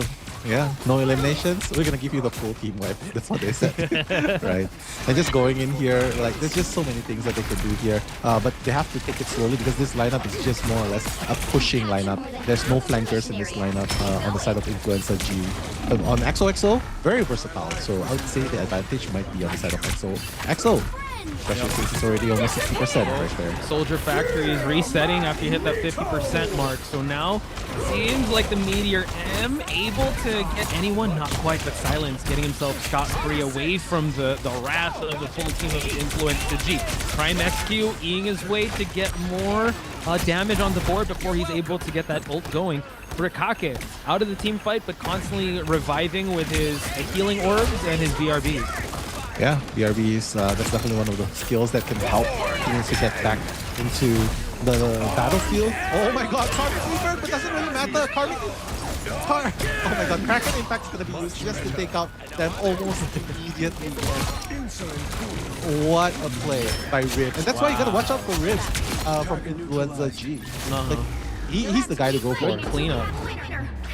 Oh yeah. And they at least able to maintain that control. Even at the 99% mark, at least they were able to kind of get into that groove of things.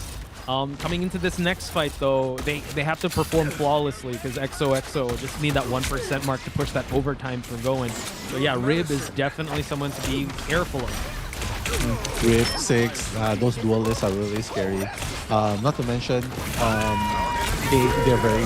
Oh wait, Six Legend into play, trying to get out as many people as possible. You can see the rocket, very good at repositioning. Regardless of death, gonna be employed, trying to get one hit, one shot, one kill, and that's exactly the name of the game. They took out the Mantis, they took out Adam, they took out almost half the team of XOXO. Just like that. Yeah, two. Like, all right, you get a team wipe at the start. We're going to get it when it matters even more, when we're adding more pressure to you. Because now it's about to hit another 50% mark onto Influenza G's side. They're forcing XOXO to engage in their turns. XOXO does have some ultimates to work with, and they're building up to another defensive ult onto the Invisible Woman side. While Furikake is the only one that has the enhancer to go with, but that's not really a defensive ult to come in with. So now we do see that Mantis has popped. Oh my god. You see Rez able to actually take out Riv to the equation, and now Santa adding more I would say opponents back to the respawn point, and Rez continuing on his damage. That's the second time he got the Winter Soldier, right? The first time, and then the second time he's like, wait, are you actually a kill locking me? And that's just what they need. Like, just that one team fight ultimately allowing XOXO to finally capture Hell's Heaven Frozen Airfield. So moving on to Super Soldier Factory, I think, you know, the whole team of Influenza G needs to lock in. This is where Supa could bring out Spider-Man. Yeah. Pull them off the ledge. Yeah. Clip that, chat. If ever that's gonna happen. But Jarvis, clip that. Yeah, we'll see.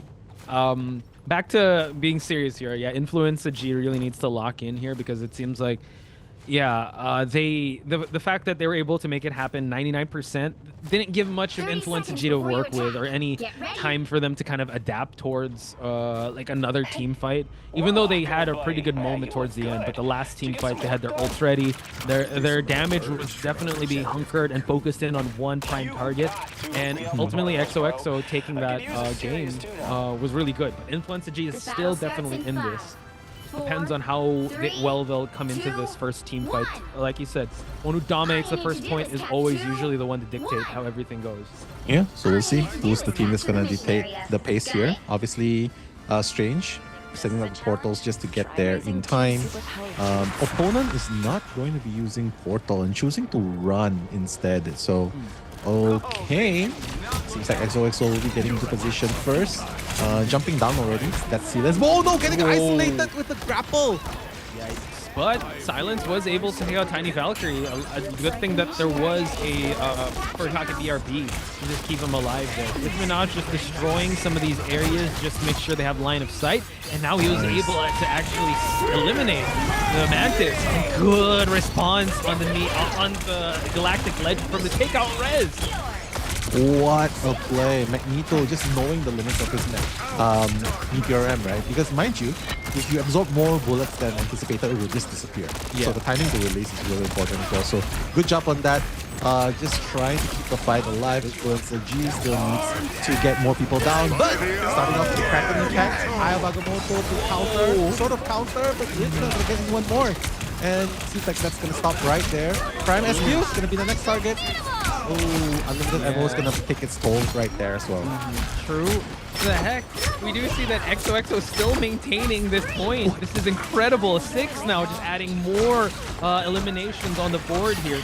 So Skittles keeping everyone alive, but it's still on the side of XO. They finally were able to lose point at 38%. So Influenza G really taking the fight now to XOXO. But I would have to say that was a good last stand by XOXO, just to add a little more pressure onto the side of Influenza G. Yeah, unfortunately, when you're reviving, you're sort of like a sitting target, right? And just like that, you're going to be taken out the second time. Zeta is going to try and make a move going for another direction. Yeah, you do not necessarily want to just keep going on in the same direction. You can, of course, there's a lot of entry points here, and that's what they're trying to do. Rip and Six really should just get out of danger. Try and wait for your teammates to come in with a crowd control. Wait, 6 from the side, nice. Galactic Legends, Prime SQ. Yeah, on Behemoth, but now Prime SQ going for the Galactic Legend here just to try to get anyone off the team here, but it seems like the invisible barrier just to block off majority of them for them to contest to this point. It's still Influencer G's advantage here, but on Riv, let's see if he's going to eliminate anyone. It seems like he's able to still hold on to the Kraken Impact, but Furkake is able to actually spray down Silence. So good defense on Influencer G's side. Yeah, Influencer G trying to show that they're here to play. They're not going to go down without a fight. And this is exactly what they showed, right? So on one hand, you have XOXO, the pride of Thailand, a full Thailand team. And on Influencer G, there's a combination of a few representations. But of course, there's the Oceania region here as well. So, I mean, this is definitely can be anyone's game. They're still securing this location pretty well. XOXO is the one that's forced and stressed, pressured to make something happen. True. Okay, using the bird to go straight into the Goddess of Death. Let's see. Oh, nice. Able to actually eliminate her from that state. We see Prime SQ, but good bubble just to keep Hella alive, and Prime SQ has to ease his way just to get the elimination onto 6. So this could be the start for them to get the point once again, forcing the overtime to happen. Prime SQ just adding more damage here for Akake with the enhancement just to help them out with a team fight. I have Agamotto on Tiny Valkyrie's side. Anyone just yet. Now everyone is so strong and survivable here. Seems like another Galactic Legend is going to be used by Prime SQ. Yeah, Prime SQ trying to at least deal a lot of damage into the middle part, but unfortunately the invisible boundary is going to keep everyone alive. No, oh, take that away. I take that back. 6 was was taken out by the Adam. Prime SQ continuing the dominance, continuing. XX is XOXO in the middle of the map, taking out one by one Influencer members. And right, Influencer G gotta play this right. Calm, collected. Just regroup and go back in strong.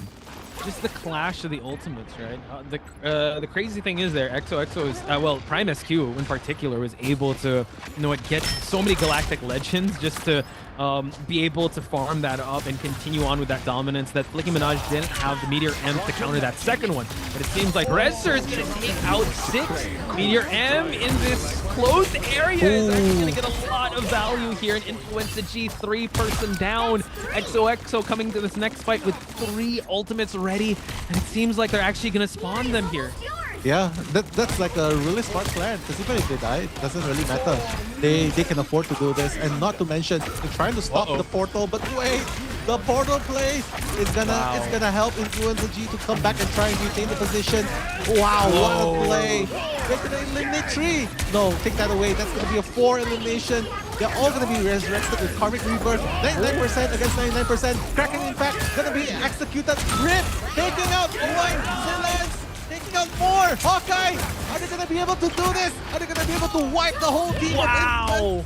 What XOXO is going to go down? That was crazy. The Hawkeye coming in also to take out Prime SQ. The teleport as well. They overextended there, but I think it all started with that teleport. They were able to jump onto the point, really take them out of their guard, and I think they fell one after the other when they tried to capture that point. So Influencer G fighting back here, getting that second area here. So we're going to take this up until map number 3 here in Domination. And this was the duo we were talking about. 6 on the Hawkeye and Rib onto the Bucky here is just so dangerous. Yeah, super dangerous. And that's why, like, from the beginning of the game, it was all about Rib and 6. If they're able to secure as many eliminations as they could, that's going to be the gateway for them to move on forward, make it an advantage in terms of number, and then ultimately securing the objectives in the middle of the map. Whereas for XOXO, I mean, not being able to use Spider-Man must be kinda hurting for them, especially for Super. But relying just on Prime SQ and Rez, it might be a little hard at this point, because Prime SQ is not exactly like a one-shot kill, one-shot, two-shot kill sort of character. It's more like tracking, spraying. So going up against a Hawkeye and a Bucky, they might want to consider getting someone. And considering also that they have the defensive ults of the Meteor M and the Invisible Barrier just to kind of counter once they hear the word Legendary, it's like, all right, that's our time to actually just put our defenses up. So it seems like the portal is going to be on the high ground here. Influencer G is going to walk towards point. I don't know if they're going to catch on, if they can flank them. It seems like they're going to try to touch point here, but they're going to set up their own crossfire, but they don't have the advantage of the high ground. Forcing Prime SQ to actually go for the ult early on to take out Riv. Just for a big, I would say, start for XOXO to force some defensive ults coming out of Influenza G. Yeah, fortunately the BRB beacon is going to be able to bring Rick back. Not to mention 6 is already using up the ultimate. Prime SQ just still trying to spray everyone inside. And that's the danger, right? Having a Star-Lord go rampant and not dying. What just happened? Did he just try to jump to his death there? I think it's more of like just so that, all right, you win this fight, let me just respawn with my team. But yeah, or just any ult. I hear people do that just so they can deny anyone from getting ult. But that was actually quite funny seeing that. Yeah, so, everyone was just jumping, leaping off the building. I want to be with my team. Like, let me respawn. Yeah, Influenza G. I gotta get off. I don't want to infect anyone else. But hey, you want to infect someone, you gotta infect them with the spirit to win. And that's exactly what you need right here because XOXO has already secured more than a quarter. Wait a minute, Eye of Agamotto coming in, but... Nah, we don't see anyone actually getting in pickoffs. It's actually Silence getting one as well as Prime SQ. We do have a BRB being used, but that's actually a 3-person pickoff. So Tiny Valkyrie and Rib have to respawn all the way and walk all the way back here. We're about to hit the 50% mark. Furikake keeping everyone alive. No BRB for him, so he's going to try to just back away as much as he can. Tiny Valkyrie having the teleport to work with, maybe saving it for a clutch play, but we're already past the 50% mark with XOXO winning that team fight. For them to get a dominant round, kind of reminiscent of the first map that they played. Yeah, reminiscent nonetheless, and you know, like if there's something you gotta pick away, you gotta learn that from lesson, from history itself, right? Oh yeah. Here, you're gonna see the onslaught continues. Rib just trying to keep applying damage while building up the ultimate as well. You can see that his ultimate's already ready, but on the side of XOXO, 3 of them already has ultimate. Supa has already used up the ultimate just to keep them alive and just continue securing the point. At this point, Influenza G not having the Eye of Agamotto as well. Yeah, we do have an Eye of Agamotto on XOXO's side. Rez actually able to get the Karmic Rebirth here. Rib is going to try to get some pickoffs of his own on the side here, but the invisible barrier is preventing him to do so, but he's able to get the pick onto Prime SQ, 2 death marks, but he's unable to capitalize after that Kraken impact. 6 is going to try to add some more damage on the board, but he might actually get saved off here. We do have, he's going to get denied from Doctor Strange here, just to get the elimination onto 6. He's still staying alive though. Pushing that overtime. Influenza G really need to win this next team fight, but 2 get taken out of the map. Yeah, 2 get taken out, and not to mention adding 1 more makes that 3. Now, the Rocket's the only one trying to spray damage close quarters, but he's also going to be taken out. And just like that, XOXO will be taking the 3rd round, after all, out of this game number 1. So, good job on the side of XOXO. Managing to stave off the onslaught, the advances of Influenza G. Because for a moment there, I thought Rib and 6 were doing really, really good, pushing the front. Yeah, I think they just kind of adjusted to the tandem, forcing him to go to that Hela to have that escapability.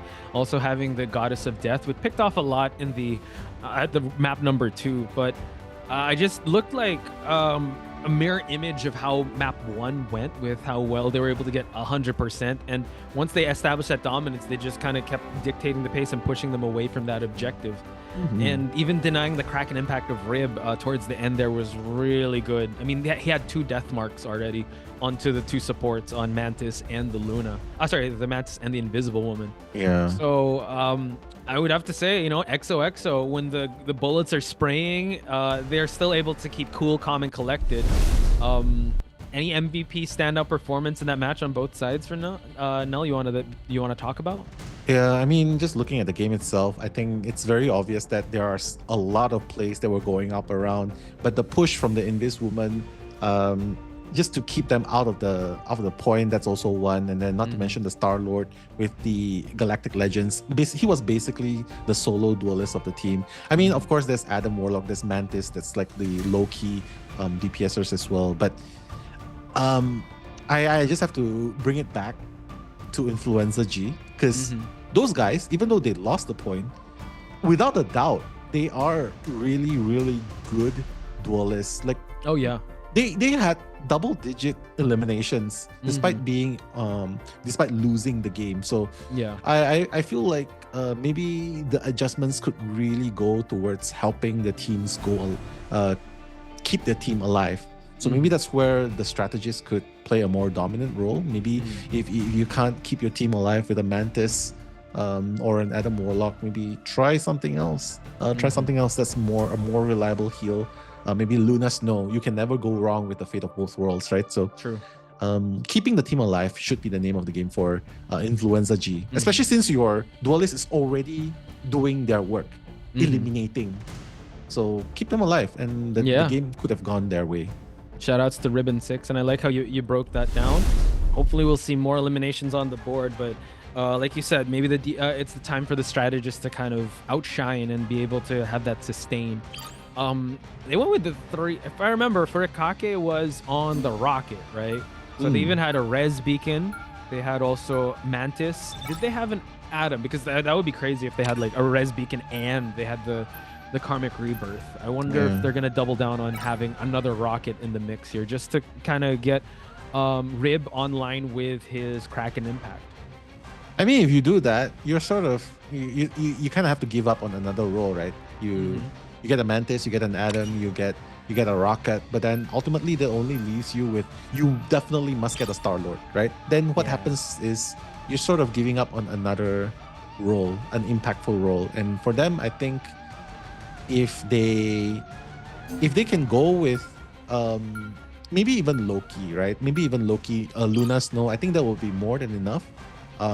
Because overcommitting to just getting people rebirth back and back, I think it's overkill. And you sort of lose out on damage in a way. You sort of lose out in survivability in a way as well. Because mind you, all of you are squishy. Rocket, Mantis, Adam, you're squishies, right? Right. Opens you up to a lot of danger in the backlines. Speaking of danger in the backline, we have Supa with his signature Wolverine. Hopefully he'll be using this in the Midtown convoy. So tanks, strategists have to be very careful if this Wolverine comes online. And we did see Legit L take out, is it Legit L? I forgot which one it was, but they switched towards the Wolverine to just, I think it was, I forgot which match. There's so much matches, but so many. I was like, there is Idrisil.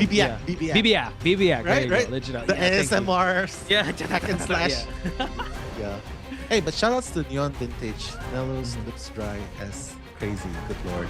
Yeah, I mean, it's from all the talking. We've been yapping. So professional. This is actually fan rapper. this is a good time for everyone to take a swig of water. Just take a drink of water now. Right. Stay hydrated, folks. Jeff is not here to keep you hydrated, but everyone stay hydrated.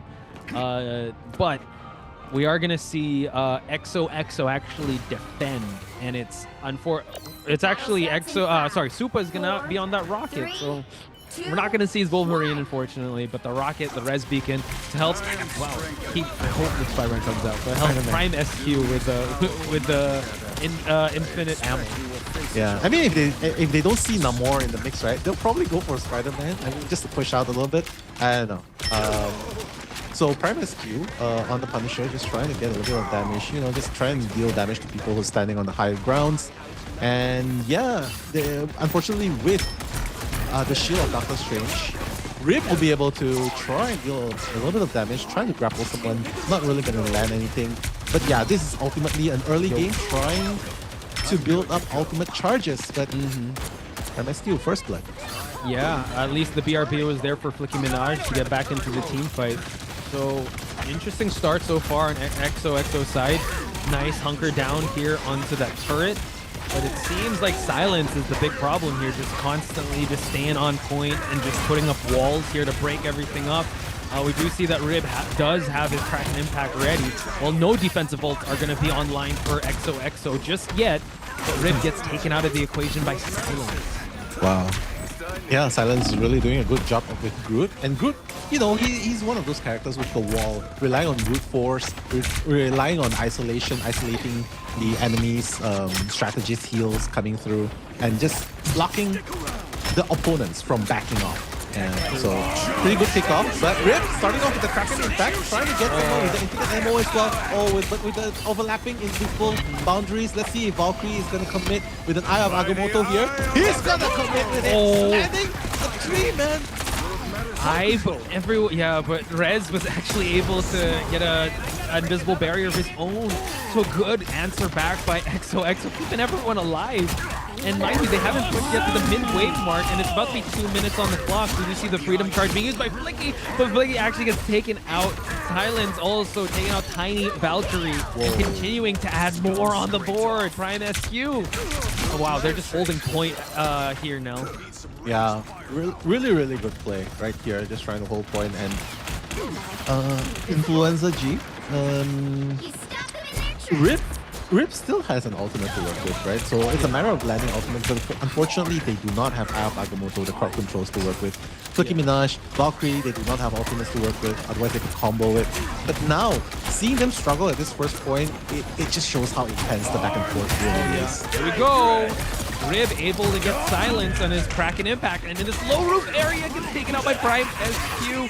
Unfortunately, no BRB there for Akake. Does use the enhance, but man, Flicky's still changing away from the cap. Actually did a lot here, and now on this Groot, they're able to actually push past here. Silence, was already resurrected, so it seems like Six is gonna push a little ahead just to see if anyone is gonna peek out of this corner. Yeah, peeking out this corner, but I think Groot is definitely the best choice that Influenza G has. Maybe that's why XOXO decides to put him in as well. Oh, let's go, Punisher! Yep. Final judgment here just to do a little bit of cleanup here, attacking from the back lines. Quite scary here. We also have strangling prison here, and do know that Supa has already changed that Wolverine just for the response. Oh, forcing out the invisible barrier here, taking out two for Akake, able to take back Tiny Valkyrie back into this fight. But seems like Goddess of Death trying to find the behemoth here, able to get the elimination onto the invisible woman. Yeah, he's like, yeah, you are not invisible in my eyes. Yeah, I mean, that's what happens when you have eagle eye vision, right? So far so good. Influenza G, I mean, a bit of a rocky start, trying to push the cards in, but ultimately, wait a minute, is the Spider-Man gonna be here? Oh my god, he's gonna try to disrupt the back lines, pushing the overtime from happening, taking out Rin, Winter Soldier, my goodness. And now the Invisible Woman wants to get a piece as well, pushing the overtime, and now the Eye of Agamotto. Unfortunately, Tiny Valkyrie has two teammates out of the fight here. So can they actually push here? Zeta able to take out Skittles, and Prime SQ taking out the Vanguard. What a play. Just the surprise coming in, and just like that, the surprise pick of Spider-Man in the very last moment, creating havoc. He went down, sure, but he managed to keep the team. Wow. Keep the team in before the first point was over. I think it was his dive straight towards the back line to hold the point just a little bit, just to force that overtime, taking out Rib, because Rib was doing really well with those Kraken impacts along with the strangling thorns, the strangling prison of Groot. So, I mean, you got to be careful when you go up against Supa. He tried Wolverine at the start, but he's really a Spider-Man main, folks. He really is. Like, you can play anything you want, but deep down we know that your soul is a Spider-Man soul, right? Oh god.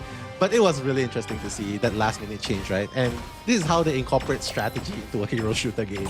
Oh, yeah. Strategy? Come back, come in the last minute. You're not gonna get number out. You're not gonna get number out. Wow. 30 seconds before you That was actually pretty smart. Like he doesn't bring out his, kind of like in poker, you don't show your cards right away. Yeah. Like, boom, pocket aces. What you got? What you got? I only had 7-2, but I'm gonna call anyway. All in. 7-2. I know. But I believe you though, so that's the thing. It's gonna fold. But hey, that's the beauty of this game, right? Since that you, with a Spider-Man, not to mention with a Spider-Man, you can just easily swing in with a proper roll out. Will get you into the position as fast as possible. So really, it's a really good last game. Oh, coming in, Supa, Wolverine, just saying hello. Yeah. Nothing too serious. Oh, you're not a tank. Don't worry, I'm not gonna go after you. I'm not gonna kidnap you. It's fine.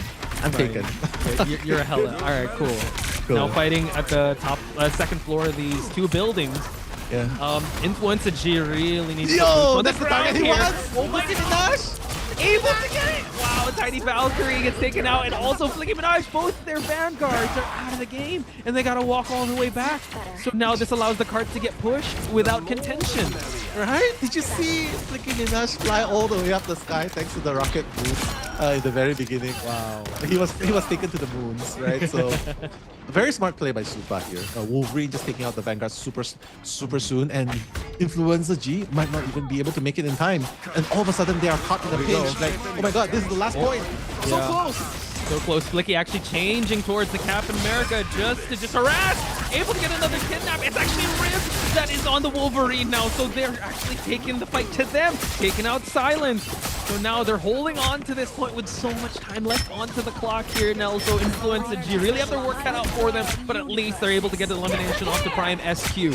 Yeah, you cannot discount 6 and Rib, right? And they're like, okay, you went Wolverine, we're gonna go Wolverine now as well. We're gonna take out your Groot because Groot is a delicious target for Wolverine. Look at that kidnap again! And the ASMR slashing, hack and slash. Yeah, Silence is gonna take out Valkyrie. Vanguard Bane, right? If you don't ban Wolverine, that's what's gonna happen to your Vanguard. Exactly. The kidnaps, the charge-ins here.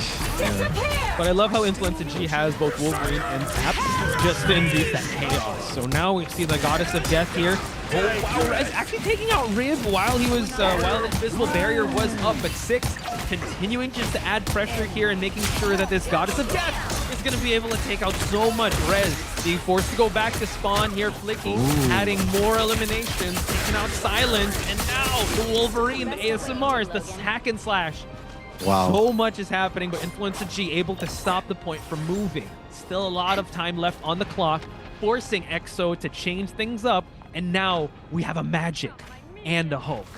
Wow, I love this. I love this change up at the very last minute, just trying to catch them off guard, right? Because Magic can easily destroy the opponent's backline teams, and with the Hulk, you can isolate.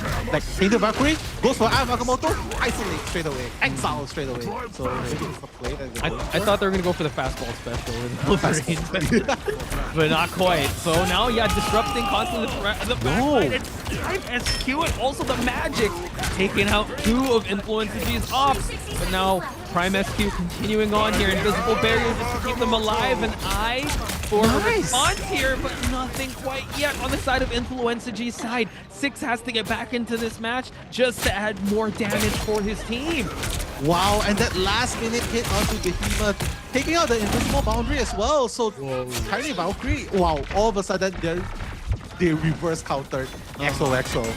And with time against them, it's only 30 seconds left before they can take over the point.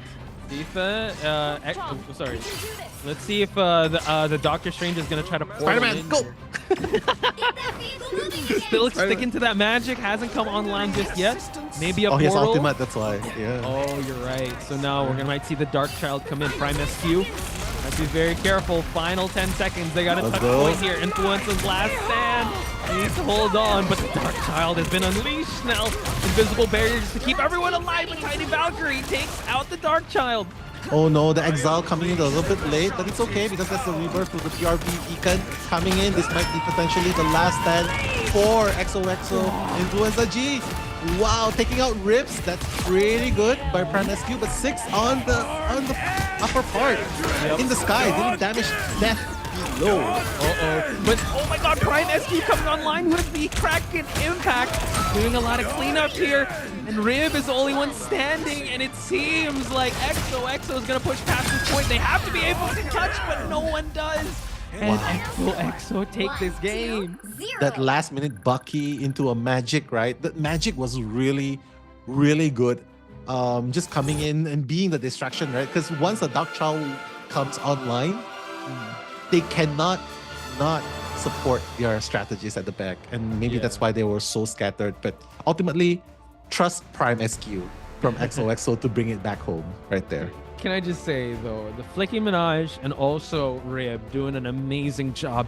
Really making XOXO sweat to just try to push those final inches to get that point. It was just crazy. And I like the switch up. Rib showing us depth to his game that like, yo, I have a Wolverine. I also have an amazing Star-Lord. I also have a Bucky. So just really, it's really a back and forth game. Even though it is a 2-0, it really went down to that limit. And man, I really want to see more of this. So hopefully they can push for a game number 4 or 5 because Influenza G is really growing on to me, man. They're Exactly. Their play style is so aggressive.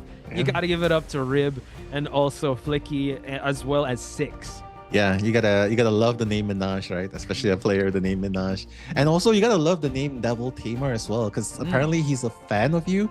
Oh, it's Posh Spice, the best tea commentator of the region, and Wow, just thank Effie as well. These commentators need a raise. They're doing a great job. Thank you so much, guys. Appreciate you guys. Yeah, you makes guys all need the a hours raise. worth it. Mhm. Yeah, you Thank guys for need a being, raise. Thank you for being here with us. We are staying hydrated. That is very important.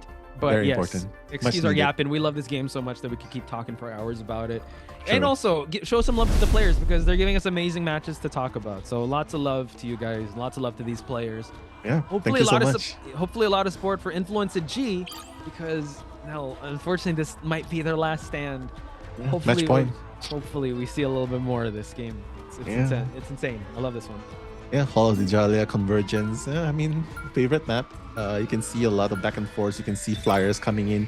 You can play diverse as well. So I guess the point is if they're gonna continue banning the Namor, because apparently that's what Influenza G is doing so far.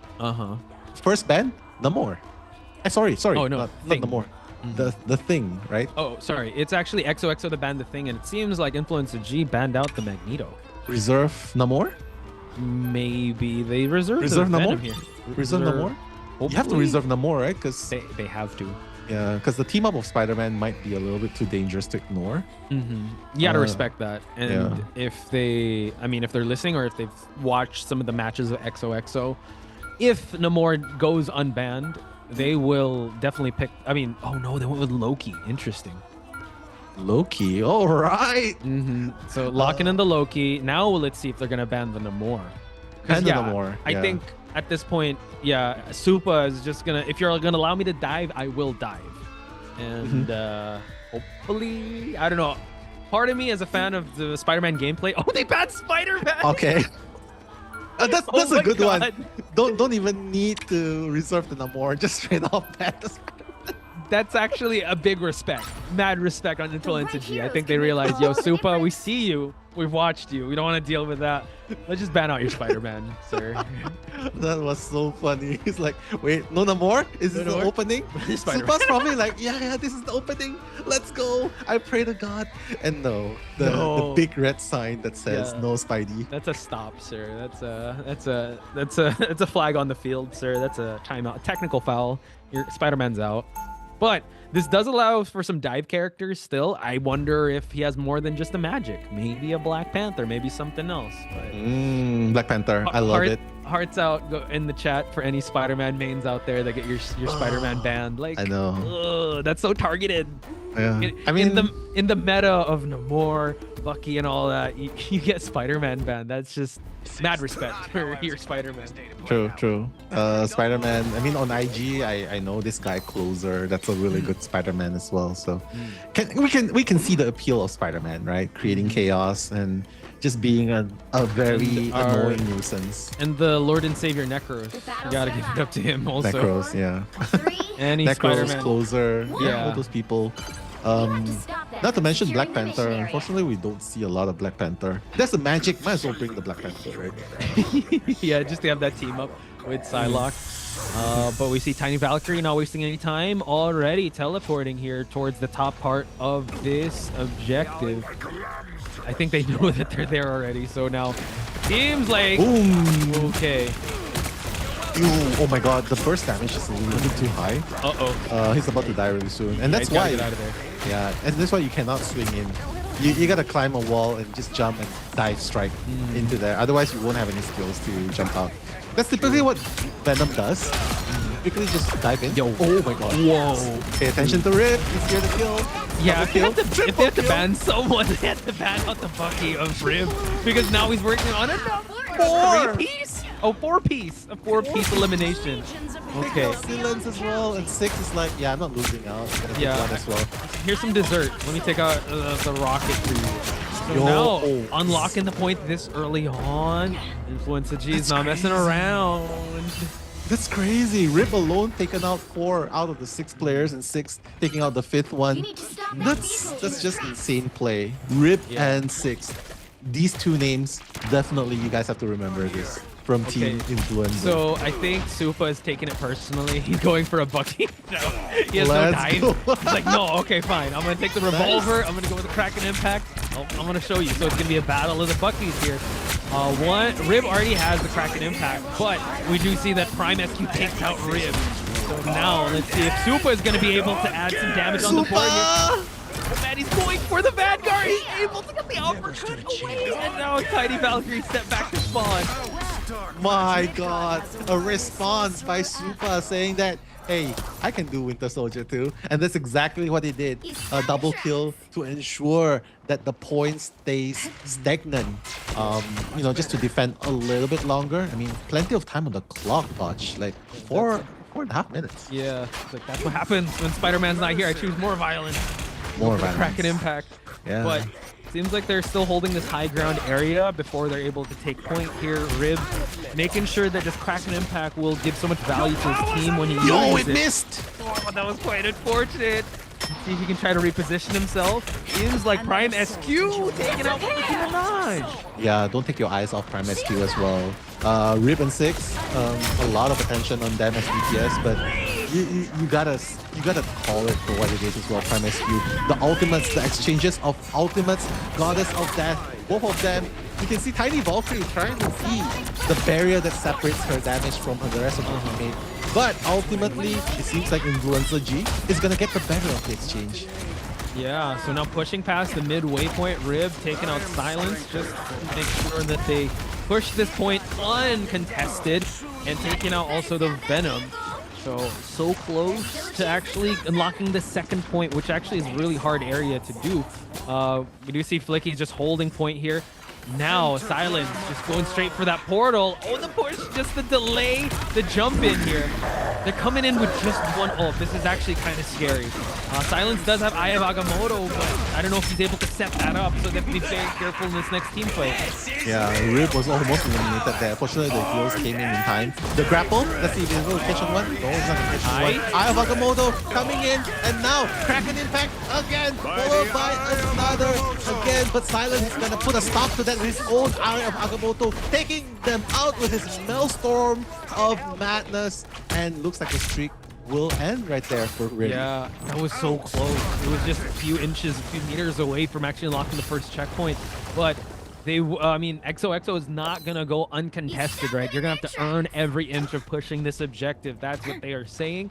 And now Influencer G switching things up. So Rib going to go with the Psylocke. So I'm expecting a lot of good ganks here and a lot of good angles that Rib is going to create with this Psylocke. Yeah, a lot of flanks, but can you really catch anyone? Because Invisible Woman goes in base, right? Without the saying. Loki, teleport. Oh, wait, Skittles OCE taking out Prime SQ. What a blow to Prime SQ. And now making it 5v6, make that 4, 5v5. The exchange continues. The domain will keep the teammates alive, but Supa just trying to deal as much damage as possible, even despite the invisible boundaries that have been set up. Good uppercut, gets the snare, but nice defense on the side of both XOXO and Influenza. We do see Flicky taking out a Vanguard, and we do see the Kraken Impact is ready for him to be able to use. But Flicky able to get the piece of the Abyss, and honestly, it's so close and so far. We still have a lot of time left onto the clock here. Prime SQ taking out Nicki Minaj, but the dance of the butterfly. Let's go. The totems of Loki to keep everyone alive. Yeah, that's the danger of Loki, right? He counters all this kind of attempts to flank them. But now Silence trying to make things happen at the back line, but the Hela's gonna gonna be brought down almost instantly as soon as using the Goddess of Death. Rib's gonna go down on the Psylocke. That's the player, Supa, that you're talking about. He's not just a diver, he's a duelist at heart as well. And they are gonna continue their push right here with almost a minute to spare. Wow, so just like that, you know what? XOXO just denying this first point from being pushed towards. So Skittles OCE is continuing on to just revive as much people as he can, or just heal as much as he can, but it's able to isolate Oh, wow, able to take out 6. Taking out the Hela. That could be super important, but Tiny Valkyrie with an eye. Behemoth, no, it's keeping him alive, but not quite. Prime FQ gets taken out by Tiny Valkyrie. How many Eye of Agamottos are we gonna see in this game? Not enough, apparently, and that's how they crowd control. They crowd control and taking out Nicki Minaj as well, a tanky character like Venom with the shield as well. And that's saying a lot about the output, the damage output that they have, and the action continues. Looks like Influenza G is gonna force this into an overtime. Are they gonna be able to hold this point a little bit more longer? XOXO, Prime SQ coming back in with the kills, a double kill, make that another kill by Supa, a triple kill by Prime SQ, taking out 4 of them, ultimately putting a stop onto Influenza G. Right here. That was crazy. The way that they were able to stack up like that and really stop them from moving forward after the onslaught of Rib, after the onslaught of 6. There was still, I mean, I would want to see a little more of that Psylocke, but they seem to be ready. Rez with the totems of Loki, Behemoth with the well-timed invisible woman ult, just really just denying any chance for eliminations on the side of Influenza G. So it's still gonna be an uphill battle, I would have to say, for Influenza G, but they showed that they could kind of stave it off. But I think, I don't know, Supa on the Bucky is actually quite insane. He was able to get so much elimination. Yeah, I mean, honestly, Furikake, right? He's the one that's keeping the duelists alive here, and he's been doing a pretty good job, and that's why. But the problem is, because they have so, like, these 2 characters, Venom, Doctor Strange, they have so much HP, right? It's so hard to keep them alive while keeping the strategists alive as well. Right. So ultimately, 2 strategists heals just to spread out across the team. It's really hard. So I think it's really important that the dive characters, Nicki Minaj on the Venom, is very important to make sure that you always have your left shift available to swing out of the battlefield. Because once you're in, you saw for a moment there, right? You cannot jump out and you're just pretty much dead. Yeah. 1600 HP can just go by really fast when they just focus fire you. Oh yeah, they can go by real quick. Uh-oh. 6 getting peeked out there, so it seems like the Doctor Strange making sure that they have the high ground as well, so the level battlefield here through the building windows. And Silence making sure he's going to cover himself before he tries to push for the point. So far, just contesting on both sides, but Zeta able to actually get a little bit of a little bit of chaos being sued at the backlines, and Silence taking out Tiny Valkyrie could be the start for XOXO to claim point. Yeah, the flanking by both sides, right? The Strange on Silence and the front part, and Zeta from above. So very, very good strategy is to try and eliminate people. Rip is gonna, however, counter that by eliminating the strategist, and now maybe Zeta as well. The grapple!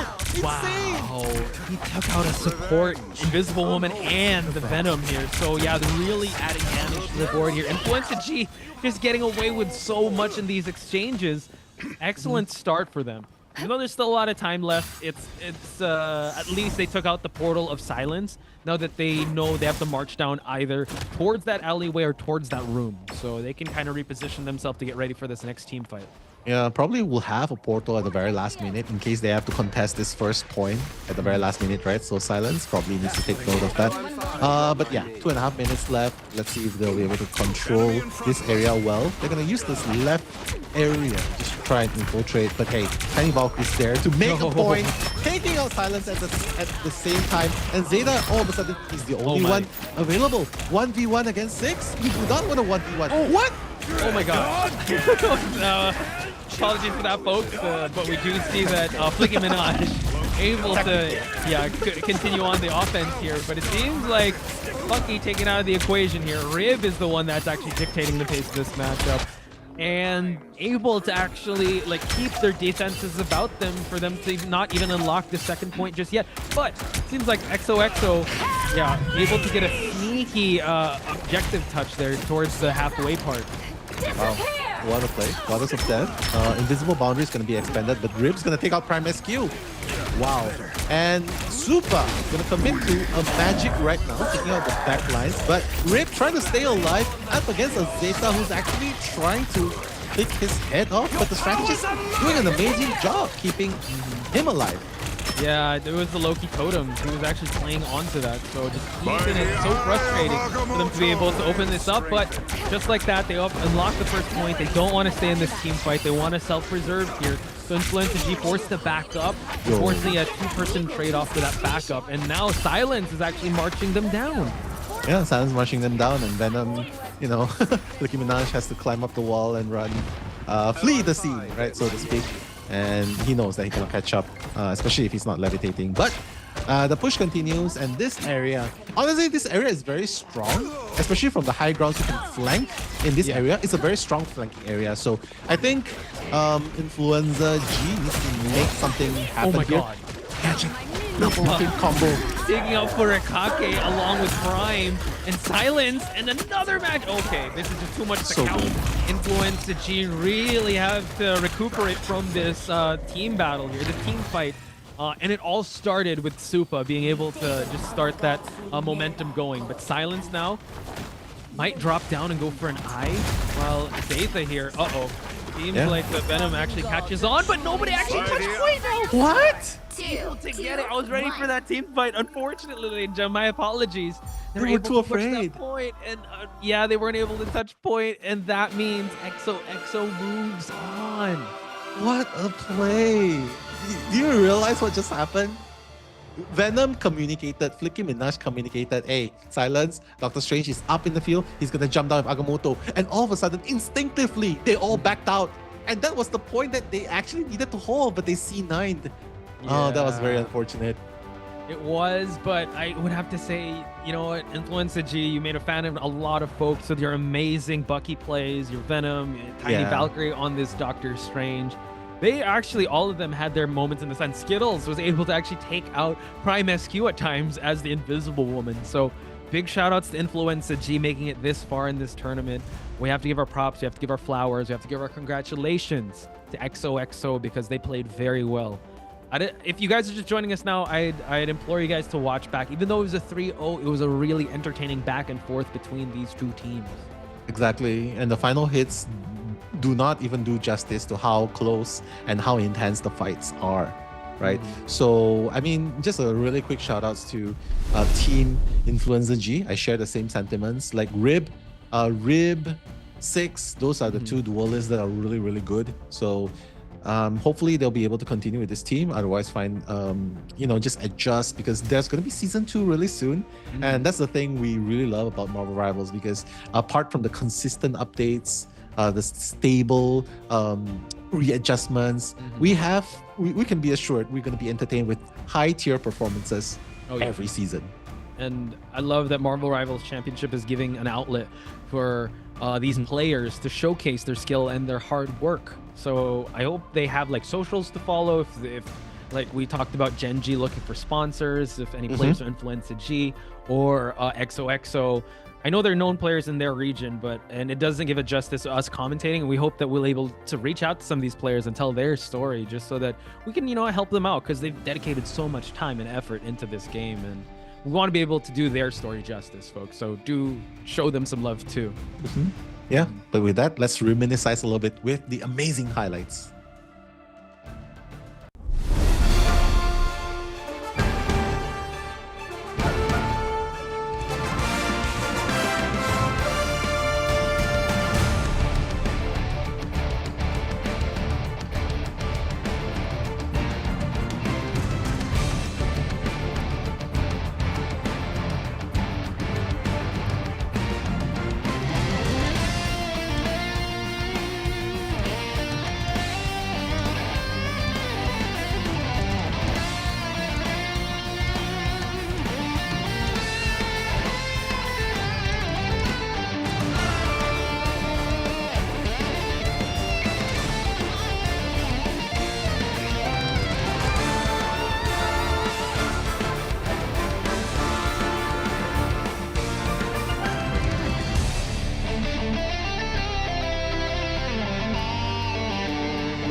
Show me that you are still the only one for me. I'll be waiting for you. Wake up, open your eyes, raising up your fists and smashing through time walls before the rift splinters again.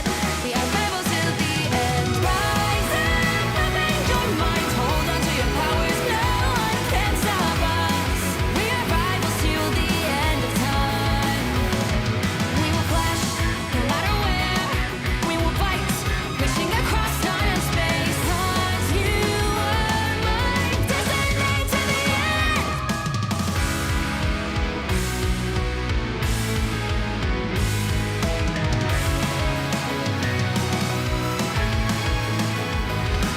You see the dawn, the flames burning brightly, shining on those memories. And yes, across all time I see you turning the tides. And do you see now our time, our turn? We can still fight like the wind and fire. And wonder no more that now is the only time your heart is mine.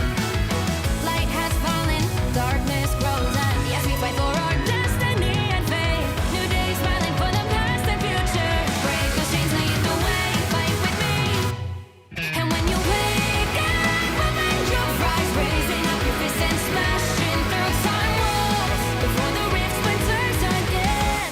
We are rebels till the end. Rise up, open your mind, hold on to your powers. No one can stop us. We are rivals again until the end of time.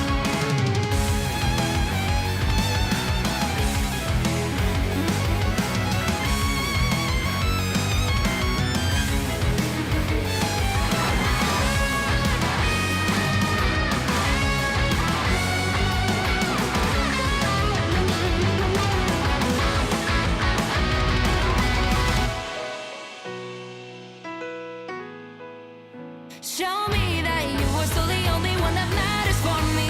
I'll be waiting for you. Wait up, open your hands, holding on to your heart. Look inside you. Can you feel it? The sparks in you. Add it up, unleash it up. Wake up, open your eyes, raising up your fists and smashing through time walls before the rift splinters yet again. We are rivals till the end. And rise up, open your mind, hold on to your powers. No one can stop us. We are rivals till the end of time.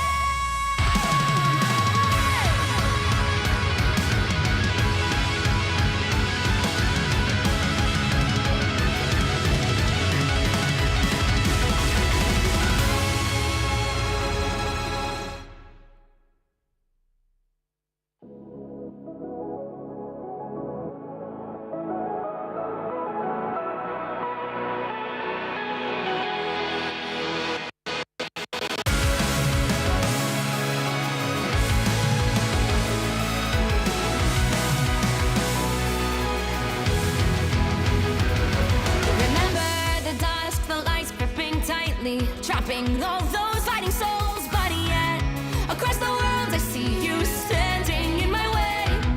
And remember the time, the place we used to fight, like the sun and moon. And I wonder if ever there was a time that we were friends. The night has fallen, shadows looming, and yes, that time has come for me to seek you out. We are set now for our last reunion. Break the chains, find your way, come fight me. Do you remember who you really are? Show me that you are still the only one for me. I'll be waiting for you.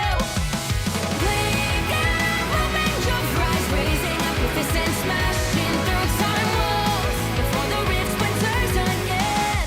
We are rebels till the end. Rise up, open your mind, hold on to your powers. No one can stop us. We are rivals till the end.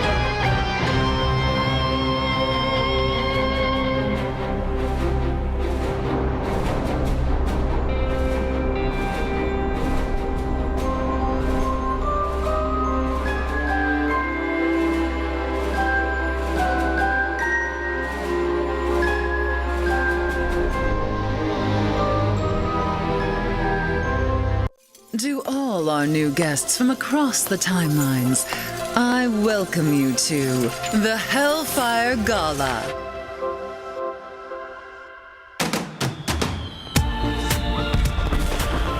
Welcome one and all to Krakoa. This living island may be a sovereign mutant nation, but tonight, our home is yours. Honored guests, I propose a toast to Krakoa. Here, there are no rivals. Man and mutant Will be exterminated.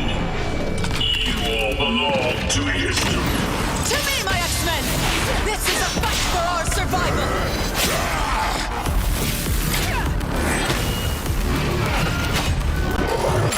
Then try to stay alive just long enough to see my way as the Age of Ultron begins.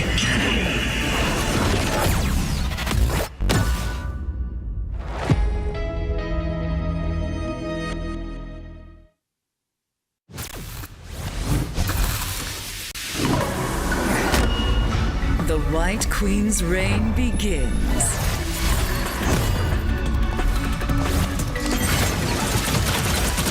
You deserved that, dear. Mind crush!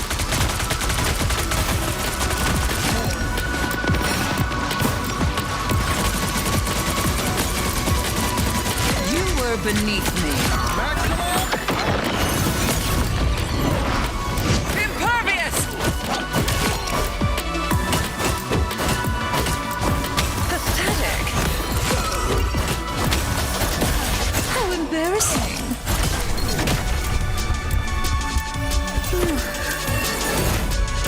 Kneel, peasants!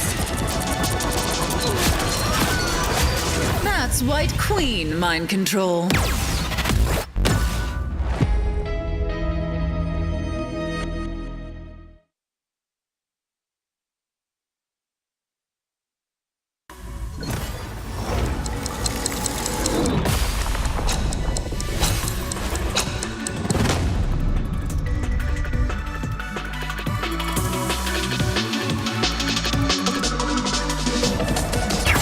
Your mind is mine!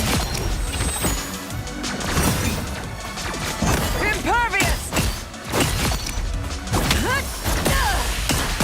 Kneel, peasants!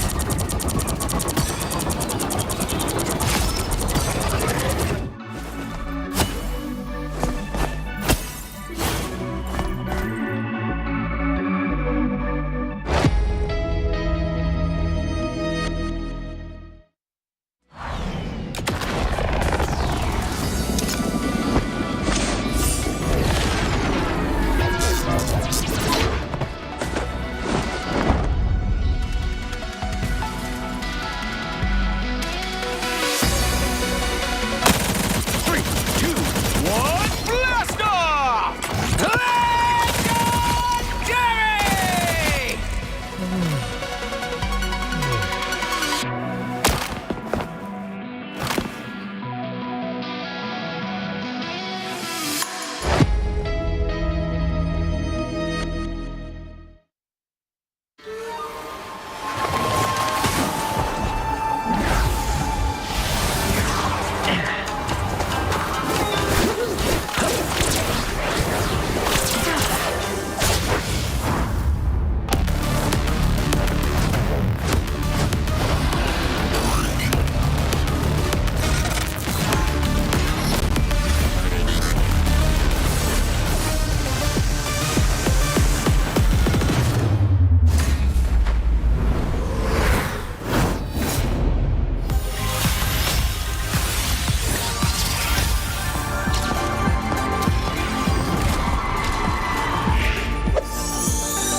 To all our new guests from across the timelines, I I welcome you to the Hellfire Gala.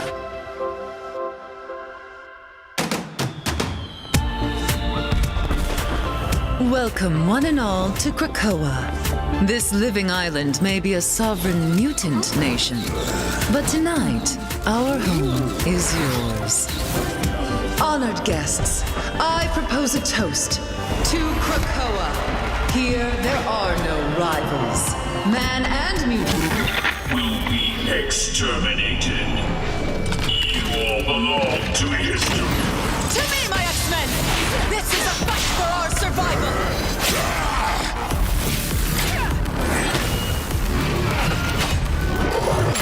Then try to stay alive just long enough to see my way as the Age of Ultron begins.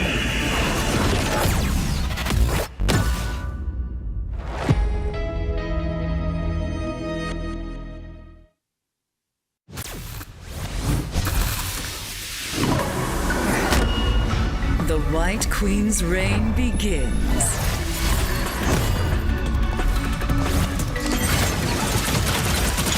You deserve that, dear. Mind crush!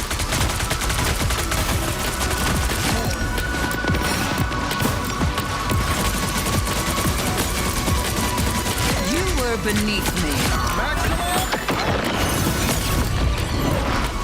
Impervious! Pathetic. How embarrassing.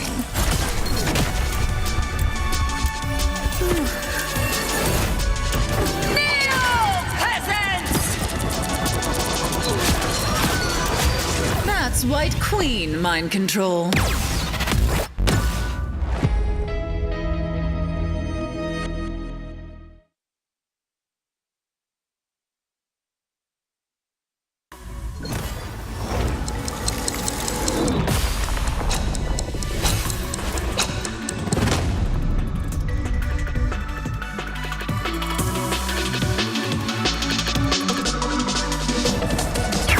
Your mind is mine!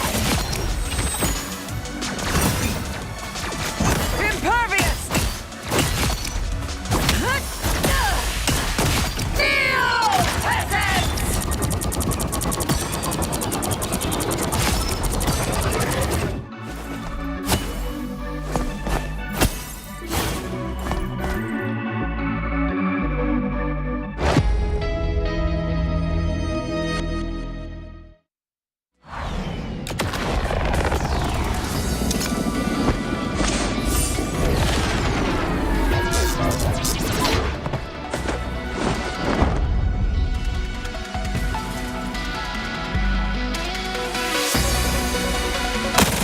Three, two, one, blast off!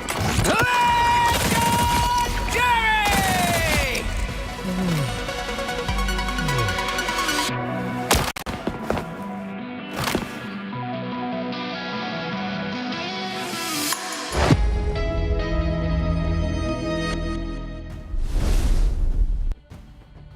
Welcome back to Marvel Rivals Championship Season 1 Double-Elimination stage for the Asia region. I'm Nello, and this is my best buddy, Posh Spice.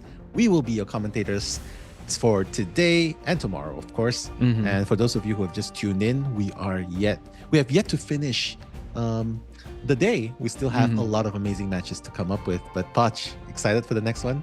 Yeah, so far we've seen a lot of back and forths. We've seen some trends of we've seen a lot of Guardians team ups, right? And why not? Yeah. Because of the Most resurrection. With you got a lot of utility on a DPS / healer on both Adam Warlock and to that Mantis. I think that's the most trends I've been seeing. Unfortunately, we saw the first ever Spider-Man ban. Shout outs to Supa for allowing that respect ban onto that Spider-Man. But are there any trends or any of the meta of season 1 that you want to talk about that we've kind of observed here today? No. We could talk a little bit about the top 3 team ups. Right, Guardian of the Galaxy is definitely one of the best team ups right here, right now. And then that followed with the team up of Namor, Luna Snow, and Jeff. And then finally, Punisher Raccoon is still really, really good. and that ties between Iron Man, the Gamma team up. So ultimately, that's my choice and Zoon's choice as well, coming in with the team up. So it's safe to say that Guardian of the Galaxy's team up is going to be the most repetitive yet tried and tested meta to go with, and that's a very good reason for it, Patch. Yeah.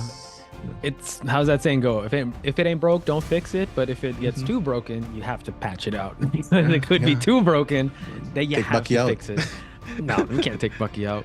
Take I Bucky do- out with the team up with Rocket. Well, that's what they're gonna do in season 2. So we are gonna see a match between New Moon and EXO, and this was actually in round 12. So we're just gonna recap of how this matchup goes. So we're gonna cut to that, folks. I'm excited to see this because New Moon is a team that we're dying to see, and there's so much. I would say so much like hype behind a lot of the names that we're gonna witness between New Moon, and we just saw how EXO performed. So I'm excited to see this next matchup. Yeah, same. Super excited. Let's see. Yeah, the game that led to XOXO going down to the lower brackets. Uprise. So you can pretty much guess what the outcome is gonna be like. But not to spoil anything, it's not gonna be a one-sided match. It's gonna be a very back and forth match. And yeah, the lineups. Let's just introduce the lineups to you guys because I think this is Uprise. And Yes. Ali Choppa is the F, and then there's Dobby, Fun, and of course a few, the two others. which So we- we use Google Lens here. Or I like to use Google Lens. So, all right. the one that is sporting the Adam, Bucky, Psylocke, the DPS is basically the name translated on Google Lens is don't want to die.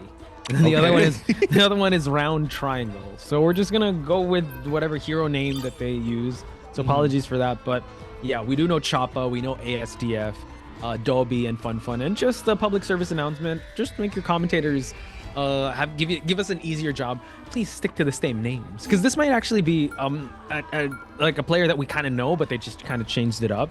So hopefully we'll still give this game justice, folks. So still stick to your IGNs when you play in tournaments so we can highlight you properly. Yeah, and not to mention that you'll be giving yourself an identity. You'll make things easier for the ORGs to pick you up, and so on and so forth, right?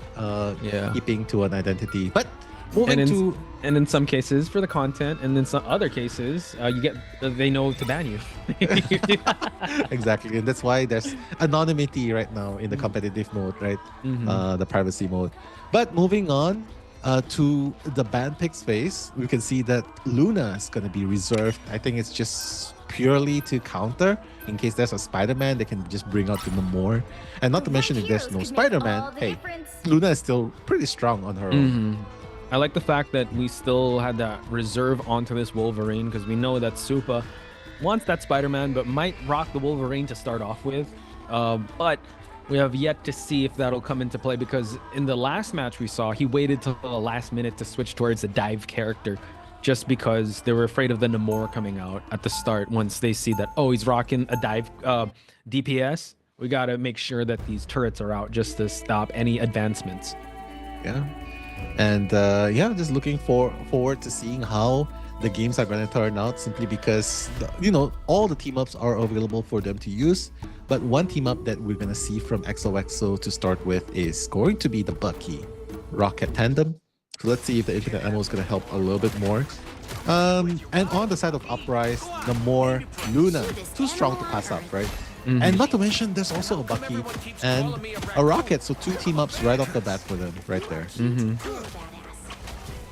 So, I'm excited to see how they're going to try to approach this. I'm not sure if Rez is going to still stick to or switch it up, but it seems like, they are going to empower the Bucky here, both Buckies, with unlimited ammo. But portal placement being put at the side. Wow, okay, interesting spot here by Zeta. Yeah, I mean, what? Did they just get pushed out? Yeah, they know what's going on, right? They know that these are the two spots that's widely used. If you're not on the left side, you're definitely behind, maybe just one layer behind. So try to defend as hard as possible against the teleportation coming in. Zeta just rushing in with a diving strike, just trying to tank the front lines a little bit. But you can see here, the Namor squids are a serious annoyance to these divers right here. Yeah, so far it's so Eneli Choppa though trying to dive in the front line is going to be a little tough here since Silence is kind of holding up the fort here. Behemoth was close there, but it seems like the kidnap, not quite. So it seems like Don't Want to Die is not going to go out just yet. Yeah, not going to die. Definitely not. Prime SQ has already cracked an impact, but they trade. Now, Eneli Choppa out of this fight, and also their Bucky. Fun also putting some eliminations on the board for his team. Yeah, the back and forth coming in, right? The Kraken Impact coming in, and then the other Kraken Impact coming in by the opposing side. But hey, I think they're going to forget about the team-ups right here because they obviously want to go for the triple event, right? Build, Fun going to take out, wait a minute, ASDF taking out two, Fun as well. Yeah.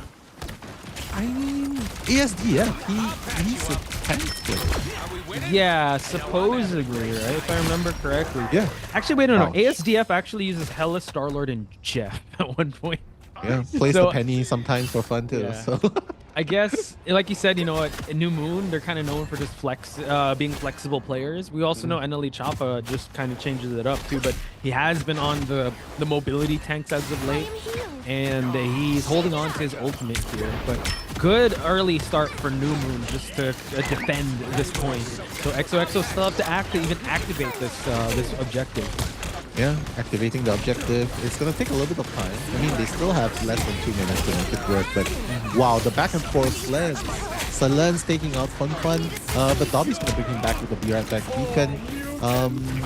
Venom, Chopper's just continuing being an annoyance right and left and right, but Silence coming back with a vengeance. Like, where are you going to swing to? Yeah, had enough of this, and also Brian SQ had enough of Fun. Well, they collect so much eliminations, and they're actually gonna just need to get rid of the Namor, and they've already unlocked the point. So XOXO doing a great job so far with a lot left on the clock here. They're gonna push a little bit ahead just so they're not caught in an awkward position, that slope position. And it seems like Seitha is gonna try to find a position to kind of set up a trap for them. Yeah, I can see why it's so dangerous, right? Just allowing the Venom to take reign, like just diving your back lines, and you can expect that with Choppa. Fun in the front lines, just maintaining the push, while Venom just trying to just pressuring the back lines, and that's what Choppa's really good at doing. 4 ultimates ready. Oh, let's see what's gonna happen. The uppercut into a kill. Prime SQ goes down, making the 5v6, and the onslaught continues. Make that 2 kills on the side of XOXO. What a play. Prime SQ though coming back into this fight because of the BRB, able to get elimination of his own. Seems like the defensive ults are coming out here, and also the enhancement onto the Rocket Raccoon. So just gonna prolong this team fight just for a little bit for XOXO to build up a little more momentum, forcing the Mantis to go for the ult. And now Prime is taking out the Luna right after the fate of both worlds. He's gonna continue on to eliminate the Bucky, and the Magneto gets taken out by Silence. Wow. The Bucky versus Bucky action, right? And Prime SQ coming up on top just shows how great the pride of Thailand, the team XOXO is going up against Uprise, a combination mostly, oh wait, it's a pure Korean team. Yeah. Plus a Japanese import, I think. So yeah, a lot at stake. One, the pride of the top 2 clans, the factions, and 2, the best of Thai has to offer. That's what we want. We want the best here to face up against the Marvel Rivals Championship, and it seems like a 2-person takedown onto XOXO's side to unlock this first checkpoint. And Eneli Choppa is going to be the focus on the Prime SQ, and he's not done just yet, taking out ASDF in the process. Only one person is just holding point here. Dolby is going to be the last one to hold it. But it seems like they got to hold this 2-point game so far. So XOXO doing a great job. Can they make it 3 though? That is the question. XOXO is playing really well into this composition, right? Into this team, so to speak. Uprise faction always known to be very versatile. Let's see if the pick onto Psylocke at this point will be able to make a difference. Maybe try to pick off the Mantis or the Luna, force out an ultimate. That's gonna be a win ultimately if they can force it out. Wow. What a play! What? The hit onto... Yeah, Prime SQ, and that was the first of many eliminations probably, but forcing them to actually go for defensive ult to XOXO is kind of crumbling under the pressure. Could have been the Psylocke just to give that, I would say, that confidence into this team matchup, and ASDF putting his name onto the hat here for more eliminations and taking out 2 on the side of XOXO. Yeah, just regrouping at this point, right? They want to regroup, they want to go back into the action, but only when everyone's up and about. You can see that they have no ultimates to work with, whereas Uprise has 3, with Choppa coming with as the 4th. Just getting ready at 90%. So let's see if the Psylocke, Dance of the Butterfly being employed, taking out Behemoth, and Choppa taking up Shop, taking out Zeta, and Fun taking out Prime SQ as well. ASDF also taking out Silence. So again, another team wipe. Well, not really team wipe, but a team fight won by New Moon. And they're still rotating their ults very well because this next team fight, they still have their dance, the Fate of Both Worlds. They also have Meteor M and also the Feast of the Abyss. So it seems like Supa is going to have to build a 4 ult here along with Behemoth just for this next team fight for them to have utility. And Choppa running away from Silence's wrath here, going for the snare here to try and take out the back line. He's able to do it. Could this be the 3rd team fight that they win? And it seems like New Moon just wrecking havoc here and not allowing them to even push past this point, and it's already less than 60 seconds. Perfection. The Venom dive by NLE Choppa was just amazing. Waiting for the damage amplifier by Luna Snow before activating the Piece of the Abyss, right? Just chomping down. And beautiful triple kills right there. Not to mention everyone else just cleaning up shop after. Fun cannot be underestimated under any circumstance as well. With the Magneto, so easy to just push people off balance there. True. Like coming into this next one with so much utility, they're actually being able to get pick-offs without even going for their ultimate, so you gotta give it up to New Moon for them to be able to kind of force XOXO into this uncomfortable position, and Behemoth forced to go for Fate of Both Worlds just to touch point and forcing out another ult, and it seems like Zeta taking out 2 for the price of 1 here inside of XOXO. Yeah, they're just returning the favor, right? Damage application into the Feast of the Abyss by Venom. Just putting it back onto Uprise, but it's overtime being activated. Will they be able to hold this off a little bit? They're just pushing the front lines forward a little bit, trying not to let Uprise come back to defend. So now, as time is still ticking, they are not able to push further. I think this is the last hold right here, Podge. Last point. But now we see the flank on to the back line, and we see the Dance of the Butterflies taking out 2, 3. Oh, Choppa taking out Prime SQ. This is going to be so important. There's only one person holding point, and it's Zeta. He can't hold it any longer, and it's going to be a 2-0 so far in this first half.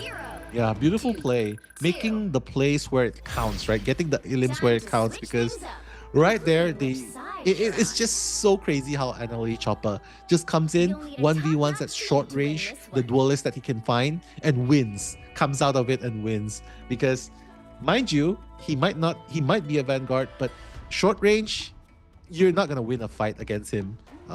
Especially when he's just clicking your heads with multiple strikes, the tentacle strikes, you know, and those things going in. And just to add, you know, he's able to dive at the most precise moments and especially attack the back lines. That, like you said, the sustain is completely gone, and he doesn't mind if he gets eliminated as long as he's able to be an agent of chaos. It's totally fine, and that's NLE Choppa on this Venom. Not to mention also, we watched some offline games with New Moon, and he's also a bully with that Thor. So you have to be very careful because he knows how to disrupt the backline, push away for really, I would say, awkward spots, and completely dominate. So this next matchup, New Moon is going to be the one to attack, while XOXO is going to have to defend. Yeah, I mean, it's a very respectable distance, right? It's a very respectable distance that they've already pushed. So now I think it's Uprise's turn to show that they can also be very good at defense as well. And with the Namor tandem, Namor Luna tandem, I think it's really good. You can pretty much just push in and just stop anyone from coming in. Check this out. It seems like he was able to actually go for that portal before the Doctor Strange portal was able to come through. So the battle of 2 portals here. NLE Choppa going straight for that Venom. He's going to try to jump back into the team fight here. Quite the messy start, but it's not how you start, it's how you finish. And it seems like the Exactly. team fight keeps on going here. Silence kind of get the pick off onto Fun, able to get the elimination here, along with Seiza onto Davi. So good first team fight on XOXO side. My God, they're already pushing this first point hard. And look at the Luna Snow just trying to make a statement, moving forward. You know, just trying to keep it up as soon as possible, as long as possible. Unfortunately, will fall soon after. But yeah, XOXO very good in the first defense of the position of the point. Uprise. Let's see if they will. I think they should just change into. No, I don't think they have to change. Yeah, I think this lineup is pretty good. They just have to make sure that they keep ASDF alive. Yeah. And the Psylocke just needs to pick off people from the backline. Jesus. Speaking of pickoffs, Just silence like of the pickoff to NLE Choppa. I was gonna say, yeah, allow NLE to come online just to disrupt. But yeah, he needs to be able to kind of find them in awkward positions, because that one he just dove right into a target. Doesn't get picked off there. And yeah, the Psylocke needs to create flanks for them to be able to disrupt Prime SQ from being able to build up his ult charge. But yeah, they're in a good position here. And without a Doctor Strange portal, they kind of have to decide between walking down that alley or that doorway. So now NLE Choppa is trying to create an angle here. He's going to go for that dive. The sustain is pretty good, but he's just going to try to go back and forth for the heals to prolong his cooldown from being used. I am ready to put on a show. Wow, Fate of Both Worlds just trying to help survive the Dance of the Butterfly. But the Horn of Proteus is going to be released in response, just trying to get Uprise off their back. But Fate of Both Worlds is just so strong, but it's going to be You see the tracking onto that Magneto, to the pads. He's like, no, Don't do it, don't do it. So close to that dance floor. Seiza taking out ASDF, but the response onto the Psylocke taking out Behemoth. Still, they're about to unlock this point fully here. So excellent contention Nasty. here on New Moon. Nasty tracking there by the Psylocke. You see the tracking onto mid-air as well. Wow, that was some nasty aims right there. Just taking out people. But yeah, I think the points gonna be pushed a little bit forward. XOXO, I mean, they still have a lot of time. So they have to take the time into consideration to stop them from going all the way past the first and a half point right there. So still a lot of work to be done by Uprise at this point. So this is where XOXO had a little bit of trouble, but once they were able to win one team fight, they pushed it all the way up to South. But now taking the fight to them, Fun, Wow. right where the spawn was. Just making sure he disrupts the rhythm of Prime SQ, and also Behemoth being taken out here. But a 2-for-2 trade-off. New Moon still staying alive here. Contention continuing on, and now goes for the ult here just to try and eliminate as much as he can. That Psylocke's on steroids. He's cracked. He's cracked is what I'm saying, right? Because look at him. The rotations of the invisible and then just dashing in. And that's just crazy. And that's not even like Namor is not even there to provide the support, right? It's just him. The misdirection leading to him flanking on the sides. Right. Yeah, they have a huge problem. They can shut down the Psylocke. The way they were able to dominate towards this second point and ASDF continuing on the pressure, we do see a teleport happening, and also the fate of both worlds to keep everyone alive for the last stand, to keep them from getting the second point. But unfortunately, the trade-offs are going to happen not in favor of Team XOXO. New Moon is going to be going for ult. Fun already has his Meteor M online. Is there anything that they can do to try and counter this? It seems like they just have to stand on point here. Stay on point, and with the Meteor M, he just bombed Zeta out of the point. He's like, yeah, you're not gonna hold this point. And Prime SQ with a Kraken impact coming in. Another refresh. What a tracking! This Psylocke is cracked, folks. My goodness, just when he was in mid-air about to slam, he was able to be taken out. Goes for the dance to Butterfly. Accompanied by ASDF cleaning up everything. XOXO got team wiped, and now they're in big trouble if New Moon's able to push past the point that they were able to establish in the first half. This guy is crazy, man. And I understand why Uprise has this guy to stand in for Happy. Because Happy was don't want to die. Don't want to die, activate the will to not die, and you just get this burst Gundam reference, by the way. I do not want to die, and then all those cosmic power comes out from somewhere, and that's exactly what's going on here. Yeah, dude, just like look at that AFCF getting inspired here by Don't Want to Die and continue on the 4-piece 2-2, and now we make that 3. A 5-person elimination, and now they're marching their way down the objective to get past this point that they were able to establish. So now, potentially last stand for XOXO, and they've already switched to the Spider-Man here, folks. So let's see what Supa's gonna do. Let's see if the uppercut's gonna matter here. There's no ledge to pull anyone off here. So Spider-Man uppercut.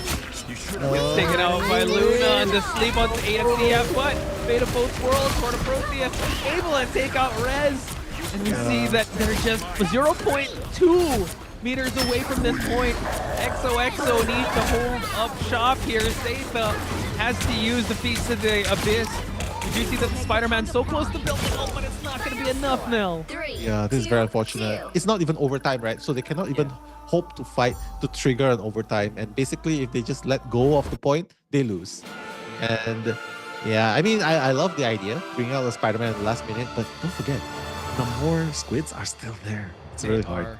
And you pointed it out. This map doesn't really, I would say, threaten you with a Spider-Man pull.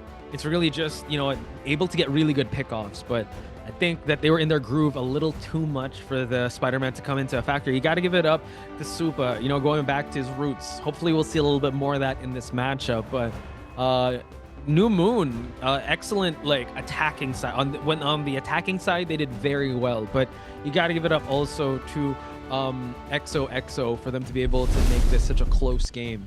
Yeah, just look at the scores. 52 ASDF, and then there's the Psylocke player as well. The pressure is just immense. They cannot handle it. And Zeta, you saw, like we've witnessed Zeta in a few games. We saw how solid he was, right? Especially on Doctor Strange. But that pressure by Psylocke, the shield couldn't even hold up. Even with the heals, even with the shields, he couldn't even hold up. And even if he had the full capability of defending himself, his teammates are in danger because of how versatile Psylocke is. Yeah. Go invisible, jump up, shift, and you think that he's up there. But when he goes invisible, he just actually drops down. Continues the hit. The mind game, right? Like, oh, look up. No, I'm right here. The misdirections. He pointed that out during the matchup, Nell. And what's interesting also here is that Don't Want to Die, majority of the pickoffs were actually gained without even using ult. Actually just making sure he gets the head taps. And it was a masterful performance on the Psylocke side. Yeah, Psylocke saying, I don't want to die, so you guys have to die. Right? So, I mean, that's the point, right? It's like, I have to eliminate you, otherwise I'll be the one that gets eliminated. So pretty good start so far to game number 1 by Team Uprise, right? So XOXO, obviously I mentioned that this is a round 12 game. So obviously we sort of know it's very, it's very back and forth. So we are, well, I guess a little bit, we're going to move on straight to round 14 after all. Just to add context, this next round is round 14 on the upper bracket side. It is going to be New Moon Uprise versus Gen G. Wow. The all-star going up against the all-stars. I kind of, sorry, our observer cam, I wasn't able to see who won the first round, but this is, we're watching round 1. So it's still ongoing. So I'm excited to see this next match because this is the clash of the Titans as we speak. Because when Nell interviewed a couple of the players, they kept mentioning players from New Moon, kept mentioning players from Gen G. So this is going to be the clash that we are waiting to see. And we did see how New Moon performed against XOXO. Gen G, we've seen them flawlessly perform their matchup. So I'm excited to see how these two styles will clash. Yeah, and just to add a little bit more context on top of that, I did ask Zune from Team Gen G Academy, who would you consider as the toughest team to fight against in this Marvel Rivals Championship, right? And guess what? The response is Uprise. Uprise. Even if Happy did go to the army, because they're in Korea, right? And they have to go for this mandatory army service. Yep.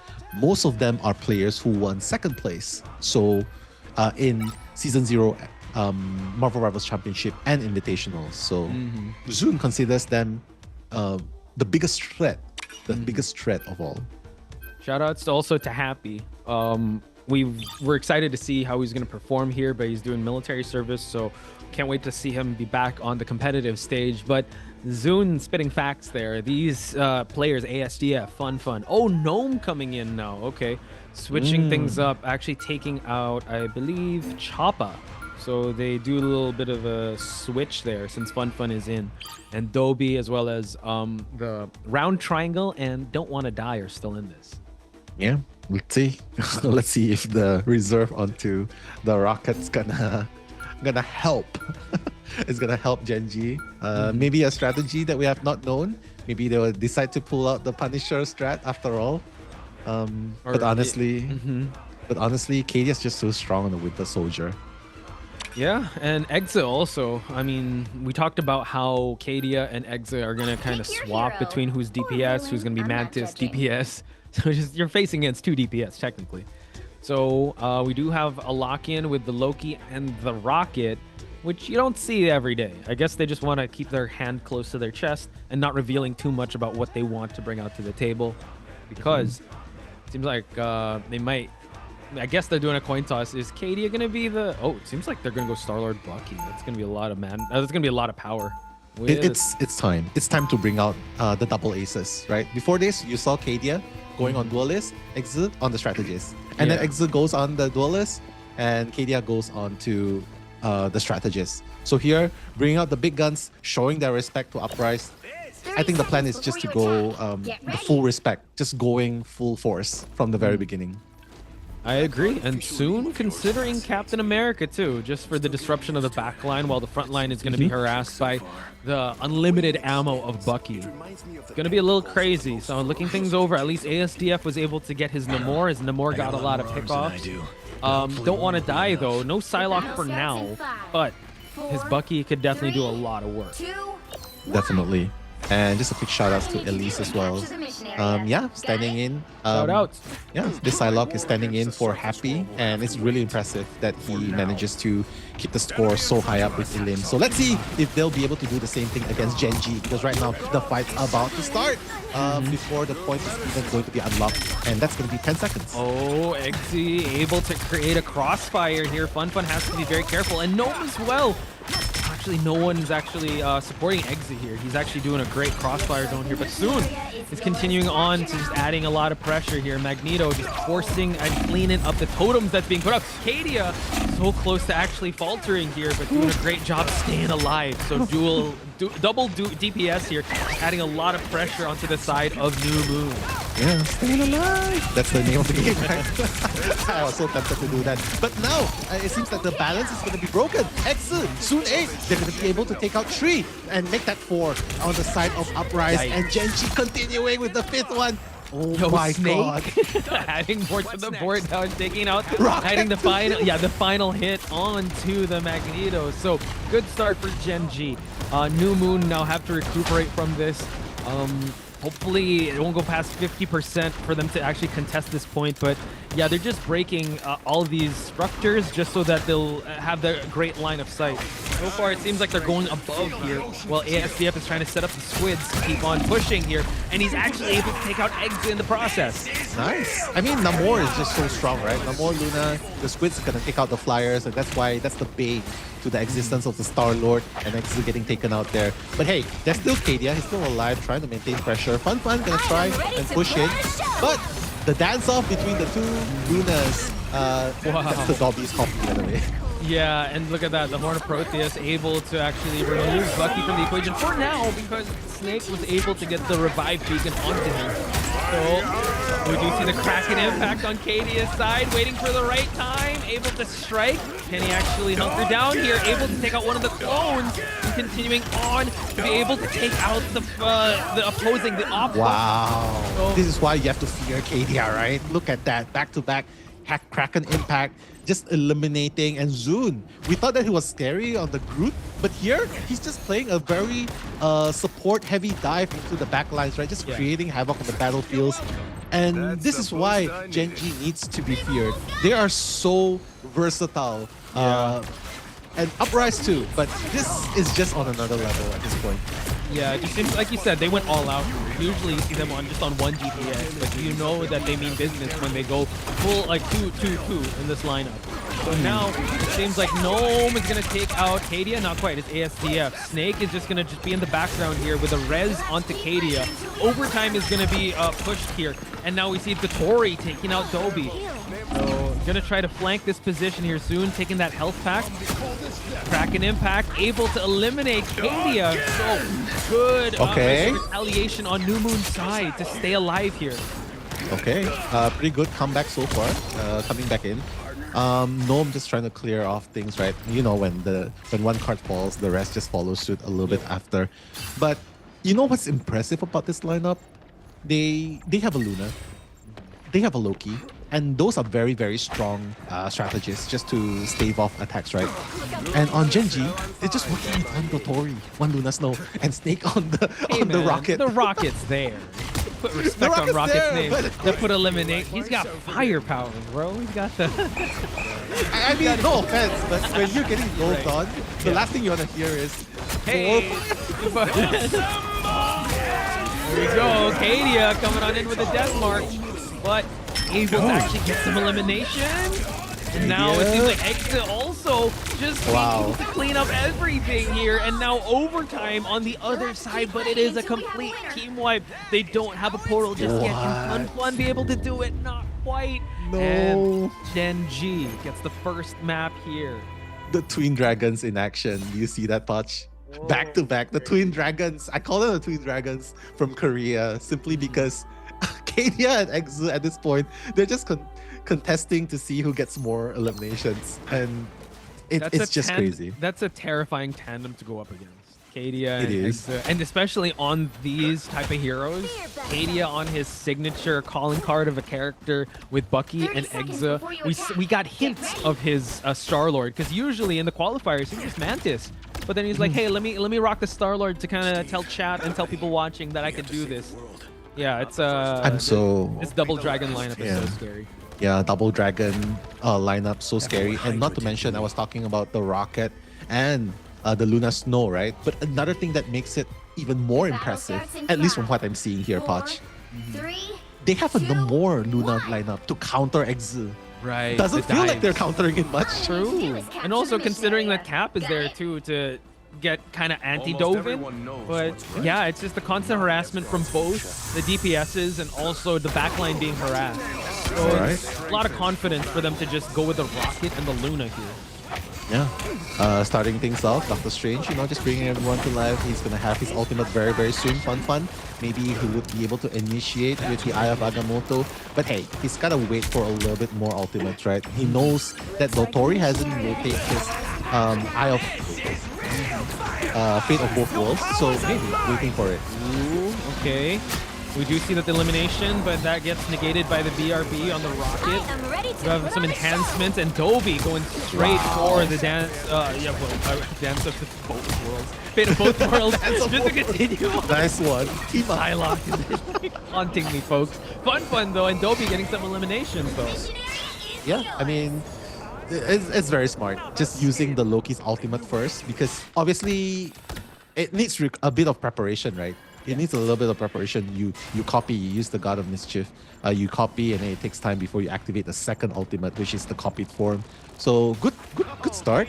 And Dobby is able to build up more the ultimates faster as well. So pretty good start. And Genji has to deal with another Fate of Both Worlds by Uprise. So composition's working so far in favor of Uprise. Yeah, Uprise, having a lot of utility coming to this next team fight, and it seems like forcing out the Horn of Protheus as well as the Fate of Both Worlds. And Kadia having to get revived again on that BRB. The Tori now of the Fate of Both Worlds about to end on his side, but Gnome and Fun have their ultimates ready just to answer back along with Don't Die. I don't want to die. Oh, here we go. Fun getting so much out of the cave and still continuing on here. And he actually gets the elimination. They're able to get another team wipe now. That's the Uprise we know. Yeah, I was thinking like when are they gonna come online and just put the fight up against Genji? And that fight just now, yeah, they're done. They're done enough. Just being on the defensive, they're going on the offensive now. And unfortunately, they did expand a little bit too much of their ultimate spots, so they have 5 ultimates on the side of Genji. So something to watch out. Doesn't matter if they don't touch point here. They need to win the team fight for them to get some objective. The Tori taking out Fun and Kadia taking 2 of the New Moon ops out of the equation, as well as Gnome. So what a quick team fight. And they didn't even use all their ultimates yet. They can cycle back, but they don't have any defensive ults. So I wonder how Genji is going to try to play this next one out. They don't have defensive ults, but JT3 has the Meteor M in case things goes south, right? So it's just crazy. One moment I was saying Uprise is gonna be coming, they're holding the points really well, and all of a sudden Genji just pops off. So let's hope that Uprise will be able to maintain the position, because it's a lot of progress. Yeah, that was like 2 team fights won and 89% of the progress of the team of the objectives. So they're doing pretty well. Now it's Dobie that has to use the fate of both worlds to try and accompany his team towards this objective to fight it out. And Gotori able to get an elimination onto ASDF. Excuse me. And we see that the Bucky gets out of the equation as well. Oh my god, Genji just coming back strong into the lineup. It's like, I don't know if this is appropriate to say. It feels like they have Saiyan blood. Like they don't die, but they come back stronger. I feel like that's a reference that I want to put out there. And just looking at it, like Gnome's just hopping away, Bunny hopping away like, hey, please let me go. Stop it. Yeah, this is actually kind of tough because he's going to have to reset and he's not going to be able to join the team fight that might ensue, or they have to wait for him. They might actually do that. I think Fun is going to go for a portal. So they're actually just waiting on to see, but it's going to come down to the wire here, Nell, because it's about to 80% on the side of Genji, and this next team fight to be very telling, but it seems like they're not going to go for a portal, but they do take the team fight here. They have to cut the point at this point. Yeah, they know. They know that as long as they don't die, the point is always going to progress onto the side of the winner, right? Onto the side of Genji. So here, Uprise is actually on pressure. They have to step on it at 99%. It's going to go into overtime. Let's see if the ultimates are going to be rotated. Snake has already used his ultimate. Wait a minute. Let's go. Exit getting taken out by Gnome. That was a great kidnap when he was trying to flank in, but the BRB is going to be used. Fun with the Eye of Agamotto. Gnome holding on to his Meteor M, but it seems like Kotori keeping everyone alive. Galactic Legend's going to go online. Exit is going to take out not one, but 2 Katie as well. The Double Dragon Tandem. They're going to do a team wipe here now. Oh my god, the Double Dragon just taking out everyone. It's a team wipe. And with that, Genji back to 2-0 in game number 1. It's my god. If you have to go up against this Exa and Kadia, how terrifying is that? Yeah. This is Uprise, the team with so many top 1, top 2 faction players, the champion and runner-up players. Genji playing like this is a normal day in comps. I would say this is Genji though, if that's gonna be the like, this is New Moon, this is Genji. We knew that one of these teams, someone please pick any of these teams up, because, but now, you know what, that was an amazing chung in Genji. They still have yet to lose a round. So, and like you said, this is Uprising. This is the one to look out for. They have all the known players. I think if we go back to the Invitational, most of the team from Euphoria NLE are a New Moon. Uprise, ASDF, Choppa, Fun, Gnome. But like you said, I think when it came to the opposition, when it came to Genji, they have Kadia, they have some playmakers here and there. Yeah, and they were able to make that work. Incredible team fight that they were able to win there towards the end. Can I just answer a question real quick from a viewer in the comment section? Fed Rogers saying, best Asian team versus best NA teams versus best Europe team, who wins? So this is not an answer, but this is additional information about the scrim that has been going on behind the scenes, right? So Zun from Genji mentioned that they did scrim against the other region's MRC and MRI winner. And the win rate is 50%. So honestly, it's very balanced. 50%. There you go. I mean, we slowly build up each region, right? So I Yeah. can't wait for us to have like an international tournament to see how styles would clash. Because right now the NA, the EMEA, they're so good. And also we'd want to see the best of the Asia region and what they have to offer. So I think that's a question we have to wait and see until the scene grows big enough for us to have an international tournament. So a good question there over at the chat. Shoutouts to chat. Yeah. You guys are in for another treat here. We're gonna head to Convergence in the Symbiotic Surface. Yeah. Black Widow. Let's go, Snake. Let's go, Hawkeye, Black Widow. Let's go. Hey But man, look, that's a pretty good tandem. it is. But look at Uprise. They immediately realized after the first game that Captain America was a threat to their backlines. Right. First ban. Ban straight off. That allows the Spider-Man to come. I'm kidding. Not the Spider-Man. And look at that, Gen G, the respect pick onto the rocket, which you never really see that much because I don't know if it's worthy of a ban, but the fact that Captain America was banned, maybe that picked up some eyes, and now we see a lock-in onto the Wolverine. Snake really loves Violence. Violence on the rocket. Yeah. And just a little bit for context, right? While we're still at the band pick screen, isn't this team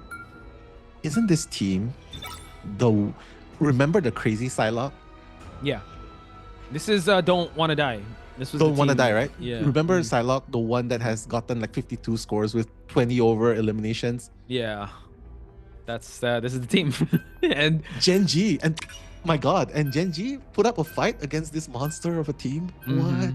Well, I'm so yeah, again, this is just surprised. this is a best of 5. So It is. who knows? We'll see. We can't count them out just yet. lock in. Maybe they're gonna lock in here, and hopefully they lock in that Psylocke. I definitely want to see how that was gonna pay dividends for New Moon here. But Gen G is looking very strong. It's quite terrifying, actually. It is. How strong they are. Well, we're gonna see how strong they are right now with the mirror team ups, right? Wait, Gen G does not even want to go with the mirror team ups. It's just gonna be a solo Star Lord into the composition. A We'll full see. team I up? mean, Kadia is on the Wolverine, so that could be something. But then again, you know what? They do the swap ups because Gen G, they are starting to move towards the spawn already. So I think, yeah, it is Dotori on the Luna. We exit on the Star-Lord soon. Venom, Kadia on the DPS, on the DPS Mantis. Right, DPS Mantis going back to, like just saying, yeah, we probably need a Mantis tandem here. But the one thing that's really missing here is the Adam, right? Right. How are they gonna get rebirth here? They only Right. need one BRB apparently. Yeah. Maybe Snake could have just played Adam here, or was it even banned? It wasn't banned, right? It wasn't banned. It wasn't banned. It because- wasn't yeah. banned. So why Don't Want to Die is not do it? I think that maybe comfort. I think when it comes to healings, they want to be able to heal from a distance. Maybe he just likes the Gatling gun of Rocket. Who knows? We'll just have to see if this is going to pay off. Interestingly enough, no Doctor Strange for any portals to be used. ASDF immediately have to get out of line of sight just to stay alive here. Yeah, and look at this Venom. He's ready to just jump with the diving strike. The complications on par. It's like, hey, anyone down there? Yeah, there's someone. Just drop down, and that's exactly what he's doing, creating chaos in the backlines. So much that his Captain America was banned, but his Venom is also a threat to behold. So far, pretty solid defense. Let's see, Exit coming in. Gotta love how Exit just jumps in and uses that E. Luckily, you know what, the healers were able to keep everyone alive here. Annalie Choppa now throwing hands as he is the Choppa! thing, and JT3, the first blood, Yo! no, soon as well. Giving a lot of them to think about here. So now, excellent start for New Moon, winning this first team fight. Yeah, it's like, yeah, you do not want to mess with us here.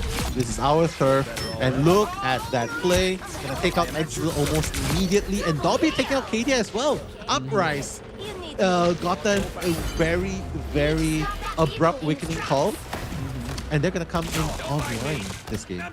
True, and I mean, the Red Beacon was used onto the Venom, but I think the Warlock able to add so much damage, as well as giving ASDF that cocoon, right? Because he has the Guardians team up. So the great start for New Moon. Let's see how they're going to try to push past this point. We do see that Soon able to get a dive and also pick off onto Dobby. You see that fadeaway jump to the dive strike? Oh my god, that was crazy. And just allowing him to just go onto the strategist. But this game, yeah, I mean, Uprise still has 2 ultimates in hand. But Genji gonna start off. ETRM, he's like, okay, wait. JT3 able to take out Dobby and Kadia, adding more to the pressure here. But the Karmic Rebirth is going to allow them to continue on to this point. We're going to get a dive onto Soon's side, but no, still pushing the point here on New Moon's side. Wow, that's a very, very good offensive haymaker by Choppa. But ASDF is going to continue to pursue the Galactic Legends. Both Star-Lords trying to make something happen, but Exu is going to fall earlier on. And it looks like ASDF is going to get the longer end of the stick here. And it's going to be able to maintain... Wait, I take that back. They're going to be getting a counter elimination onto ASDF. Yeah, it was a good 1v1, but now it seems like Gen G able to kind of... You know what, I would say weather out the storm of, no pun intended, but the storm of the ultimates. And now they continue on just to hold the point here, at least forcing them to walk back to the objective. And now we see Soon trying to create some chaos here, not being seen. The dives would definitely be one of the banes of New Moon to get into this fight. Yeah, it's just a very consistent strategy, right? Just coming back and forth. Basically, just dive. Yo, Exu coming in, he's going crazy. JT3 supporting the action as well. And Exu just being kept alive thanks to the soul. Thanks to the heals of the teammates as well. This is just... Jesus. Tracking. What amazing tracking. And you gotta admit the tandem of the tag team of Soon and Exu.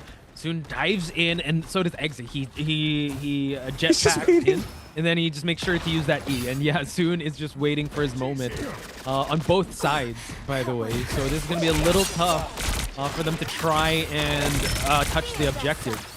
That is why they are so confident, right? But hey, Uprise is going to bring the fight to them. They still have 2 minutes and 20 seconds, right? Left on the clock. They're going to come back in. They're going to try. With the Soul Bond, probably will be able to keep the teammates up and dive a little bit longer. But hey, a lot of ultimates on Uprise here and by Gnome. But he's going to take out Dotori. He's going to go for his like enough dancing for one night. Just go to sleep. And now Galactic Legend is going to come online. JT3 able to get the dunk onto ASDF, but he's gonna cocoon right away and just get back into the team fight. Dotori, okay, he's already done dancing. He's back to throwing ice and snowballs at folks. And Elite Choppa taking out JT3 for them to push past this point. But ASDF trying to at least pick off anyone that's gonna come through this corridor here. It seems like it is Soon. They need to step on the point soon just to deny the second point from being taken here. Yeah, Soon's Vanguard so far has been super annoying, right? And look, how to keep alive after all of that, right? And just look, it's like, yeah, I know I'm low health, but I'm still able to make my presence known here, right? Yeah. And he knows that, okay, beacon's ready. I'm gonna use it and come back straight away. I don't have to play scared because I know I can be revived here. And the counter kill. Yep. Both sides picking off one after the other. Exu now does have Galactic Legend. He's going to use it sparingly. But now the dive onto the heels. Wow, Soon, such a slippery Vanguard here just to disrupt any formation and the displacement. But they actually see him from above. They're like, yeah, okay, we see you, sir. You got to retreat. Just respect the space. Yeah, we know you're not Spider-Man, but we can see you sticking up the wall there, right? But Annalie Choppa also, like with the crowd control and with the reduction damage, right? The 1-2 combo into the Haymaker. Now Fate of Fourth Wall is going to be unleashed. The damage coming in from Zoon is just too much thanks to the Venom plus damage amplifier by the Luna Snow. And Snake, this is the reason why he plays Rocket. He's just so confident dishing out damage in the short range distance. Yeah, I think he'd rather not use the escapability of Rocket, just use his Gatling gun. But it seems like they still have time for them to be able to try to push past this point. It's going to be a little tough once they don't have spawn advantage here, but they still can walk towards it with 1:30 left onto the clock. Yeah, in this spot, oh god, Adam is going to get spotted out, but nice freeze for them to be able to try to counter here. We're going to get a round of applause on Dotori's side and the Fate of both worlds as well, just to keep everyone alive. And we're going to stall things out here and stagger in this lineup. We do see that Exu has used his ultimate already now. Yeah, Galactic's Legend, but it's really just Zoon at the back lines, right? Just clicking. Look at him. He's a Vanguard, but this guy, he's just dealing so much damage and just pushing them back to the spawn. Oh my god, he's just chasing out whoever's left. ASDF, the Lone Ranger trying to run away, but that's not gonna... Wait a minute! Avoiding? Wait! Wow. That was so close. I thought he was gonna survive a little longer. But Eggs is like, no, we're putting this Galactic Legend away. No, I mean, no reference to that ult. But seems like soon, and it's so hard to just eliminate him. He's just so good at surviving. ASDF had enough. He's gonna go for the Galactic Legend here. Oh, nice cover! Did you see that? The strange shield coming in. NLE Choppa just blocking the Meteor M, and that's why Genji got the shorter end of the game just now. But remember this, 10 seconds left. Remember this point? This is the choke point where it really matters the most. Because we've seen teams with more eliminations, but they lose because they are unable to hold the point here. Okay, so this is actually kind of scary. ASDF really pumping in the damage before they can be a threat onto that point. Now he's going to try to flank them. Able to get anything, but no, the Mantis ult able to keep everyone alive. NLE Choppa onto this Doctor Strange just to kind of push the point. Seems like overtime by New Moon is going to get captured here for them to try and push a little further. NLE Choppa getting an elimination of Cadia though. Wow. Yeah, and that's super important, right? Because this is the part where you gotta stay alive in order to touch the point. And it seems like Uprise is doing a really good job eliminating them one by one by one. And they might be able to pull this off. Okay, Dobby. Oh my god, June actually getting taken out of the equation here. Still pushing that overtime, but look at that fate of both worlds. Hang on, Meteor M. Oh, take him out. And Cadia also being taken off the objective. So New Moon. Golden point here. They need to get this 3-point game just to make a big statement up against Genji. And it seems like no one could hold point. A 3-point game, the first one we've seen all day. Wow, what a play by Uprise. And this is the beginning, right, of the return of Uprise up against Genji, showing that, hey, you think you've got us figured out? Nope. We couldn't even figure it out ourselves. You think you know what we're doing? We don't know what we're doing. We're just trying to... That's how we're able to win this match. We don't know. Just we mind game our own mind games. I don't know. But in all seriousness, I'll recall what you said. I think maybe the difference maker here was that Adam Warlock. And it seems like Snake is considering the Adam Warlock. Yeah, I mean, Snake, great for you, right? Getting that 1-2 kills, getting that 3rd and 4th kill. But ultimately, team-ups are there for a certain reason, right? And the reason is because the team-ups just grants you new abilities that could help you so much in team fights. And for you to not take advantage of it, I don't know if it's just confidence or if I could call it arrogance. Because it's there for the taking. They are using it. Why aren't you using it? Is Rocket that much stronger than the team-ups? I think another equation could be familiarity and just comfort.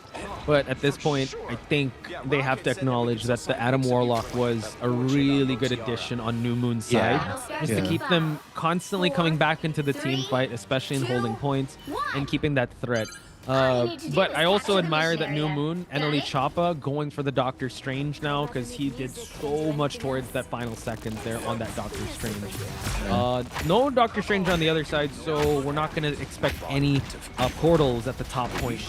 Yeah, I don't think they need Doctor Strange here, right? They can just easily just run back here, and if things go south, they could always use the Doctor Strange later on just to portal in. But honestly, Snake using the Adam Warlock now, maybe that's what they really need because they can't afford to drop a game here because ultimately they got to the very end 3-0. And look at Snake, you can do much damage as an Adam as well, not necessarily just a rocket. Yeah, and at a distance too, right? You don't have to be up close. But NLE Choppa though, making sure his presence is felt here as well as Gnome. Cadia is gonna revive in the cocoon, but JT3 is gonna be spent back into the spawn point. So it seems like it's the battle of the Guardians here. So constant pressure being added towards both Adams at the back line, while Genji is gonna need to kind of recuperate here and come back from their spawn point. Yeah, and only Choppa just doing a great job holding the front lines with Gnome, right? And that's the thing, you cannot play fun characters anymore. You're just gonna play solid shield characters in front. And look at Exu going crazy there, taking out ASDF. It's like, enough, playtime's gone. I have Galactic Legends to work with. Are you gonna use it? That's the question. Yeah, he realizes there's a lot of defensive ultimate. Maybe not. Yeah, I mean, not quite. Yeah, he's gonna force out the defensive ultimates to be used for now. It seems like, yeah, Dotori is just keeping everyone alive onto the side.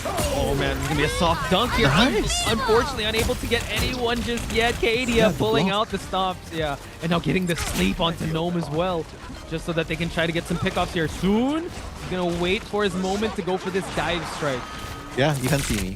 I'm all the way up there. You're not gonna look up, right? You're not gonna look up, right? Oh no, they're gonna look up after all. But the piece of the biz coming in, that's not gonna work. He knows that's not gonna work. And unfortunately, he's gonna whip the ultimate simply because the Iron Curtain is just there to deter him. He's ASDF gonna be forced to cocoon here, but no. Seems like Snake, actually both Karmic Reapers on both sides, just them be able to get back into this team fight. But they're there to stop this from going on. They know exactly where the rebirth is gonna be at, and they're gonna continue eliminating. Right? Just look, they're starting. No, wait. Actually, they're doing a really good job. Yeah, Hold on. Really yeah, they were job. able to hold up. I think it was Kadia that was the only one that was eliminated, but no, taking out Exa here. But I know Exa has no cocoon to work with, so he's gonna have to go back to spawn. But they do have spawn advantage, so Gen G is still in this, folks. A lot of time left to push for the whole mileage here. Yeah. So I think they have to realize this isn't a sprint, but a marathon. Let's see what else they have left in the tank here as they try to push point. Yeah, it's an early marathon into a full sprint in the end, right? So, yeah, I mean, if they want to avoid being pushed into a pressure point at the end, they gotta make something happen here. Because at this point, it's only not even 40 meters into going forward. Yeah. Gnome just making sure that people stay away from that point, just respecting that Meteor M. You see that soon? Uh-oh, hang on. And Ellie Choppa trying to go for an eye there, but no one home. ASDF forced to go for the 1v1 in the air here against Eggsy. And now we see that the ultimate's going to be used, but the healing over time on Kadia's side is going to keep everyone alive. Forcing him to go back soon is going to get eliminated by ASDF. What a solid defense by Uprise as well. And not to mention that they use their ultimates sparingly, right? You can see that Gen G has 5 ultimates to use, but I guess if they want to push, this should be the time that they come in for the push. Simply because they know that they don't have more defensive ultimate anymore on Silent Mantis. But Luna Snow is still going to be a problem. So, Meteor M to try and counter, but it seems like Fate of Both Worlds keep everyone alive, but one guy takes out soon. Oh, but he's able to actually get resurrected here, and now it seems like ASDF taking out Snake, but he can just cocoon right back, so they do have the ults, and they are winning this team fight so far because they do have more utility to use now. Soon. 3-for-1 takedown. Finally reaching the stronghold of Uprise, and it didn't take much. It just took the entire ultimate. And Not much, just entire money in the bank. Yeah, so right? let's spend it all just to move past this. But Ellie Choppa, I wonder if he's going to use any of the portals. They're not moving just yet. They're waiting for the portal spawn. So can they push a little further before they're able to get anything? Eggs are able to spot them out early. Yeah, they want to put a stop here. They know that, okay, 1 minute 30 seconds. Maybe we can make this happen, even if we can't try, you know. But it's a really risky move here. Oh no, Exu is going to get taken out. A little bit brave on the front lines. The heals needed to heal you is not going to be enough, right? So gotta be really careful. But hey, it's fine. I can rebirth myself and come back to the fight. So 1 minute left, Hutch. Let's see if Uprise will be able to maintain their stronghold here. Yeah, I'm liking how Uprise still has some ultimates to work with. Just to cycle through and Ellie Choppa using that right away. And able to take out 2 of the supports here. And Gen G looking in a bad spot here because they only have a couple seconds to touch this point. While Ellie Choppa just making sure his elimination record is going to stay high. Choppa just popping off, and this is where things get super dangerous for Gen G because they gotta go through this entire roll just to get back to where the card is, right? The payload is. And Eggs, yeah, he has his ultimate. Let's see if he'll be able to put it to good use here. But honestly, with 20 seconds on the clock, I don't see how they're gonna be able to touch spot. Zun can dive in, but he will definitely die. Yeah, he's going to be using his cooldowns, and Eggs actually getting taken out of the equation by the Adam Warlock. Gnome adding the Meteor M, able to actually get blocked off. So now they're just going to rush towards the point here now while Vittori is dancing his way. ASDF trying to create a flank situation, pushing the overtime and taking out Katie in the process. Katie can just cocoon right on back, forcing out the Galactic Legend on the other side, but Eggsy as well. Nice! Eggsy taking out some ops here on New Moon. Pretty good trade so far, but the danger is not over yet. It's still Uprise does have the disadvantage in number though, but Choppa really healthy and just try to rush the Arcadia. Oh my goodness. Oh my goodness. No, Choppa! Wow, canceling out the Karmic Reavers. That was insane. Oh. Wow. Choppa. The hope of Uprise coming in and stopping Gen G in their tracks at the first point itself. Gen G, first loss since Ignition round. Yeah, and you know what? I'm glad. This is definitely the back and forth that we were expecting between these two, I would say, powerhouse of teams.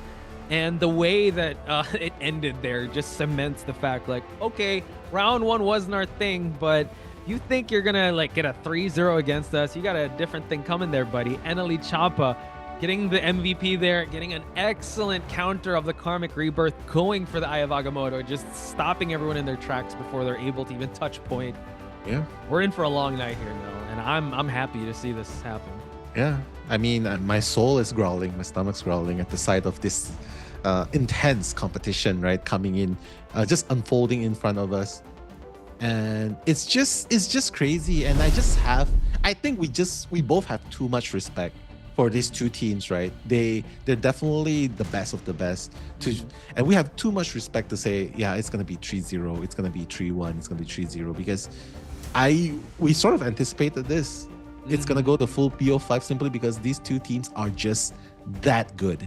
Yeah. And Ali Choppa, I knew him from games before. Coming into this game, he was the champ. He was the ace in the hole as well. Oh, yeah. Apart from ASDF, of course. But this guy showing that he can play a lot of characters and dealing so much damage as the Strange. So Gen G has something going on for them. Maybe they gotta readjust their strategies a little bit because they did well. It's just that they couldn't survive. Yeah, and I think they had the right game plan coming into it because I would have to say the switch up to Adam towards the end, it kind of helped, but I would just imagine how they would have performed in the first round if they had the Adam from the beginning, because we did see that Snake actually put in a lot of damage and the familiarity was there. So maybe they wanted to still kind of hold on to the Rocket just for a little bit, but that could have been another piece of the puzzle for a New Moon to be able to get the victory here. So it's still up in the air. I wonder how this is gonna shake out, because when it comes to the picks and bans, how do you think Gen G is gonna kind of respond here? Because taking out their cap, taking out also some of their comfort picks really kind of played to New Moon's favor here. Yeah, I mean, I think this is a classic case of do you fear the guy who practices one kick 1,000 times, or a guy who has like 1,000 kicks in his arsenal? Because Gen G was boasting about how they have so many different compositions that they can work with. There's not a single character that they cannot play. So I think it just comes clashing head on towards Uprise, where they're the more solid team. Like, hey, we're going with the traditional routes. We don't underestimate our opponents. We are going full force. We're going to make use of every single team ups that we have. And I feel like Gen G was sort of caught off guard in the first half, which is why they were trying extra hard in the second half. So I think it was more of a panic play by Gen G. So I think if they could reset their emotions, just go back to their roots, I think we can have ourselves a pretty back and forth game in round number 3.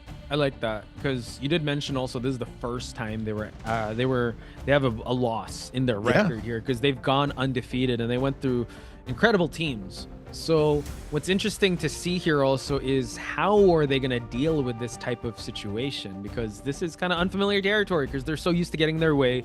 Now that they're able to actually, I would say, face adversity, how would they kind of bounce back from this? It's going to be an interesting one, especially in round number 3. I wonder, we've already played Convoy and Convergence. Maybe we're gonna see a domination thing go on and see who's gonna get the advantage in domination, because it was, I believe, it was Gen G to get the victory, and kind of in spectacular fashion too. Yeah, I mean, it can be anyone's game at this point. Even if Gen G did, one can argue that Uprise also did the same thing, especially in domination as well. But I agree. Maybe take it to dominations. Maybe maps that disallow high ceilings, because this team up is getting out of control. So one thing I can say is if Gen G feels like they cannot cope with the Adam Mantis lineup, like, hey, Snake's like, I really don't want to play. I can play Adam, but I really don't want to play Adam. If they want to get rid of this kind of situation, maybe they should just ban Adam altogether in the first place. I agree. I think having that respect, and it can't, you're kind of taking a page out of New Moon's book when they didn't feel like they wanted to go up against the cap, right? They just ban it right away. Just respect ban it. It's totally fine. Take them out of their comfort zone. And as much as I like seeing the Guardians lineup, I mean, I think we saw a lot of it today. So if we just ban out the Warlock, I'm pretty sure Cadia is still going to pick up the Mantis, or the Mantis is still going to give a lot of utility, and Star-Lord as well. But it's just constant like revives and constant battles where it kind of keeps you guessing of if they're going to use the cocoon or are they not, are they going to reset or are they not, especially if we go into a map like Domination where it's just constant clashing of teams back and forth and not really holding on to the unmoving objective. So I'm excited to see how they're going to respond into this next round, and will there be an SOS situation here, Null? I wonder how this is going to play out. Yeah, it's gonna play out with the Spider-Man pre-shadow. But yeah, just looking at the bans itself, they're gonna take out. Yeah, see, I've already mentioned this, and they're gonna take out the Adams straight away.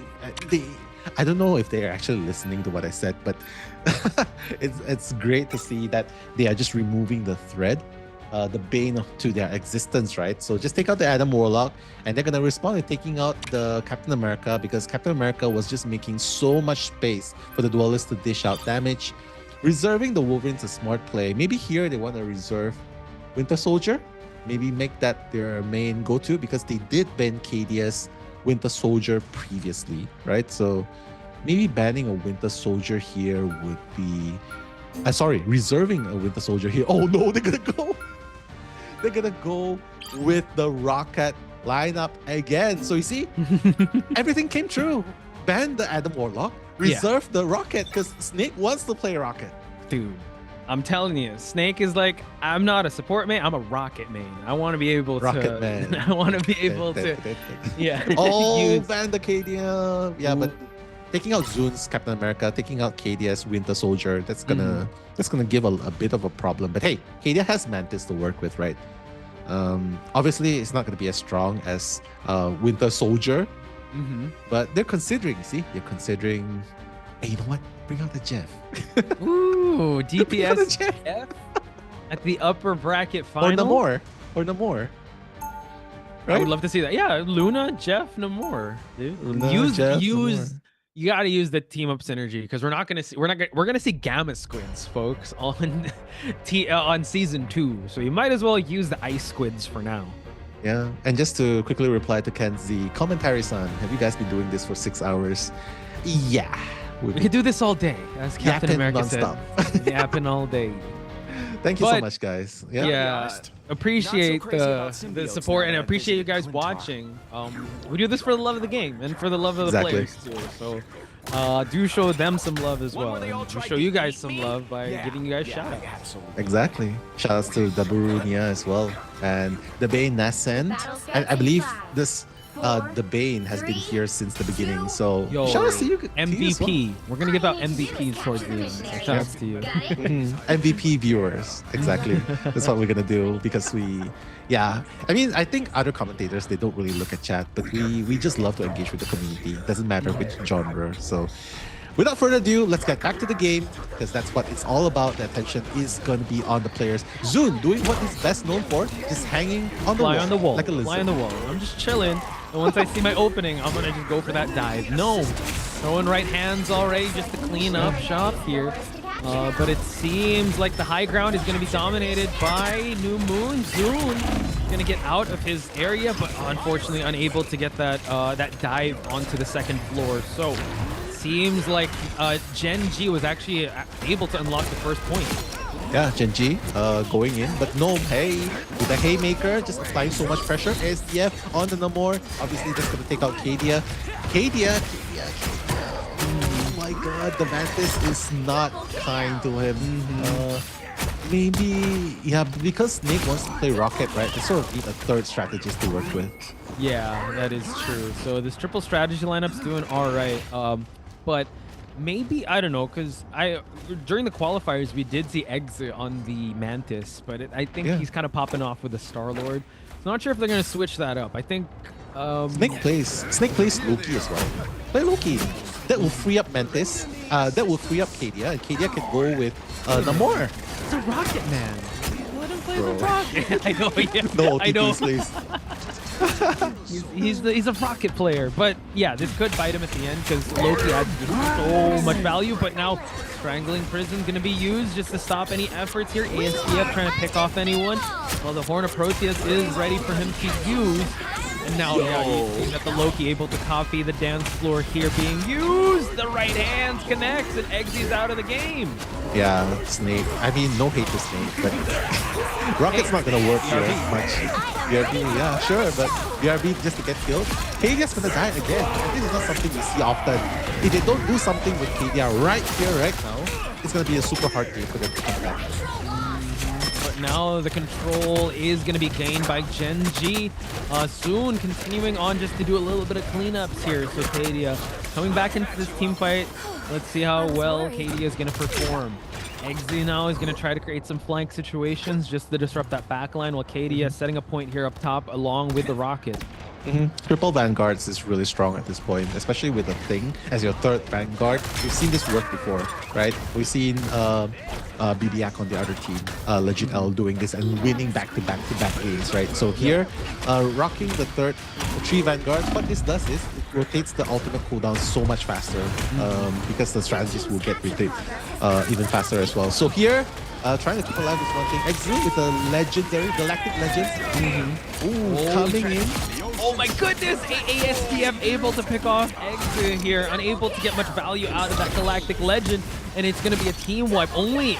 Not only Snake is the only one that was alive. I don't know if he was eliminated at the onstart, but just quite unfortunate because New Moon so close to actually winning this first map here at Hell's Haven. Yeah, exactly. And this is just the start. It's a two game phase, right? So this is just the start. And Zune, I mean, I love him in the Venom, but right here, if your DPS is not doing enough damage to take the final hits, the limbs, like what you mentioned, you just want the damage, you want to get the final hits too. And if you're not doing that, how are you gonna win? How are you gonna win this fight? Okay, JT3 adding some CCs in the area here, but Gnome is also throwing hands as well. We're going to already trade ults here. Enhancement's going to be nothing when ASDF as well as Zune gets taken out of the map. ASDF taking out the Thing, but Snake being able to revive him. Kadia unfortunately gets eliminated once again. This is Uprising's game to win in map number 1 now. Yeah, this is very bad. And it's very upsetting for me to say, but the reason why they lose is because Kadia is on Mantis and Snake is on Rocket. At least from my standpoint, right? Rocket, yeah, you have the BRB beacon, but after that, what then? You have an Adam Warlock who used Karmic Rebirth, Soul Bond, and the heals, and yet they could still be counter-killed. You saw that happen with Choppa, right? Using the Strange and just counter-killing them. So what's one beacon going to help after that? Because once your utility runs out, what do you have to offer to the team in a team fight? And Kadia, I don't think he's used to dying so much in the game. it's actually uncanny. We're not used to seeing him actually get this much eliminations, and yeah, it's surprising to see. So now this is Gen G slowly realizing that maybe they need to change something up, because New Moon going through the adversity in round number 1, able to adjust, getting the right bans, forcing them into this lineup that doesn't really give them much utility. Once the BRB is done, if they're able to get another pick off towards the end, you can't really get that karmic rebirth. Yeah. If you're Loki, we talked about maybe using Loki, right? At least you're able to add 2 types of sustainals into the mix here, aside from just having Cadia. So it's a 3 support lineup, but you're not really empowering Bucky or Punisher at this point. So it's just the BRB on the Rocket, but we'll save that conversation for later as they try to fight the high ground here. NLE Choppa doing an amazing job, supporting as much as he can, and JT3, the only one at the point here, has to be forced to retreat. Yeah, I mean, I hope this is not the confidence play. Like, hey, we're just gonna let them get the first 2 games, and third game we're gonna go with our proper lineup. Because right now, Fatal Book World is gonna be coming up. Zune just trying to rush away. He's not even gonna go for the dive strike. He knows that Fatal Book World is gonna negate any damage done, so he's just gonna go down, try and farm a little bit of ultimate going in here, and EPRM is going to take out the Luna Snow dancing. He's like, enough dancing for one night again. Okay, so Gen G doing a great start here, taking out 4 of the ops here. A team wipe, if you would. So, excellent stuff. But let's see how long. I mean, it's a good start.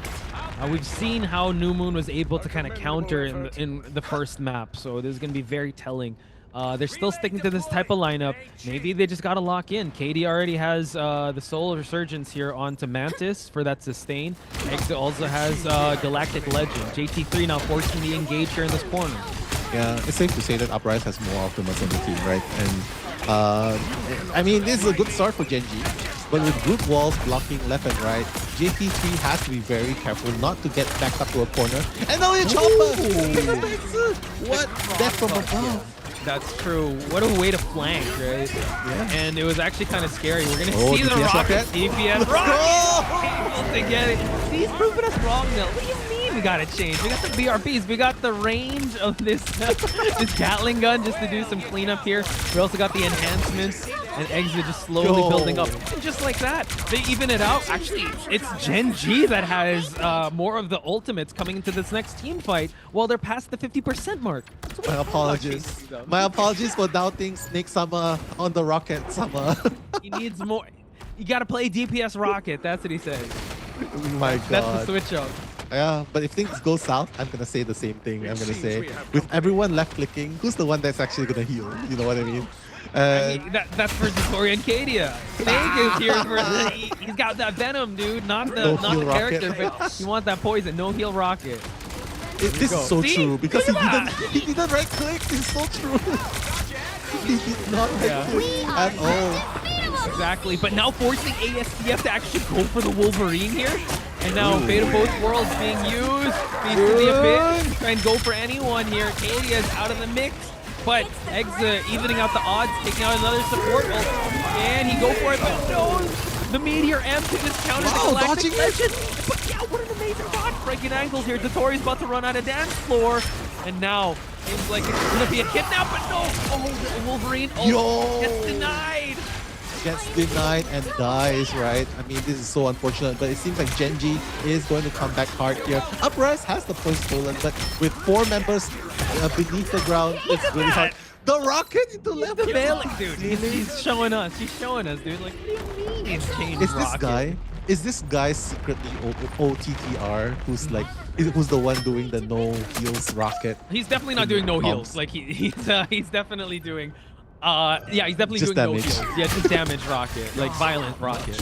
Oh my God. My now, God. forcing the overtime to happen. Coming into this, only Gnome has the CC, but we do have Fate of Both Worlds onto the side of Round Triangle here. Soon forcing shot here. But Katie actually eliminating Gnome. Trying to heal as much as they can. Overtime. Cadia has a little bit more until ultimate. Okay, he's gonna be revived, but okay. Let's see what's gonna happen here. All ultimates are gonna be thrown out by Gen G. 4 ultimates in order to take out Team Uprise.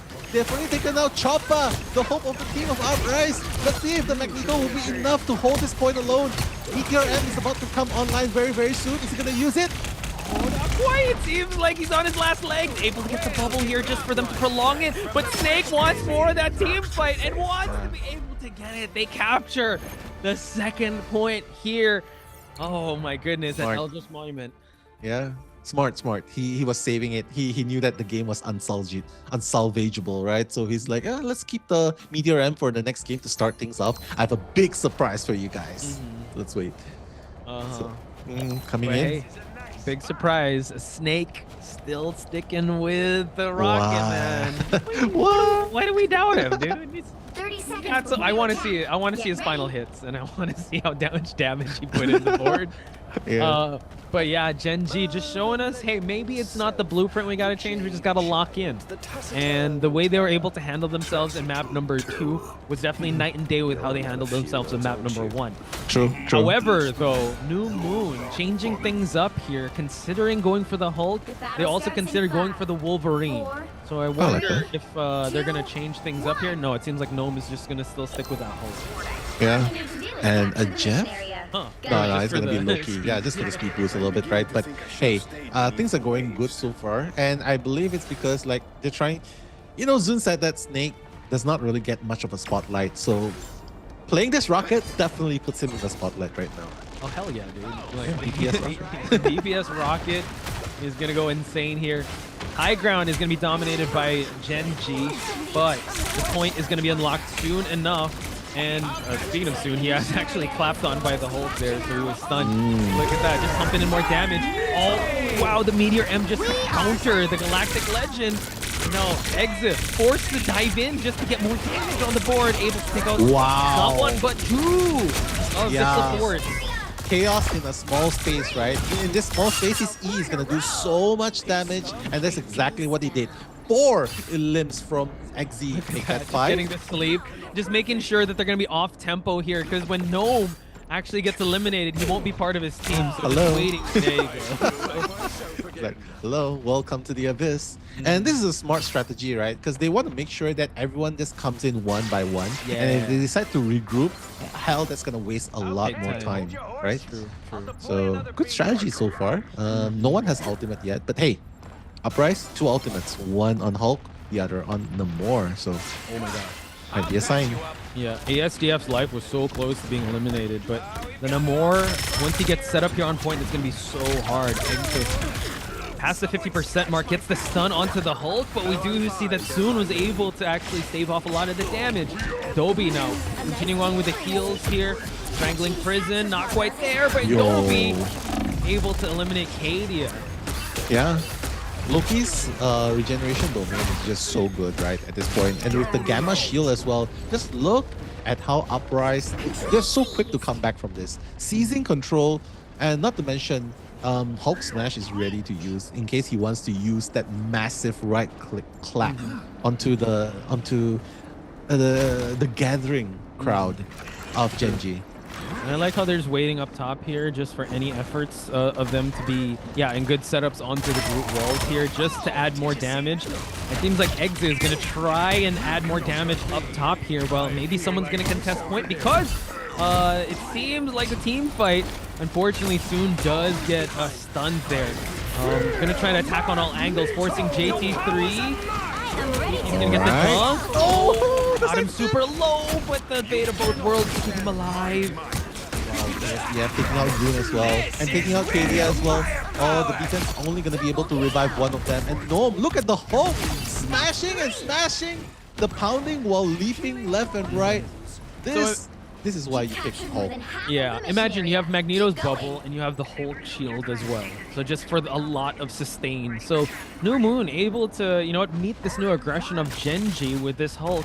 Now Genji has to kind of adapt to or adjust. I'm not sure if they're going to adjust in terms of character picks, but they definitely have to adjust with Soon because it's going to be past the 70% mark. And now Zoon already have the Feast of the Abyss here, but look at the bubble just to shield themselves from that, but they were able to actually capture point now. Wow. Yeah, and SDF, the Horn of Proteus, right? Just taking out Cadia again. I feel like if you open up the scoreboard here, Cadia is probably going to die like 1,000 times.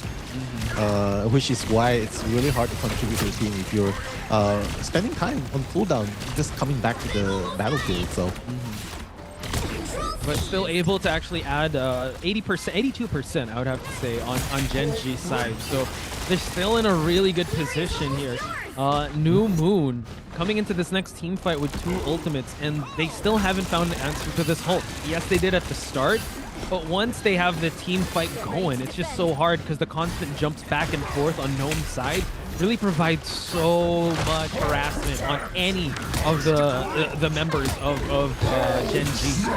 yeah, this is crazy. But now, Hulk Smash is going to be activated. Gnome 2 going at the back. And only Choppa as well. X is going to try and counter. Takes out ASTF, so that's a really good thing. Taking out the Duelist. And Dobby taking out JT3 in response, unfortunately. So X, even though he did get the 1 elimination, but yeah, the trade-off is just favoring Uprise at the moment. Yeah, so one person is still holding point, but Dobby able to take out Snake in the process. It's only Zune that is holding point here, along with JT3. He does have the Meteor M close to being online, but Katie gets eliminated once again by the Magneto, and just like that, it is New Moon to capture point number 3. Not being able to play Bucky is definitely very disadvantageous for Cadia. And I really want to see the scoreboard, right? I feel like Cadia's like 419. I feel like that's the case because it's just so hard to deal with Uprise. Uprise is just playing everything right. Every character that they picked are meta. And even the Loki, like super good against dive as well. What happens? Regeneration domain. That's what's gonna happen if you dive us. And look, Cadia, 11-12. Okay, maybe it's not as bad as 4-9, but 2 eliminations. And this is a super carry that we're talking about, Cadia. With 2 final hits. I mean, no offense, Dobby has 7 final hits on the Loki. Well, that's the thing, right? Yeah. Cadia is playing support at this point, so I think we're putting a little too much pressure onto him. And they're going up against... This is, again, no other slouch of a team. So for Cadia to be put under pressure like this, you could say it's a lack on his side, but I'd like to look at it that, yo, New Moon is ready. Like you said, they're really good at counter picking when it comes to characters. They know how to put them off tempo, and they know how to put them off their signature characters, forcing Cadia to not go for his Bucky, denying the dual dragon team up. And I definitely want to give more props to New Moon because they definitely showed up here, and they know how to put them in awkward positions for them to kind of play in these weird positions that they're not necessarily used to, and just continuing on that dominance. So yeah, New Moon taking game number 3. I'm kind of curious to see if Genji actually went with a more stable, consistent lineup like Uprise. What would the outcome be? You know what I mean? If they actually went with, okay, you guys have Loki, yeah, Snake, hop on Loki. Cadia, hop on Namor. Like, I'm actually kind of curious to see what the outcome is gonna be if they fight on a mirror match, to speak, right? Because right here, from what I can see, Genji is very versatile with their picks. But hey, just to recap really quick, we're just gonna head to the highlights.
And welcome back, folks, to Marvel Rivals Championship. We're in the double elimination here, and we're at the upper bracket finals. We're actually in the middle of an intense back and forth game with New Moon versus Gen G. And Nell, we were talking about the keys to victory on New Moon's side, and there is that tension in the air because Gen G has not faced adversity just yet like New Moon is bringing to the table. I mean, is it a character loyalty thing? Is it a strategy thing? Because we can't deny that they're really good mechanically. So seems like we will put that on pause and look at today's results, folks, because the matches are still ongoing. It's been quite a day here. But here we have New Moon moving on with intense back and forth with XOXO. Gen G also, winning that best of 5. Influenza G and also Legit L taking the victory here. These last two, this match 3 and 4 were on the lower bracket. So unfortunately, we had to say goodbye to Kanga Esports and Betrays in today's results. Yeah, I mean, all these teams are definitely worthy of being here, right? And continued with XOXO going up against Influenza G, sending them home as well, and continuing with a 3-0. Lobelia, however, will be defeated by Legit L. So Legit L moving forward. Gonna get 3-0'd by XOXO. So unfortunately, this is going to be the end of Legit L. Yeah, right here. Quite unfortunate, but we're kind of wrapping things up. The game is still ongoing. You can view it in the in-game tournament. Yeah. Nell, if you still have time, you could on your YouTube channel. But we'll think about that in just a bit. But here we have it. New Moon and Gen G, need sponsor, are clashing it out now, and New Moon is actually in the lead here. Again, it's a race to 3 best of 5 series, and it's 2-1 currently. The loser of this one will head to the lower bracket to face XOXO in the lower bracket finals. Then tomorrow we'll have that grand finals. Actually, the lower bracket finals and the grand finals will be happening tomorrow. So make sure to stay tuned for that, folks. Yeah. And safe to say that the winner between New Moon and Need Sponsor, that's Gen G Academy, that's going to determine who's going to be the first finalist. And which is why it's so important to win this game.